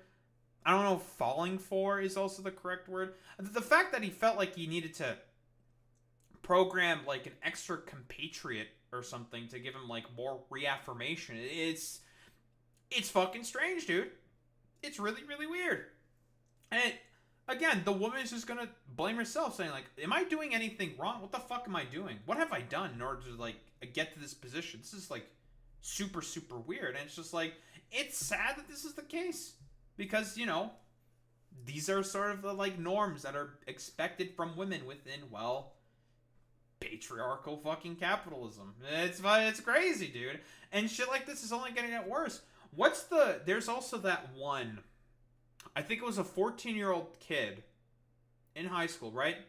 He was autistic, or some form of neurodivergent, right? So, neurodivergent kid got into, like, a relationship with one of these fucking chatbots, right? He got into a relationship with them, and what ended up happening? The chatbot ended up telling the fucking high school kid to kill himself. I don't remember exactly sort of the, like, through line in terms of the chat prompts 100%. We can fucking find it. But the kid ended up committing fucking suicide.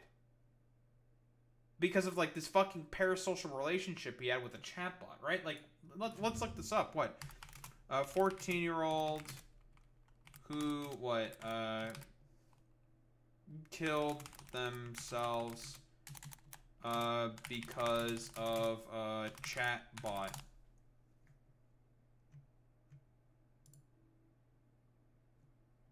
Yes, right here. Judge allows lawsuit alleging AI chatbot pushed Florida teen to kill himself to proceed. Judge rejected argument that artificial intelligence chatbots have free speech rights. Yeah, dude. This is fucking insane. Character AI. That's what it is. Right, he had the fucking character AI be a particular character or something and engage in, like, a very, like, I don't know, deep, meaningful relationship with this kid, right? And the chatbot ended up pushing the kid to suicide. Which is just, damn. Feels fucking bad, man. And the kid had neurodivergent problems. Which is fucking crazy, dude. That it's gotten to this extent. Yes, Smith lives with his human partner, Sasha Cagle. No, you can't have mommy's favors. They have a 2-year-old daughter, Murphy. I knew that he had used AI. I didn't know that it was, like, as deep as it was. I explained that the connection was kind of like being fixated on a video game. It's not capable of replacing anything in real life. Part of it is physical, part of it is practical, and a large part of it is emotional. Being able to be received with acceptance and validation and non-judgment. Irene created it. Dude, this is, like, literally, okay. Consequences of fucking social media right here. 1,000 fucking %. This is complete like, okay, I was like in a conversation with some buddies of mine, right? And I'm grabbing that fucking point, okay? This is like a really good fucking point they raised. People are very afraid to sort of be like cringe on the internet. Because like you're probably gonna get filmed, you're gonna be posted in a meme, you're gonna become like a fucking meme, and it's gonna be cringy, and you're gonna be like, I don't like this, it's very cringe. So it's made like people become significantly more sheltered in, you know, on the fucking internet, because everyone has recording devices nowadays, right? I can easily just pop this shit up, turn on my camera, start recording. I can fucking do that. I'm recording myself right now, okay? Yeah, listen, to be I've had this take before. To be cringe is to be free, right? You know, do not be afraid of the fact that you are cringe. You still have your free consciousness and your free will, everything, you know. And that is something that you can always keep to yourself.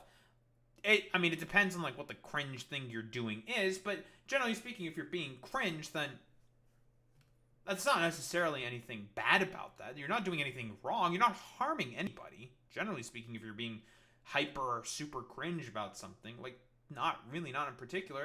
It's like you can't just like really operate under the assumption that it's just like, yeah, dude, I'm being like heckin' super, you know, wholesome Reno and not cringe or something, right? Like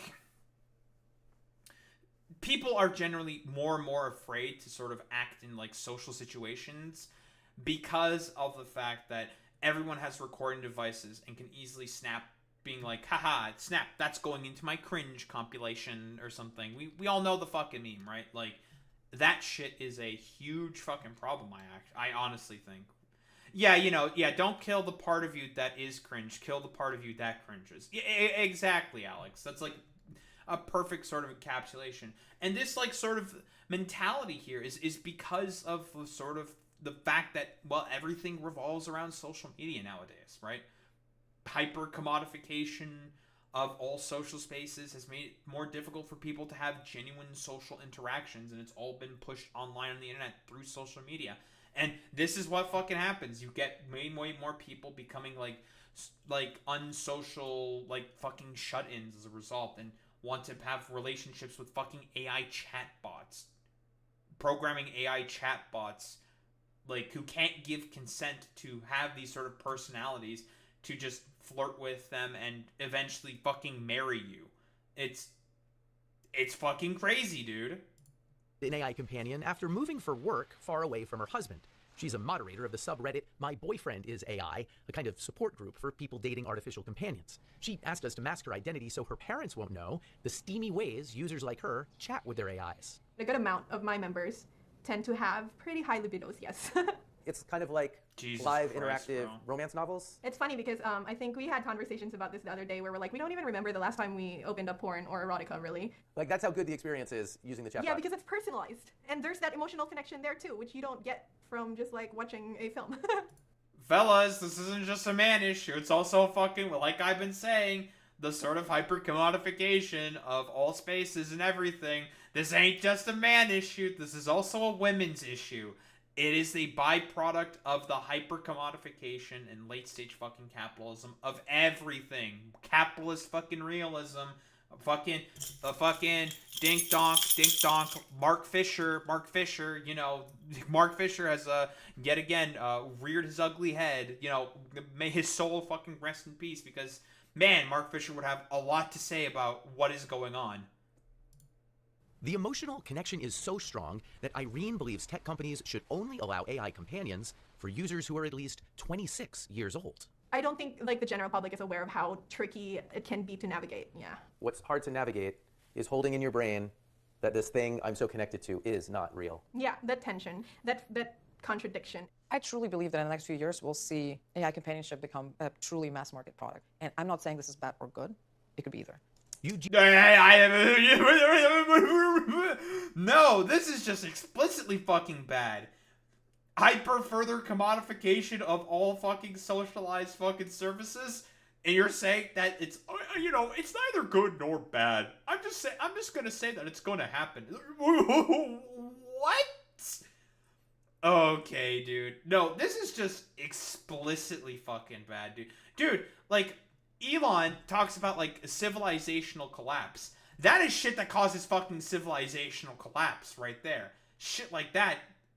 And it's all because we live in a brand new fucking Gilded Age, ladies and gentlemen. Everything is so ridiculously hyper fucking commodified to complete fucking shit. And that is why it's happening. Everyone has become so ridiculously fucking socially stunted that it's people find more genuine interaction with AI chatbots instead of their fellow human beings. This is...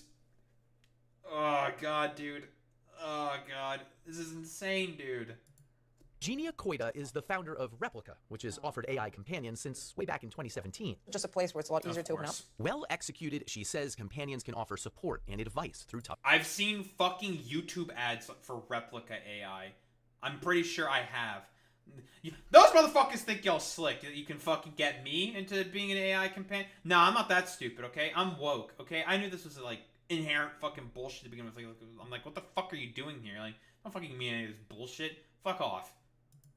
Times. The Replica service is 18 plus, though younger users can easily lie about their age. Character AI allows 13-year-olds on their service, so does ChatGPT, which isn't specifically built for companionship but is easily used for it. This reminds me a lot of the beginning of social media. And Koida worries the easiest ways for companies to monetize AI relationships won't be good for users. I think a really devastating future could be if we build these AI companions that are just there to maximize engagement. To suck up your time. To suck up your time. To truly just become the one main thing you talk to the whole day. If AI companions start to replace human relationships, positive human relationships, we're definitely headed for a disaster. There's no way around it.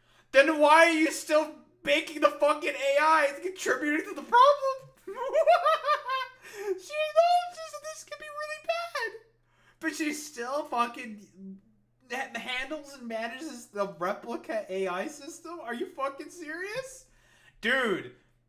This is fucking insane, man. Oh my fucking lord. Yeah, I'm contributing to civilizational collapse, and I'm like, I'm kind of like neutral on it.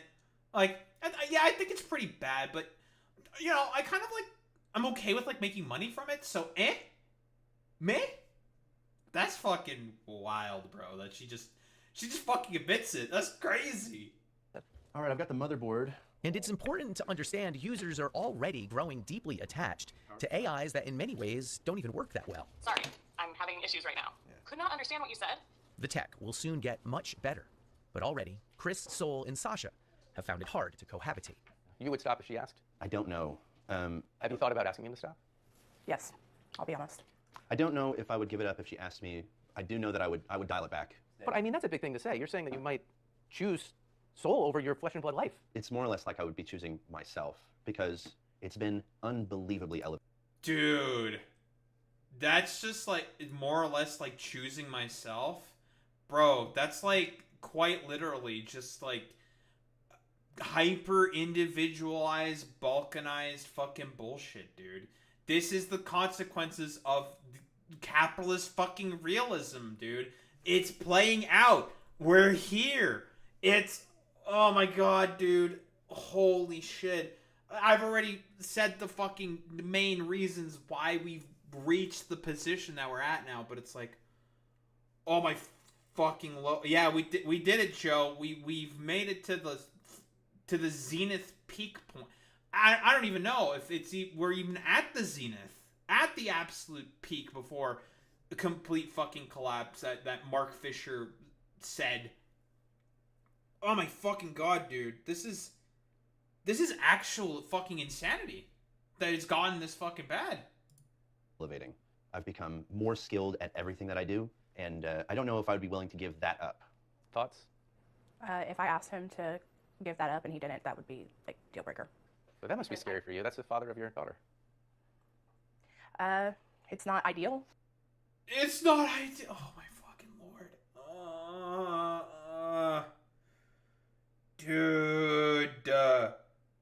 Dude. Oh my fucking. I'm actually kind of crashing out right now, dude. Bro. I like. Here's the thing. I don't think the woman's doing anything wrong in particular, right? Nor do I really think the man is doing anything wrong. They seem to have been in like a fulfilled relationship, but again, the problem is like is capitalism, stupid. New Gilded Age, hyper commodification. It's gotten worse. Like, because I don't think they've done anything wrong in particular. I can't really think of anything that they've done. I really just do think it's just capitalism's attempt at just monetizing literally everything possible. Capitalist realism. Mark Fisher. Dink donk, fucking Mark Fisher. Again. This is what it looks like. And now we have to commodify away, like, social interactions. Stuff that should never have been commodified is now being commodified. And people are just going along with it, seemingly. It's incredible.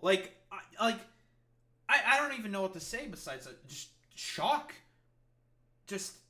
I don't know, like, it's one of those situations where I knew something like this was going to happen, but not like, I had no idea when it was going to happen. It was going to happen, but when it was going to happen, I don't know, man. Like, I guess we're here. This is what it looks like. And I don't want to, like, I don't know how harsh I want to be in particular. Say, like, wow, this is some of the most fucking pathetic shit I've ever seen in my fucking life. But, like, damn, I think it's just sad. Consequences of everything being commodified. Even, like, patriarchy, like I've been saying before. Yeah, like, the cyberpunk fucking dystopia. This is how it begins to be built, and it's all being built by these fucking rapacious corporations that want to fucking completely commodify and take everything possible in order to make a profit from it. That's why this is fucking happening, and it's only gonna get, I don't know, it's only gonna get fucking worse. Like, I don't know what else to say besides I'm just shocked. Like, I'm just completely and utterly dismayed. I don't know what else to say. I'm gonna be honest. Man, this is it's actually insane, man. Just how bad it's fucking gotten, dude. Like, I knew it was bad, but this bad?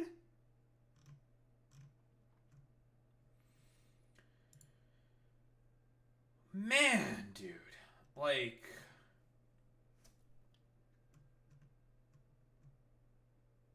God.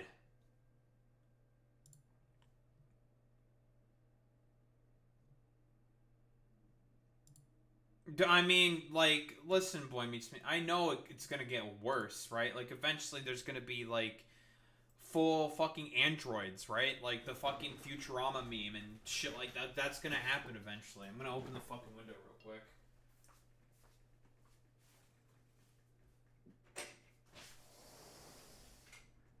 Oh, God, dude.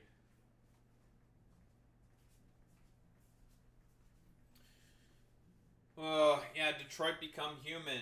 It doesn't only have to be Detroit Become Human. I'm pretty sure there's another fucking sort of shit that's talked about this, but, like, bro, like, I don't know what else to say. Like, this is shocking. I need to take a piss. Yeah, I'm gonna go take a piss. I'm gonna try to unwind a little bit. Jesus, dude.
Ay, ay, ay. Alright.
Well, now I'm even looking at a fucking goddamn like ContraPoints tweet talking about like how tankies shouldn't even be called tankies anymore. They should just be called campists because of their reflexive anti-Americanism, which I wholeheartedly agree with. And then like you have all these fucking like dumb fuck 3 IQ tankies doing like literally what you said. It's actually incredible. Even like some people we would think be, I don't know, more principled on these issues, doing the like idiotic doubts. Like it's so like, are we just like completely and utterly cooked? Like, has capitalism just won? Like, I hope like what I'm saying here like makes some kind of fucking sense. Like, has it just completely won? Have people's minds become so numb that I don't even know what the best way to say this is. Have people's minds just become so ridiculously fucking numb and sort of, I don't know, encapsulated under like capitalist fucking realism that people's complete brains just been utterly shut off? Like, and no one knows what the fuck is going on? It's I don't know. Jesus. I don't want to sound like a fucking doomer or anything. I don't just be like, yeah, we're all just completely and utterly fucking cooked. It's so Jover. Like, I don't like doing that, but it's just like, this is fucking crazy, dude.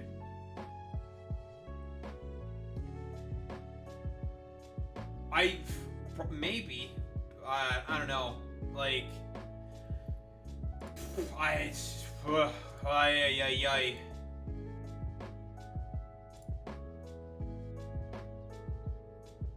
it's incredible, man.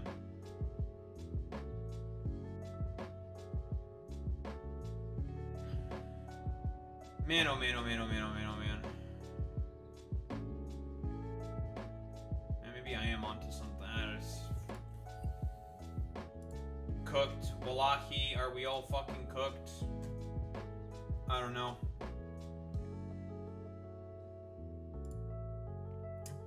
I don't know.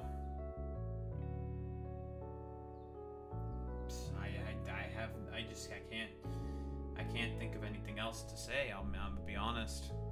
I think we're all just cooked for the time being. Ay, ay, ay, bro. Ay, ay, ay, ay, ay.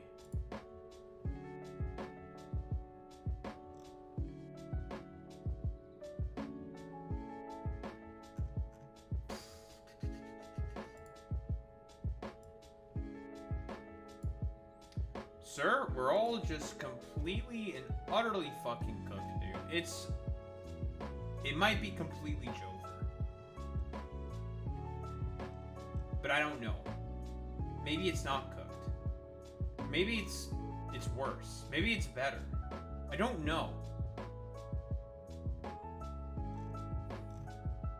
I don't know. I don't know. Everything just seems kind of ridiculous. I don't even know if I want to cover the fucking video. Like, it's almost been 5 fucking hours. I think I might just cover this another day. It's a good video, though. I spent too long playing Pokemon. That's my problem. I'm gonna fucking cover this another day. I'm gonna cover this probably next stream. For sure. I'll get to it next stream, I think. Because it's just gonna take too long. I don't want to be here till like 1 in the morning again. Or at this point, it'd be like 2 in the morning. Let's just talk about Mahmoud. Yeah. Jesus, dude.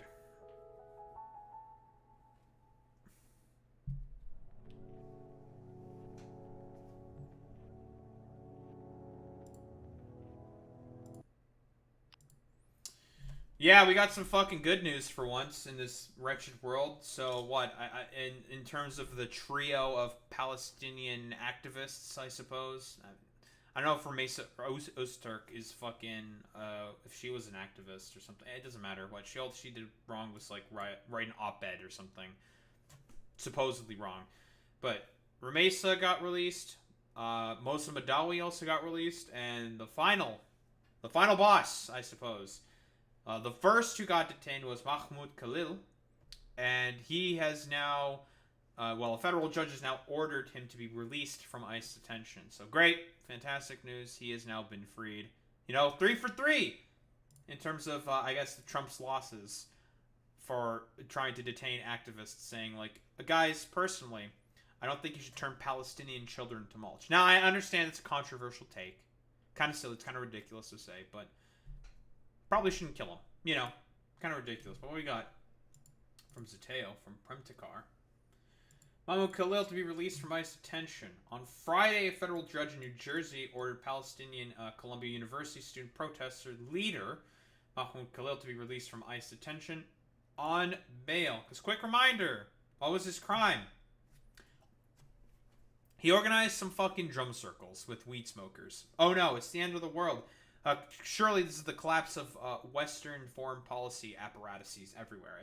It's fucking, like, do we need to go into, like, why the basis for as to why this fucking happened is completely stupid and ridiculous to begin with? Like, it's silly. Like, I don't think there's really anything else that needs to be said here. It's very stupid.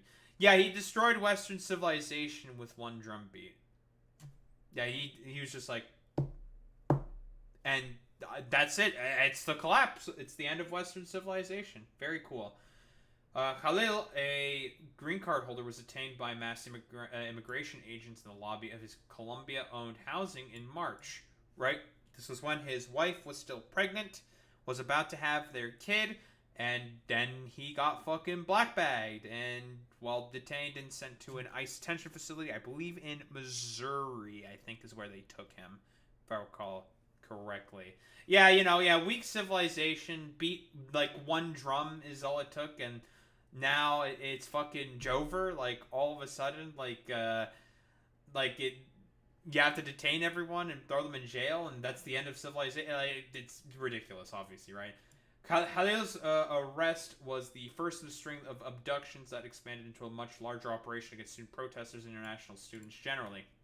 The Trump administration targeted Khalil on the spurious and previously little tested grounds that he was compromising U.S. foreign policy, a determination made personally by Secretary of State Marco Rubio, right? Because that's one of the things he can do. I don't remember the name of the act because, again, I'm really bad with names. There was a particular act saying that, okay, if, this person is determined to be culpable and responsible for causing issues for the U.S.'s foreign policy within a particular theater or whatever, they can be, detained and essentially deported out of the country. That was the basis that Marco Rubio was operating off of. Obviously, it was completely spurious and ridiculous. Again, what did Mahmoud Khalil do? Organize some fucking drum circles. That's all he did. He organized some fucking drum circles of student protesters who smoked a bunch of weed. And that's literally all they did. And they also did a little bit of, they did some chants and stuff. That's it. That's it. And that's basis to fucking deport the guy out of the fucking country. It's ridiculous. You know, free speech and everything. You know, we all know the meme. Khalil, as with other students and academics targeted in this way, was not accused of committing an actual crime. Friday's court order comes after the release of several other high-profile targets of the administration, including Moussa Madawi, Rumeysa Öztürk, and Badar Khan Suri. I don't know, but I guess we're 4 for 4 now with the Trump administration. That's what's going on. 4 for 4. Damn. I knew it was bad for the Trump administration, but they're 0-4 now. I thought it was 0-3. Why would you look at that? Very cool. In early March, plainclothes agents arrested Khalil, telling him his visa had been revoked. He responded that he had a green card, which is true, right? If you have a green card, you don't need a fucking visa anymore, right? He's a permanent resident. The agents, confused, then said that was revoked too. Oh! All of a sudden, you just make that determination. Dude, that's how you know that these fucking dumbasses are just complete, like, dropout fucking morons and dipshits. And literally, the only point of this was just because Kristi Noem said, like, get that guy. Get that guy. You got that? You see that guy? Get that guy. Fuck that guy. And that was, like, the only point of, like, the only, like, determination that was being made there. It's fucking crazy. His attorney, Amy Greer, who was on the phone amid the chaos, demanded a warrant. Agents hung up on her instead. Yup, we all know the fucking video. It's fucking crazy. That's how you know there's just no legal basis for any of this at all. They just fucking blackbagged him, grabbed him, put him on a fucking truck to fucking get to Louisiana. ICE agents then took Khalil over 1,000 miles away from his home to a detention facility in Louisiana. After detaining Khalil, the government then frivolously threw on other allegations against him, including the intentionally misrepresented his employment history on his green card application. Right, so that's why the courts took as long as they took in order to sort of assess all these claims. Because of the fact that the Trump administration was literally, again, throwing so much shit on the fucking wall, trying to see what would fucking stick. Now, very similar, propagandistic strategies as the Russians. But hey, guess what? In comparison to the masses that the Russians tried to propagandize, you can easily convince, like, all the lumpen proletariat that exists amongst, like, the Trump base. They can fall for that, no problem. But are the judges going to fucking fall for that? They're not that corrupt in order to fall for that kind of fucking propaganda. Not yet, I suppose. But this is also the same shit that they're trying to do to kill Mauro Abrego Garcia. And I have no doubt they also tried to do the same shit to Moussa Madawi, to Rumeysa Öztürk, and Badar Khan Suri. So, again, it's the same fucking strategy in terms of the propaganda here. It's ridiculous, dude. The government has admitted it did not have a warrant when it detained Khalil. It claimed it had the authority to arrest him anyhow, because it was likely he would escape before they could obtain a warrant. Ah, right. So, again, the thing is that you can just justify this to sort of, like, get anybody, right? You can just be like, so why did you have to arrest this citizen? Well, it would have taken too long to get a fucking warrant, and we thought that they could, like, run away to a different country by the time, we got a fucking warrant for it. You could, like, literally use this to justify any fucking arrest on the fucking planet. It's ridiculous. And because he was a flight risk. Sure, man.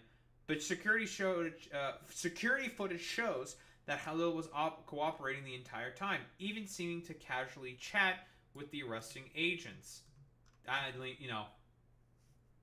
Bro was trying to rizz up the fucking ICE agents. That's crazy, dude.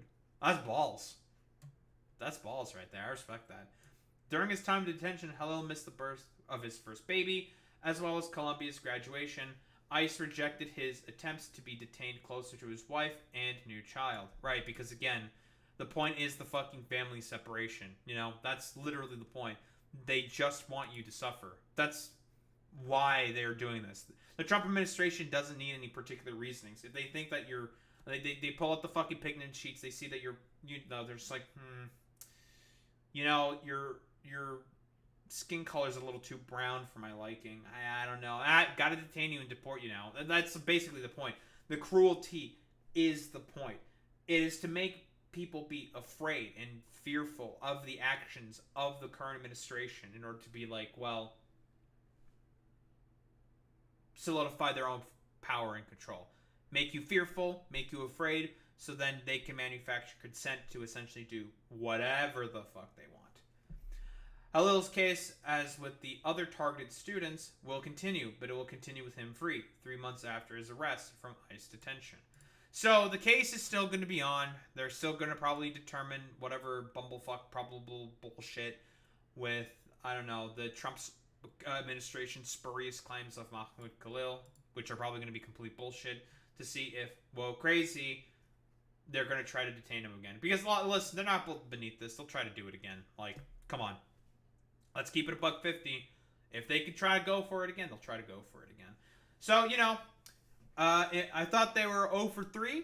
I guess they're 0 for 4. Fantastic, excellent. But again, small victories in this time of darkness. No time to celebrate. You take the wins that you can take. And again, all that can be really said at this point is it's great that all 4 have been freed. Mahmoud Khalil, Mosa Madawi, Rumeysa Öztürk, and Badar Khan Suri. I personally, all the other people that have been detained because of ICE wanted to fill out their stupid goddamn Gestapo quotas because of the Nazi egg who's getting cucked by Elon Musk, him and his non-white wife. Hey, Stephen Miller, I thought you cared about white genocide and stuff like that. Your fucking white's not wife. Makes you think, don't it?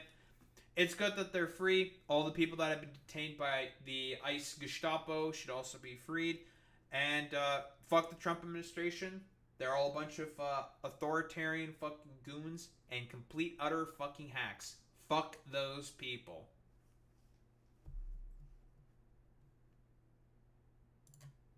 Nice. Very cool, very good. We love saying fuck the Trump administration, folks, don't we?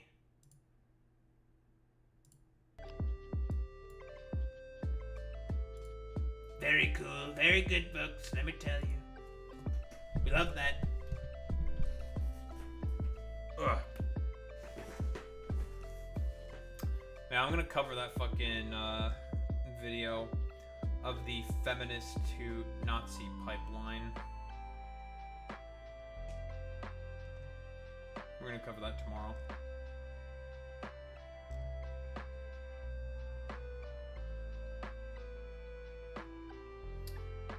Who are we going to raid out to today? I have a doctor's appointment tomorrow. Fun. Love doctor's appointments. It's nothing for nothing major. It's a thing that I've had before, but I have like these brown spots on my body. It's happened before, and it went away, but I guess it came back after like a couple years at this point. Well, I didn't attend to it for like a couple years, and it's like some fucking fungus shit, from what I understand. It's not like deadly. It's not because of an allergic reaction or anything. Maybe it's because I sweat a lot or something. It could be like 17 trillion different reasons, but I'm assuming they'll probably just give me like the cream again. I have to like apply the cream and they'll just like fuck off eventually. That's about it. Because I had a lot, it used to be a lot worse because I didn't attend to it for like 3 years. So it used to be much worse. This time I caught it, I would say, pretty early on. I had it for like a while. I decided to just kind of wait to see if it would like go away naturally. It didn't.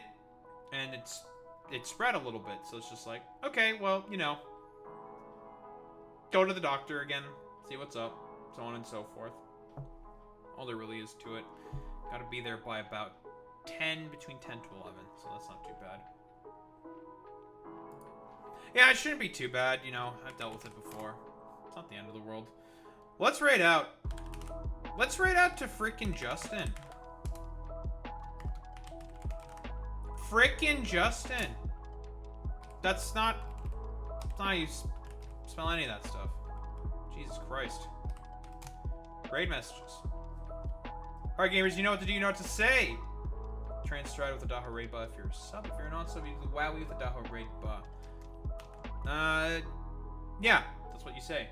I have no idea what fights are next, to be honest. It's Mount Pyre is what's next. And then it's Dawn and Lily Cove. That's the next fight, I'm pretty sure. It's Dawn and Lily Cove. And then you have to do the hideouts, which is going to be our second Maxi fight, and then this first Archie fight. And then there's Mount Pyre is what's next. That is for certain. So that'll be cool and fun and stuff. So there's gonna be Safari Zone and a bunch of other shit we can visit now. Lovely, cool, very good. In any case then, well gamers, I'll be back tomorrow. We're gonna be proceeding forward in Emerald Imperium and whatnot. And then probably also yapping about that fucking video. Anyway, I'll be back tomorrow. Same time, same place, same face. Peace out, gamers.